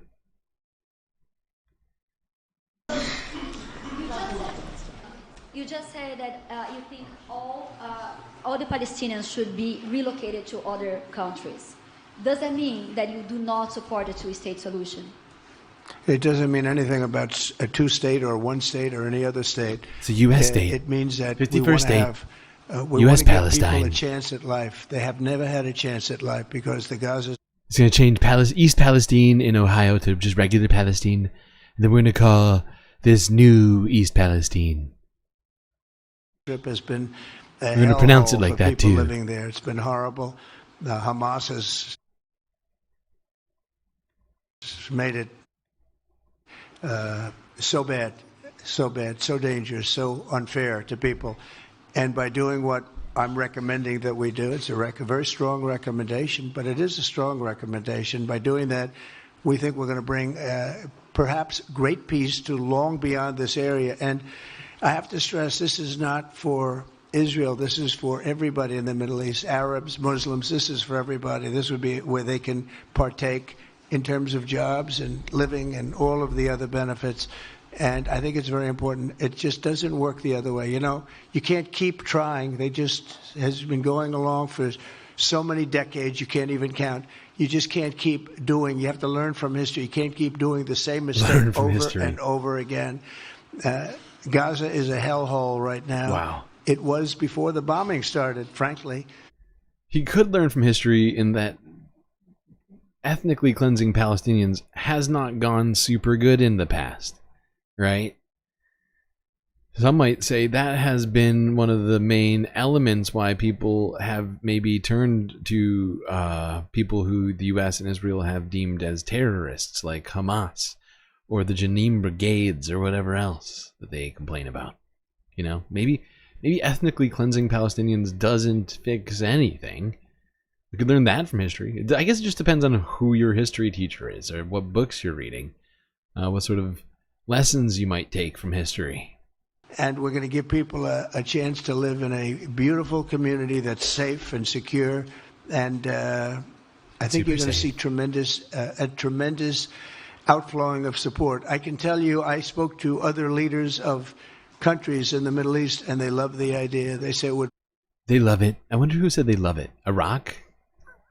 Iraq loves nothing that we do. Maybe Saudi Arabia, and like the Saudi Arabia, I'm sure is not going to take them, but like they probably love this idea, like sending Palestinians to Jordan or something. But it is fascinating because I've heard just about everybody come out and sort of condemn this in the Middle East. I have no idea who he means when he says that. But when he talks about two-state solution, he's talking about Gaza. That's now Israel-U.S. territory. Okay, it's joint territory between the United States and Israel, basically, being built for settlers to move into, and or wealthy Americans, or just the global elites in general.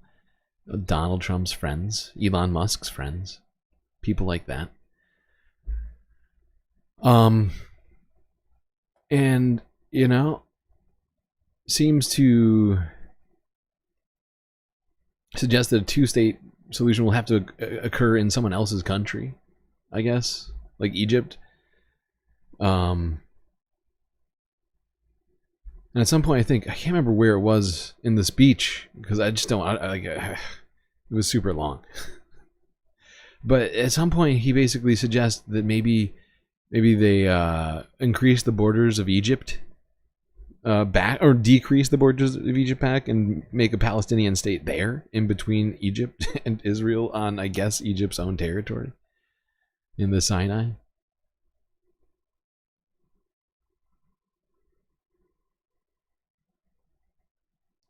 But he doesn't seem to support the traditional sense of a two-state solution whatsoever, considering he's talking about ethnically cleansing at least 1.7 million people. He doesn't seem to be clear on how many are left. It certainly differs from what other people have said, but does actually almost comport with the Lancet article that suggested that there might be 200,000 people already dead. Because he seems to be using figures that would make sense with that. Let's go back to talking about the U.S. owning Gaza.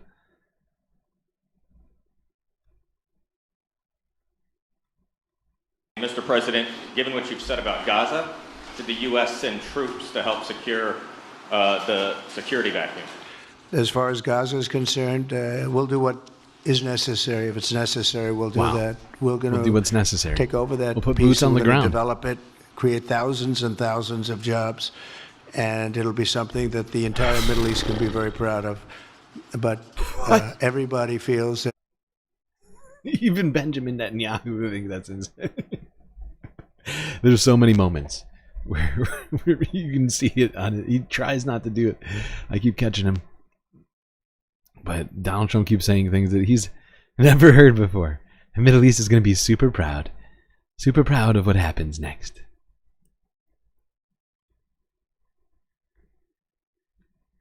Going to develop it, create thousands and thousands of jobs, and it'll be something that the entire Middle East can be very proud of. But everybody feels that continuing the same process that's gone on forever, over and over again, and then it starts, and then the killing starts, and all of the other problems start, and you end up in the same place, and we don't want to see that happen. You are talking tonight about the United States taking over a sovereign territory. What authority would allow you to do that? Are you talking about a permanent occupation there? I do see a long-term ownership position, and I see it bringing great stability to that part of the Middle East. Well, there you go. Donald Trump saying it. The U.S. will own it. He's obsessed with the U.S. owning things, right? Panama, Greenland, and now Gaza. We'll invade it if we have to. It's going to be ours. It's going to be the 51st state, I guess. The East Palestine. New East Palestine. And maybe the entire Middle East. And everybody I've spoken to, this was not a decision made lightly. Everybody I've spoken to loves the idea of the United States loves it. Owning even that piece of Palestinians, land, they love it. developing and creating thousands of jobs with something that will be... Oh wait, sorry, I haven't talked to any Palestinians yet. Maybe when I talk to a Palestinian, they'll say something different. But till now, I've only been talking to Israelis. None of the Palestinians. They don't deserve to have their voices heard or to negotiate. I'm going to do a bunch of unilateral negotiating with our partner in all of this. In a really magnificent area that nobody would know. Nobody can look because all they see is death and destruction and rubble. He has a different idea. Yeah, and I think really. It's worth paying attention to this. Oh my God. We're talking about it. This is insane. He's exploring it with his people, with his staff. I think it's something that could change history, and it's worthwhile. Wow. When Benjamin Netanyahu is excitedly saying this could change history and it's worthwhile, everyone should be shivering. That is horrifying. You know, the most extreme Israelis, I don't think, could have dreamed that this is what Donald Trump would be saying right now. This is wild. Also, I wonder if some of the settlers have a problem with the United States owning it rather than Israel. You know, the real crazies. I'm just trying to think. I feel like it could. But this is fascinating. This is all this is I mean, that last shit that we just heard about the United States, Donald Trump not even close to ruling out. He said if we have to, we'll put US troops on the ground in Gaza, right? To secure it for our own ownership. That should scare the shit out of people. I've been trying to grapple with this. The more I've unpacked these discussions Donald Trump had, the freaking press briefing that they did with Benjamin Netanyahu, an already accused war criminal, while we're waging trade wars against all of our trade partners. Doing stuff like this, it is bad. Now let's see what Palestinians have said since Donald Trump said that the U.S. was going to take over the Gaza Strip.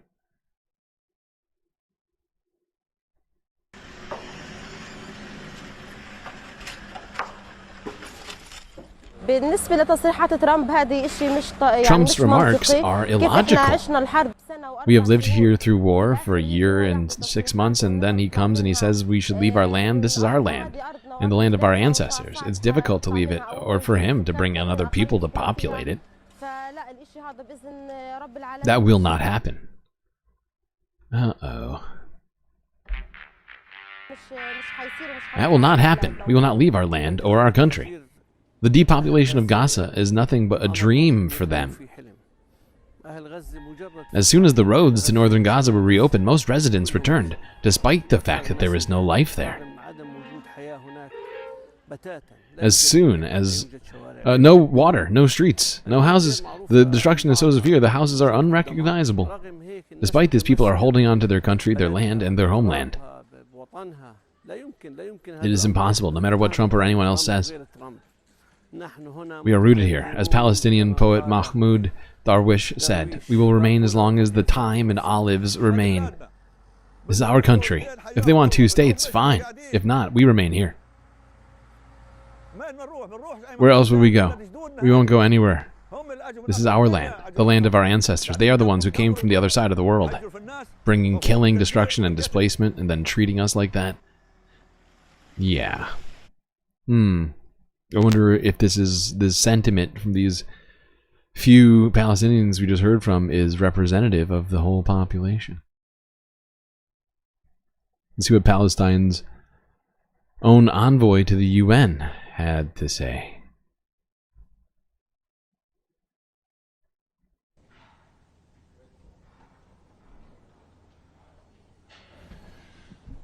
Our country and our home is the Gaza Strip. It's part of Palestine. We have no home. For those who want to send them to a happy, nice place, let them go back, to their original homes inside Israel. There are nice places there, and they will be happy to return to the.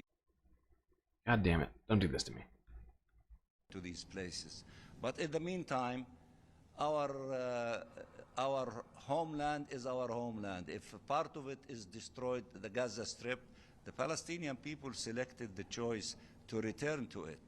In 2 days, in a span of few hours, 400,000 Palestinians walking returned to the northern part of the Gaza Strip. I think that we should be respecting the selections and the wishes of the Palestinian people, and the Palestinian people at the end will make the determination. Their determination, they want to clean the destruction in Gaza. They want to rebuild Gaza. They want to rebuild the schools, the hospitals, the roads, the infrastructures, and the buildings and the homes, because this is where they belong and they love to live there. And I think that leaders and people should respect the wishes of the Palestinian people. What do you think Trump's motive is for pushing Palestine? Well, there you go. Mahmoud Barghouti, right? Or no, is that his name? Anyway, Palestinian UN envoy, making it pretty fucking clear that Israelis should go back to Israel and live in their homes that they took from Palestinians originally, and to leave Palestinians where they are in Gaza, the West Bank. And the Donald Trump suggestion that the U.S. would do any of this stuff is utterly insane. That nobody is leaving. Oh, I just realized that the volume was low on that one. That's my bad. That's my bad, people. I was doing translations before.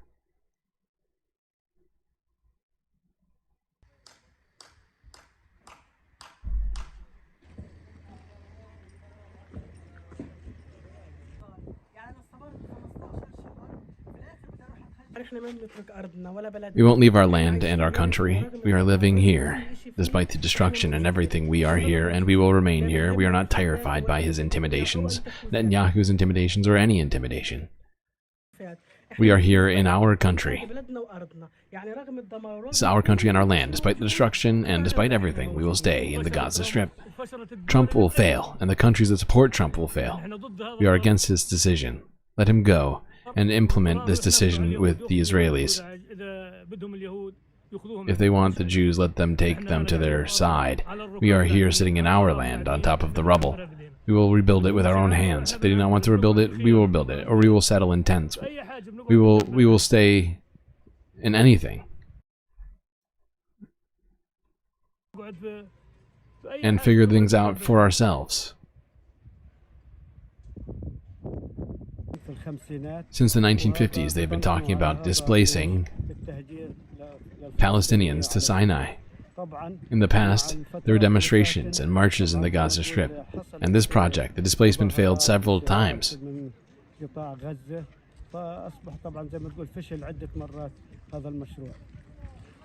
And with our steadfastness now, I expect it to fail.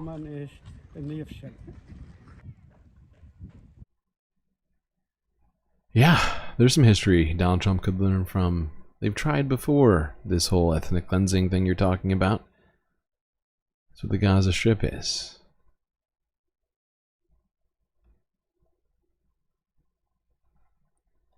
Let's see what the international community had to say about this. Channel 4 News. The assembled press were anticipating some big development, given this is a critical moment in the Gaza peace process. But even by his norm-busting standards, what Donald Trump said next left the room and the world agog. The U.S. will take over the Gaza Strip, and we will do a job with it, too. We'll own it and be responsible for dismantling all of the dangerous unexploded bombs and other weapons on the site, level the site and get rid of the destroyed buildings, level it out, create an economic development that will supply unlimited numbers of jobs and housing for the people of the area. Journalists looked shocked in disbelief that Donald Trump, the sworn America First, non-interventionist president, was proposing that the US seize control of Gaza, own it and develop it was nothing short of astounding. You are talking tonight about the United States taking over a sovereign territory. What authority would allow you to do that? Are you talking about a permanent occupation there? I do see a long-term ownership position, and I see it bringing great stability to that part of the Middle East and maybe the entire Middle East. Everybody I've spoken to loves the idea of the United States owning that piece of land, developing and creating thousands of jobs with something that will be magnificent in a really magnificent area that nobody would know. Nobody can look because all they see is death and destruction and rubble. And as Prime Minister Netanyahu stood smiling, the president framed his Gaza takeover as a humanitarian rescue for Gazans, a release from the never-ending death and destruction. Never mind that the forced displacement of people is a violation of international law that many believe would be tantamount to a form of ethnic cleansing. But the real estate developer-in-chief saw only a rosy future for all. I've studied this very closely over a lot of months. And I read a Wikipedia post one I don't want time. to be a wise guy, but the Riviera of the Middle East, this could be something that could be so bad. This could be so magnificent. Earlier in the day, the president had made another announcement that was stunning in itself, a prelude in retrospect to his evening bombshell. If we can get a beautiful area to resettle people permanently in nice homes and where they can be happy and not. Hold on, we've heard a lot of these comments from him. I think we've heard all of them. But both Egypt and Jordan rejected Trump's plan outright, while Saudi Arabia, a key US ally in the region, reaffirmed its unequivocal rejection of any infringement on the legitimate rights of the Palestinian people or attempts to displace them from their land. This unwavering position is non-negotiable. Today, some Republicans in Congress attempted to put a positive spin on Trump's plan, while others didn't even bother. Look, I think ultimately what we want is what's best for the people of Gaza. We want them to have an opportunity where they can prosper and be safe. And so obviously we'll continue to engage in conversations about that and how you keep the people of Israel safe as well. But were you shocked by President Trump's announcement? We'll continue to be that now American foreign policy? To the entire area. We'll continue to be committed. Senator, can we have a reaction to Donald Trump's proposal on Gaza? Already talked about it. I can't get. Oh, got to run away. What's that? Gaza. Oh, God. Yeah, I think there's problematic. I think American troops being involved in that area seldom works that well. Well, the president has certainly been thinking outside the box. Is there even a box in this case? Nope, no, there isn't. Take his proposal seriously? You have to take him seriously. Oh, it's ridiculous. I mean, it's not who we are as a nation to be looking at displacing people from their land and taking it over. Is that now American foreign policy? It's no, and it's nonsense. Illegal.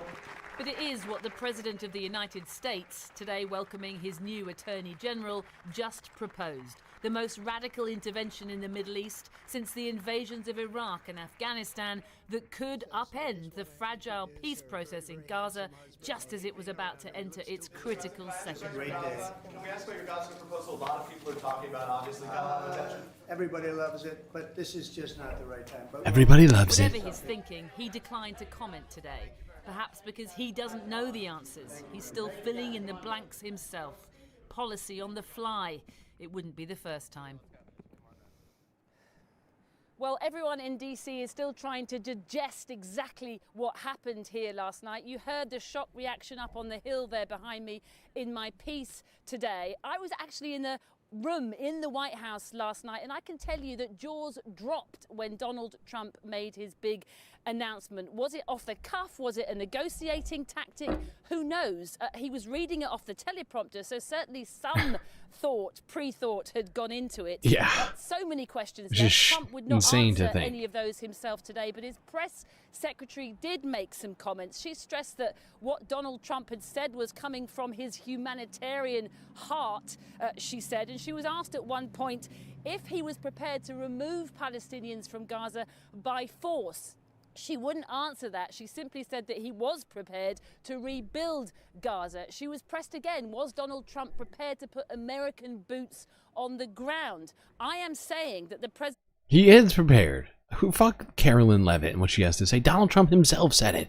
He said he's not ruling it out. That's the same thing as being prepared to do it. You know, it's just a different, you know, the words are in different order or whatever. You know, like it's pretty clear. Donald Trump is 100% on board with the idea of U.S. troops going to Gaza to take it over.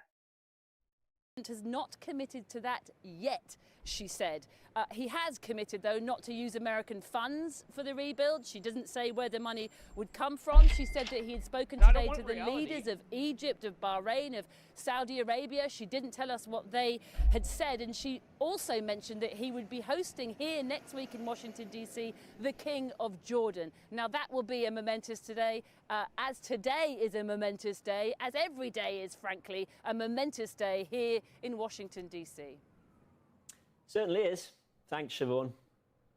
Now, President Trump's proposal was met with swift rejection from Arab leaders across the Middle East. Saudi Arabia put out a statement just minutes after his press conference finished, reiterating their absolute commitment to a Palestinian state. U.S. allies Even Saudi Arabia. and beyond have insisted that Palestinians have a right to self-determination. Even after I did that fancy sword dance with them and, you know, let people funded by the Saudi Wealth Fund into my cabinet. Come on. What does a guy gotta do? Come on! Saudi Arabia, et tu, Brute? While in Gaza, there was outrage from people who have endured 15 months of hell. Here's our foreign affairs correspondent, Sikandar Kimani. In Gaza's ruins, no one is under any illusion about how difficult it will be to rebuild their lives. But many here are descendants of refugees from the war surrounding the birth of Israel, as Palestinians call it, the Nakba or catastrophe. And for them, this rubble, all 50 million tons of it, is still home. Yep. Trump's remarks are illogical. We have lived through war for a year and 4 months, and then he comes and says we should leave our land. This is our ancestors' land. We will not leave it. But Trump officials think they know best, insisting Gazans' lives would be vastly better elsewhere. A better life is about a better opportunity, better financial conditions, better aspirations for you and your family. That doesn't occur. That's real thoughtful of you there, Steve. In the Gaza Strip. In Israel, Just thinking about our families. Come on now. The right-wing coalition were overjoyed. The long-vaunted two-state solution seemingly no longer American policy. No, not even close. Donald Trump just as much as said that second state, it's actually going to be U.S. territory now.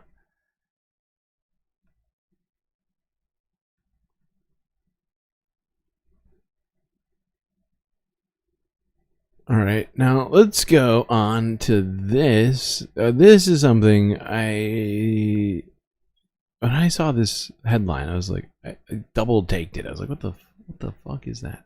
Is that real? This is an Associated Press briefing. Yeah, this is from yesterday, Associated Press. Donald Trump says that he has left instructions for Iran to be obliterated if he is assassinated. What you talking about? It's a great question, Willis. We're going to hopefully find out in a second. So I'm signing this, and I'm unhappy to do it, but I really have not so much choice because we have to be strong and firm, and I hope...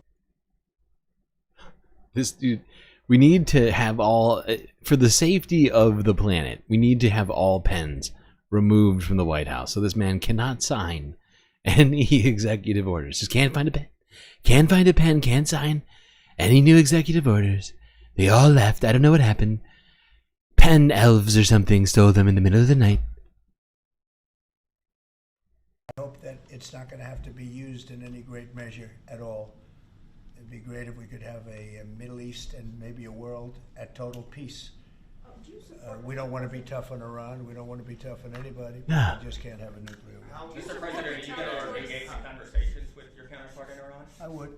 And why say that you're unhappy to sign it if it's Iran and their proxies who have threatened to retaliate against you and your team by killing you guys for taking out Soleimani? Well, they haven't done that, and that would be a terrible thing for them to do. That'd be very stupid for them to try and hold me to account. It would be obliterated. That'd be the end. It would be obliterated for trying to hold America and Israel to account for assassinating a foreign leader. That is very stupid of them to think of even considering doing. That's not even a concept of a plan. Very bad concept. Instructions. If they do it, they get obliterated. There won't be anything left. And they shouldn't be able to do it. And Biden should have said that, but he never did. I don't know why. Lack of intelligence, perhaps. But he never said it. Mr. President, when you said if they do it, they get obliterated. Just to be clear, you're talking about if Iran made an attempt on your life. Yeah. That would be called total obliteration. Yeah, so it's not even clear if they have to be successful in assassinating Donald Trump. But if any attempt on Donald Trump's life, that I guess who would determine this? I guess the Department of Defense would determine. I can't be sure who would be 100. Either way, if they were able to determine that Iran was behind an attempt on Donald Trump's life, he would obliterate Iran.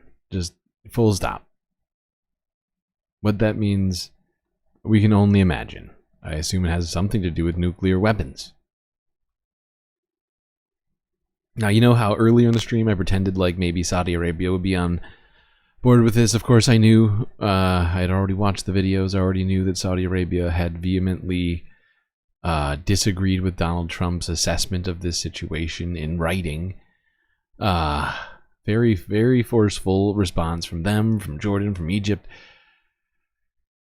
And, you know, to round all this coverage off on the Middle East situation right now, with Donald Trump having removed us from the UNHRC due to supposed anti-Semitism in the UN, having claimed that not only for the fourth time, whatever it is, that he intends, it's not a fourth, it's like fourth and sixth, fifth and sixth and seventh, because he said it over and over and over again at this point. A dozen times now that he wants to ethnically cleanse all Palestinians from the Gaza Strip permanently to some sort of a luxury ethnic cleansing concentration camp, I guess, in either Jordan or Egypt or somewhere other than Gaza, I guess. And that the United States is going to take control of Gaza by force with troops if necessary, and then clear it all out and rebuild it, then put it up for sale. We're not going to build it. We're not going to pay for it. We're going to do the rebuild and control it. as well as the luxury resettlement camps that he said were going to be just as good as Gaza or whatever. It's all insane. And if he had said only one of these things in a week, I would have been a lot less shocked, maybe. But to have said all of these things in like a freaking 48-hour period, less than that, it's just utterly mind-boggling. I have no idea what to do with it. But let's go here to the Amanpour and Company YouTube channel, where they had on the former head of Saudi Arabian intelligence. Welcome to the program. You have been digesting what came from the White House last night. You probably heard the view from Ramallah. So is there going to be a united Arab front against this Trump vision? Thank you, Ms. Amanpour, for inviting me. After hearing Mr. Barghouti, I really don't know what to add to what he said, other than to say that what came out of Mr. Trump is not digestible. I respectfully decline to add more disrespectful comments to that. But it is a fantasy to think that ethnic cleansing in the 21st century can be condoned by a world community that stays on its behind Illegal. And does not respond to that.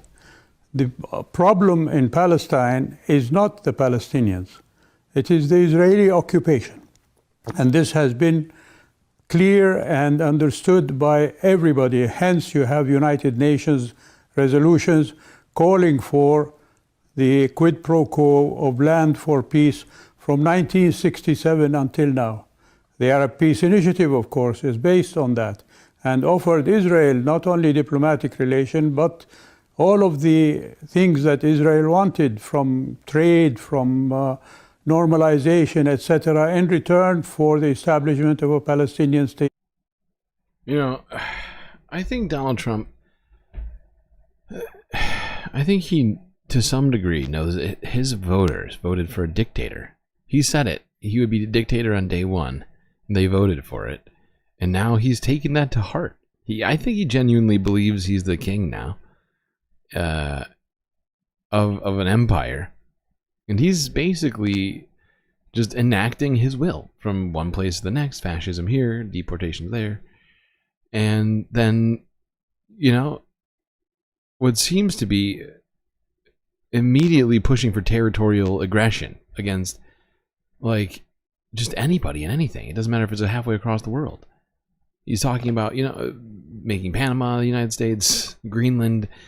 He wants territorial American expansionism, a rebirth of colonialism, essentially. That is what's happening right now. We have a fascist in government who's trying to bring back American colonialism. As if it ever left. I mean, I just mean the expansion part of it that is shocking, because, you know, we've been trying to pretend like we don't have any problems with colonialism for a while, but this really sort of just brings it all to the forefront, right? Like, we got Guam and Puerto Rico, Virgin Islands, places that aren't technically territories, Guantanamo, which we were talking about earlier today. You know, we got our hands in all sorts of places, right? You know, like Haiti. But now he's just like outwardly saying, you know, we don't have enough territory. You know, he's already said it. Like, oh, China, who said it? I don't think it was even Donald Trump who said it. I think it was another one of his nominees who was saying, you know, Donald Trump should be doing what other countries are doing or whatever, trying to take other land. It's insane. Sure. Oh, Okinawa. Yeah, sure. There's American military bases all over Japan.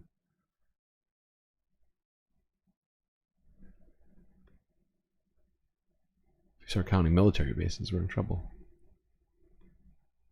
But I guess my point is, you know, this sort of expansionist rhetoric from Donald Trump should be shocking to no one. But I guess I thought that it would be a little slower into all of it. He just went, it was 0 to 100 on every one of the worst possible things that he could have done on everything.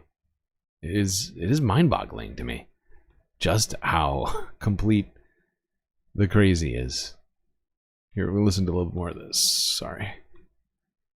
With its capital in East Jerusalem. All of these things were American policy until this latest wording that Mr. Trump has chosen to use in claiming that he wants to better things when actually it is going to turn things into more conflict and more bloodshed. I don't want reality. Can I draw on your long years of experience? You were. I think that's all we need from that. I think we get it right now. It's we are overloaded on that. At least I am. It's. I'm still trying to unpack it. I'm sure you are too. It's a lot of information. The fact is, it's not going to slow down, people. I have to say that. Like, I know it's annoying, or maybe not annoying, but like frustrating at the very least. To think that, you know, we have to listen to this stuff and we have to listen to more of it, but it's going to continue, right? And if we don't listen to it, we're going to get behind. We're going to have no idea what he's even talking about, which is why I am like so, you know, adamant about trying to stream as much as possible around here, because, you know, the news goes fast, and with Donald Trump in office, it goes 5 times as fast as, you know, was with Joe Biden in office. All right, let's leave the Middle East, go a little bit east to China. Talk some stuff about China, because Donald Trump, of course, enacted tariffs on China, even though we already have a bunch of tariffs, including tariffs which he imposed on his first term. Even though we import a shit ton of products and this is going to cost consumers a shit ton of money, these tariffs are still enacted right now. Trump has suggested that he was going to talk to China about it, but he's too busy hanging out with Benjamin Netanyahu, the war criminal. Now let's see what Chinese residents had to say in response to these tariffs, and the fact that in response to the U.S. tariffs, China has countered the United States with more tariffs on U.S. products. So there we go. Just creating inflation out of nothing from whole cloth. Can make prices higher for no good reason. The dumbest trade war in history. I give you the thoughts of Chinese people.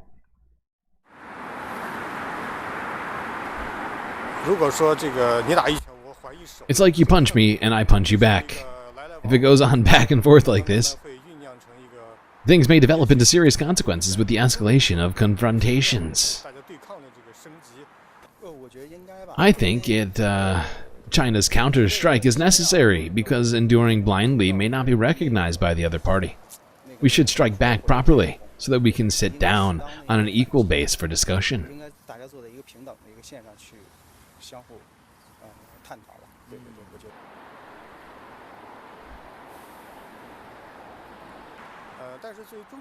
For China, we'll definitely suffer unnecessary losses and difficulties. But after previous experiences, we know the game better. I believe we are able to find a way out with the wisdom and strength of the people of the whole country.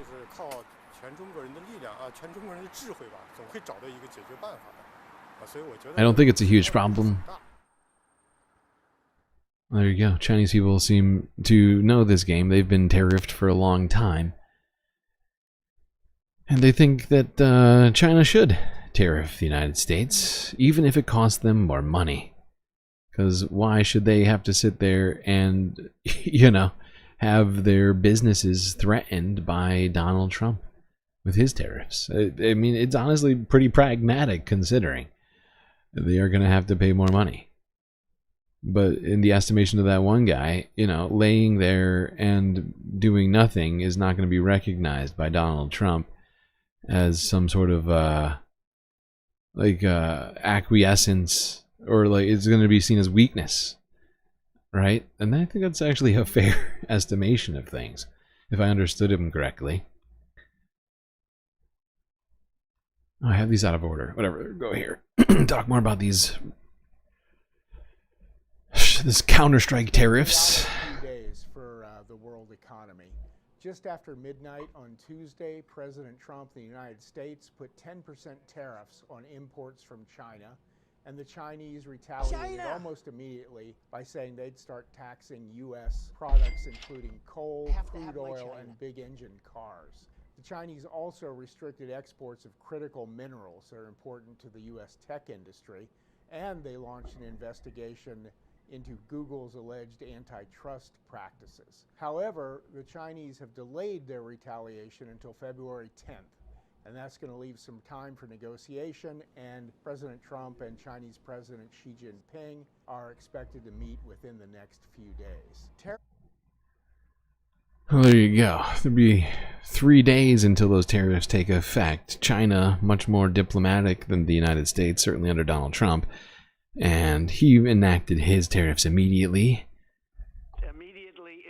without consulting or talking to any Chinese officials. It seems like he's doing a lot of unilateral, non-diplomatic types of moves from the White House.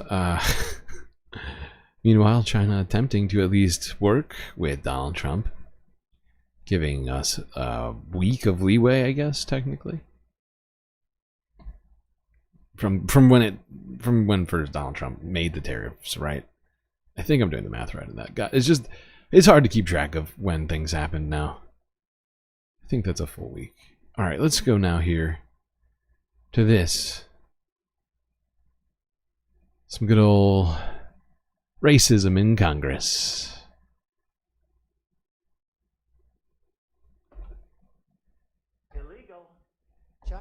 First of all, I want to commend the panel. We get panels through here all the time, but this is probably as good a presentation as we've had on an issue in a long, long time. Part of this whole problem is the fact that convincing America and different segments of America how dangerous of a situation this is. And one of the ones I've been focused on over the years and have been somewhat successful but not completely successful is to get a better handle on what colleges and universities are doing. The colleges and universities, as all of you know, are a really target-rich place for the Chinese. They show up with money, and as was pointed out here, colleges and universities respond to money, whether it's from their donors, from their alumni, or from the Chinese showing up with money. And most Americans are shocked to hear that we have hundreds of thousands of Chinese students studying here in the United States, with only a tiny, tiny fraction of U.S. students studying in China. And there's Jeez, I wonder if this kind of fear-mongering is going to cause any problems for any, Asian Americans, non-Chinese students. I mean, let alone the Chinese students actually from China. But I wonder, if this is going to cause people to go and take it upon themselves to remove Chinese-looking people from universities, by force. I mean, you have people in Congress saying racist shit like that, like that all, you just, getting all like, oh, there's the takeover of Chinese students all over campuses. If Americans knew, they would be outraged. They'd be shocked that there are foreign dissidents inside of our country. The Chinese students here are not studying ancient Greek history. They're with the stems and the national Oh God! And everything else. Not with tech. One of them, oh. Whether they like it or not, is an agent of the Chinese Communist Party. When they go back, there you go. There is a U.S. congressman. What's this? James Risch, Republican from Idaho. I think he's a senator, right? Yeah, he's a senator. Coming out being super racist and suggesting that all Chinese people here are actually members of the Chinese Communist Party. Agents, spies, if you will. Wonder what that kind of fear-mongering will get people in colleges. Really great. Thanks for that, pal. Really good. So racist. Okay, let's go on to talking about this. China is retaliating against Trump's tariffs starting 4 days from now. But some other stuff has happened since all this has been going down. Apparently, China is now considering a probe. A probe of what? I wonder if it has anything to do with economics. Oh, does Apple count as economics? Is that trade? Are they like trade doers? China's antitrust regulator is reportedly preparing for a possible investigation Uh-oh. into Apple's policies and App Store fees. Bloomberg News reported the development on Wednesday, citing people familiar with the matter. It comes a day after China announced measures targeting US businesses, including Google, farm equipment makers, and the owner of fashion brand Calvin Klein, and just minutes after new US tariffs on Chinese goods took effect. The report says the country's state administration Apple. They've already been having a lot of problems with this App Store monopoly of theirs, trying to enact it without having any legal hiccups. And now Donald Trump starts enacting the world's dumbest trade war. And it looks like China is thinking of doing a similar thing. Oh shit, I fucked you. I lowered the volume to read a subtitle. China's antitrust regulator is reportedly preparing for a possible investigation into Apple's policies and App Store fees. Bloomberg News reported the development on Wednesday, citing people familiar with the matter. It comes a day after China announced measures targeting US businesses, including Google, farm equipment makers, and the owner of fashion brand Calvin Klein, and just minutes after new US tariffs on Chinese goods took effect. Ooh, just minutes after. I wonder if there's any sort of relevance there. Immediately, if not sooner. Immediately, if not sooner.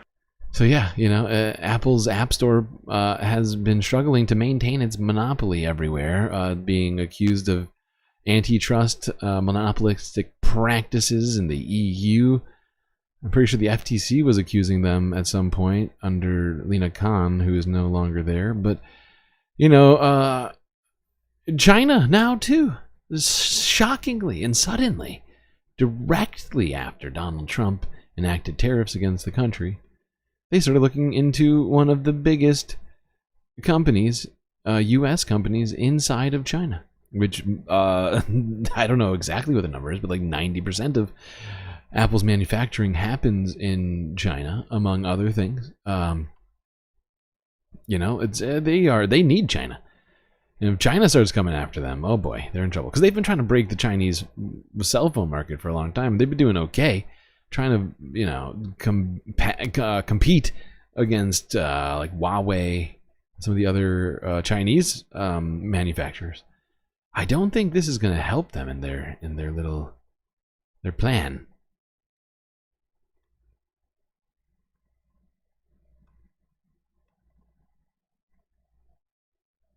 Now, let's go to South Korea.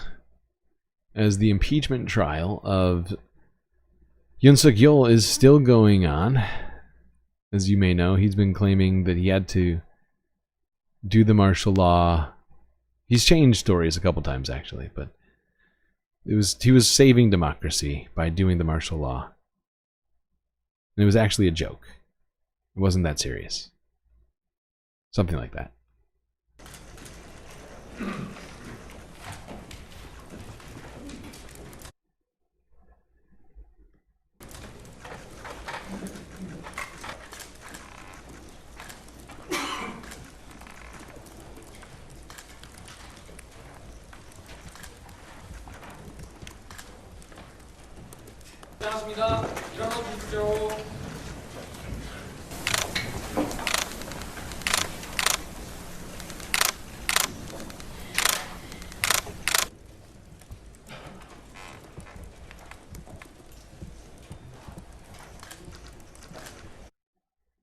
Yeah, and if you have been keeping up with this, it's not going well for him. The court has been rejecting him and his counsel's arguments. So it does not look good for Yoon Suk-yeol. Alright.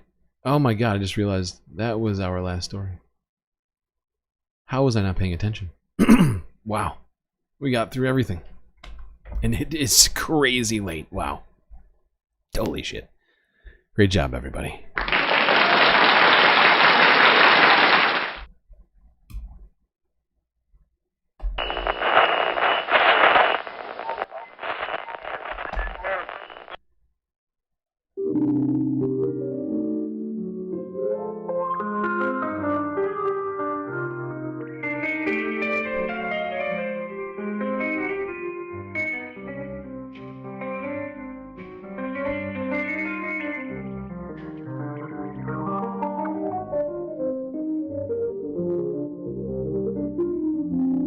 Well, it looks like we made it through another stream.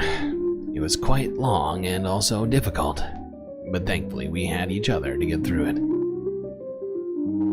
But that's gonna be it for me tonight, Space Fams. Till I see you next, you stay classy, Galactic Stream Nation.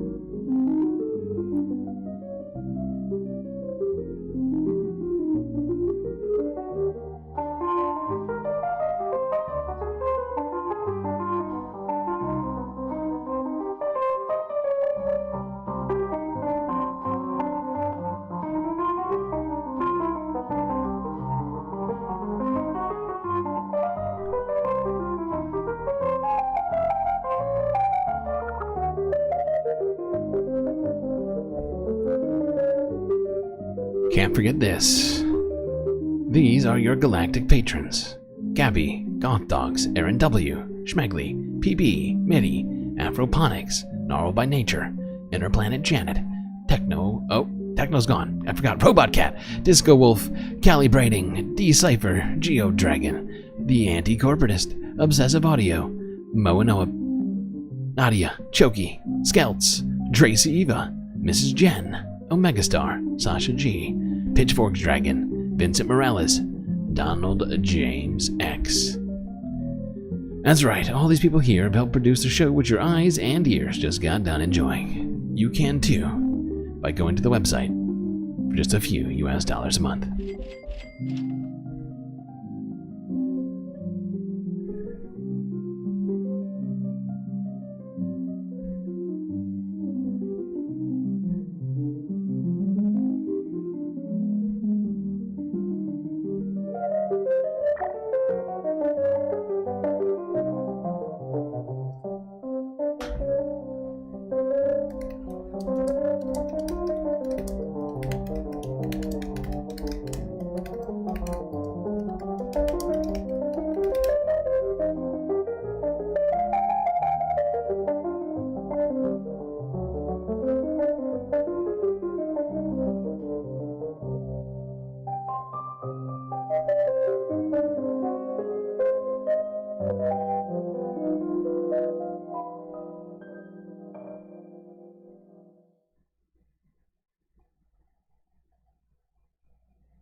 Well, here we are.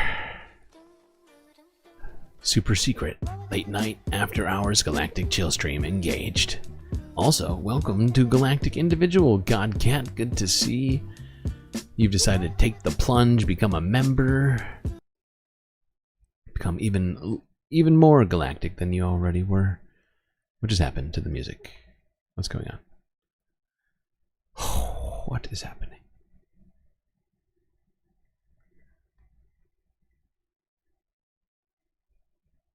Come on.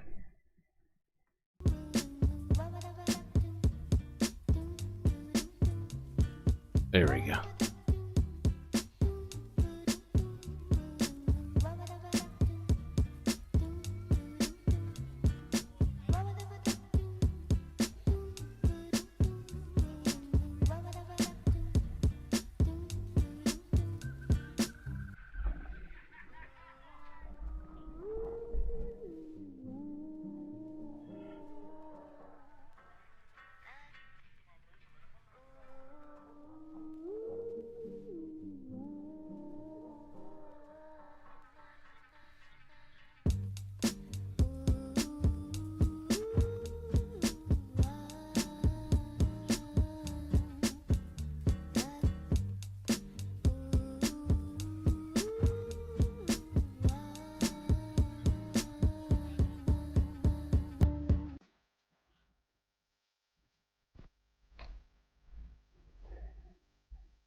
I'm starving. Need food.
Walking, and when she passes, each when she passes goes.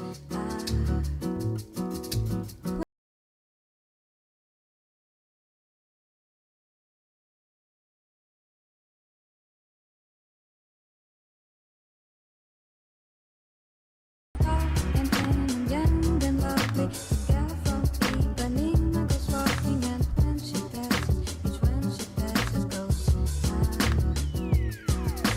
When she walks, she's like a samba.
Just look at that yellow sky. And way off in the distance, those lovely little white clouds.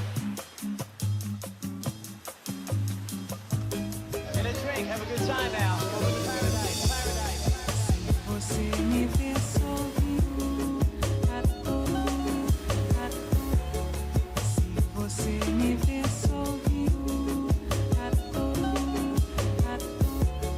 Se você me vê sorrindo à toa.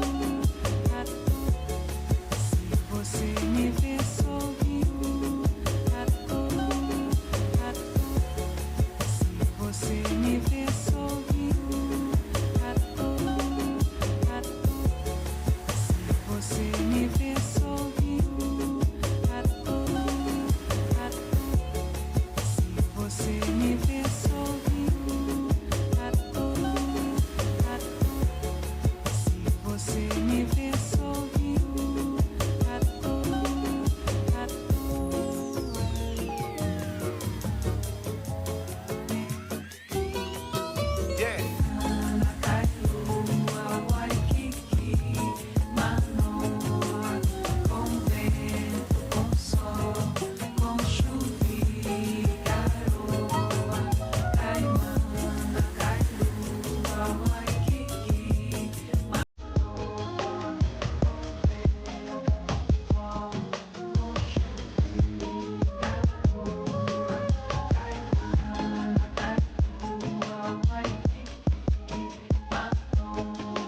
It would be sweet if we could get to 1,000 before we hit a full year. It does seem difficult. It's only 14 days until our 1-year anniversary.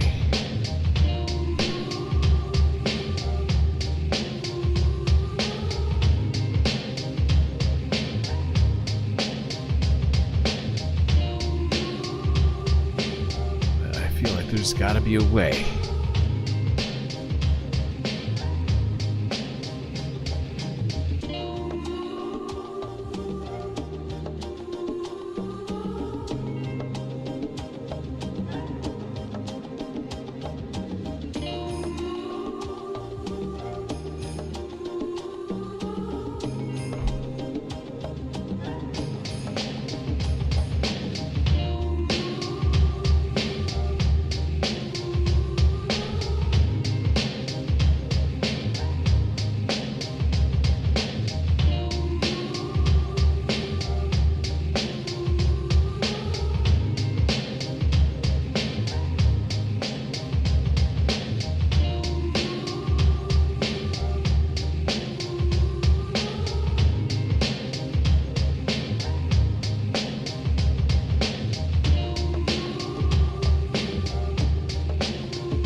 Very funny. After all this time, you'd think that wasn't on the list.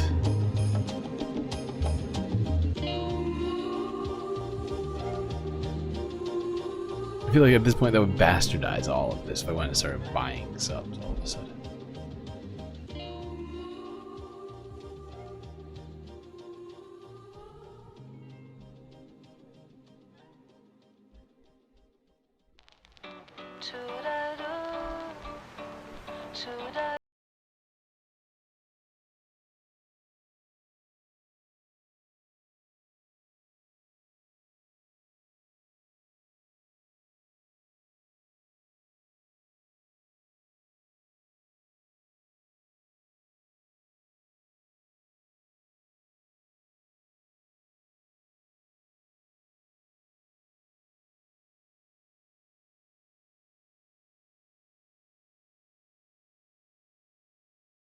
Dirty.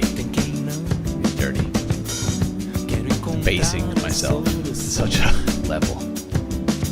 After our resolute efforts here. After all we've done not to compromise in such a way. We just like throwing the channel in the trash.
Promised you all the full stream because you all met our goal.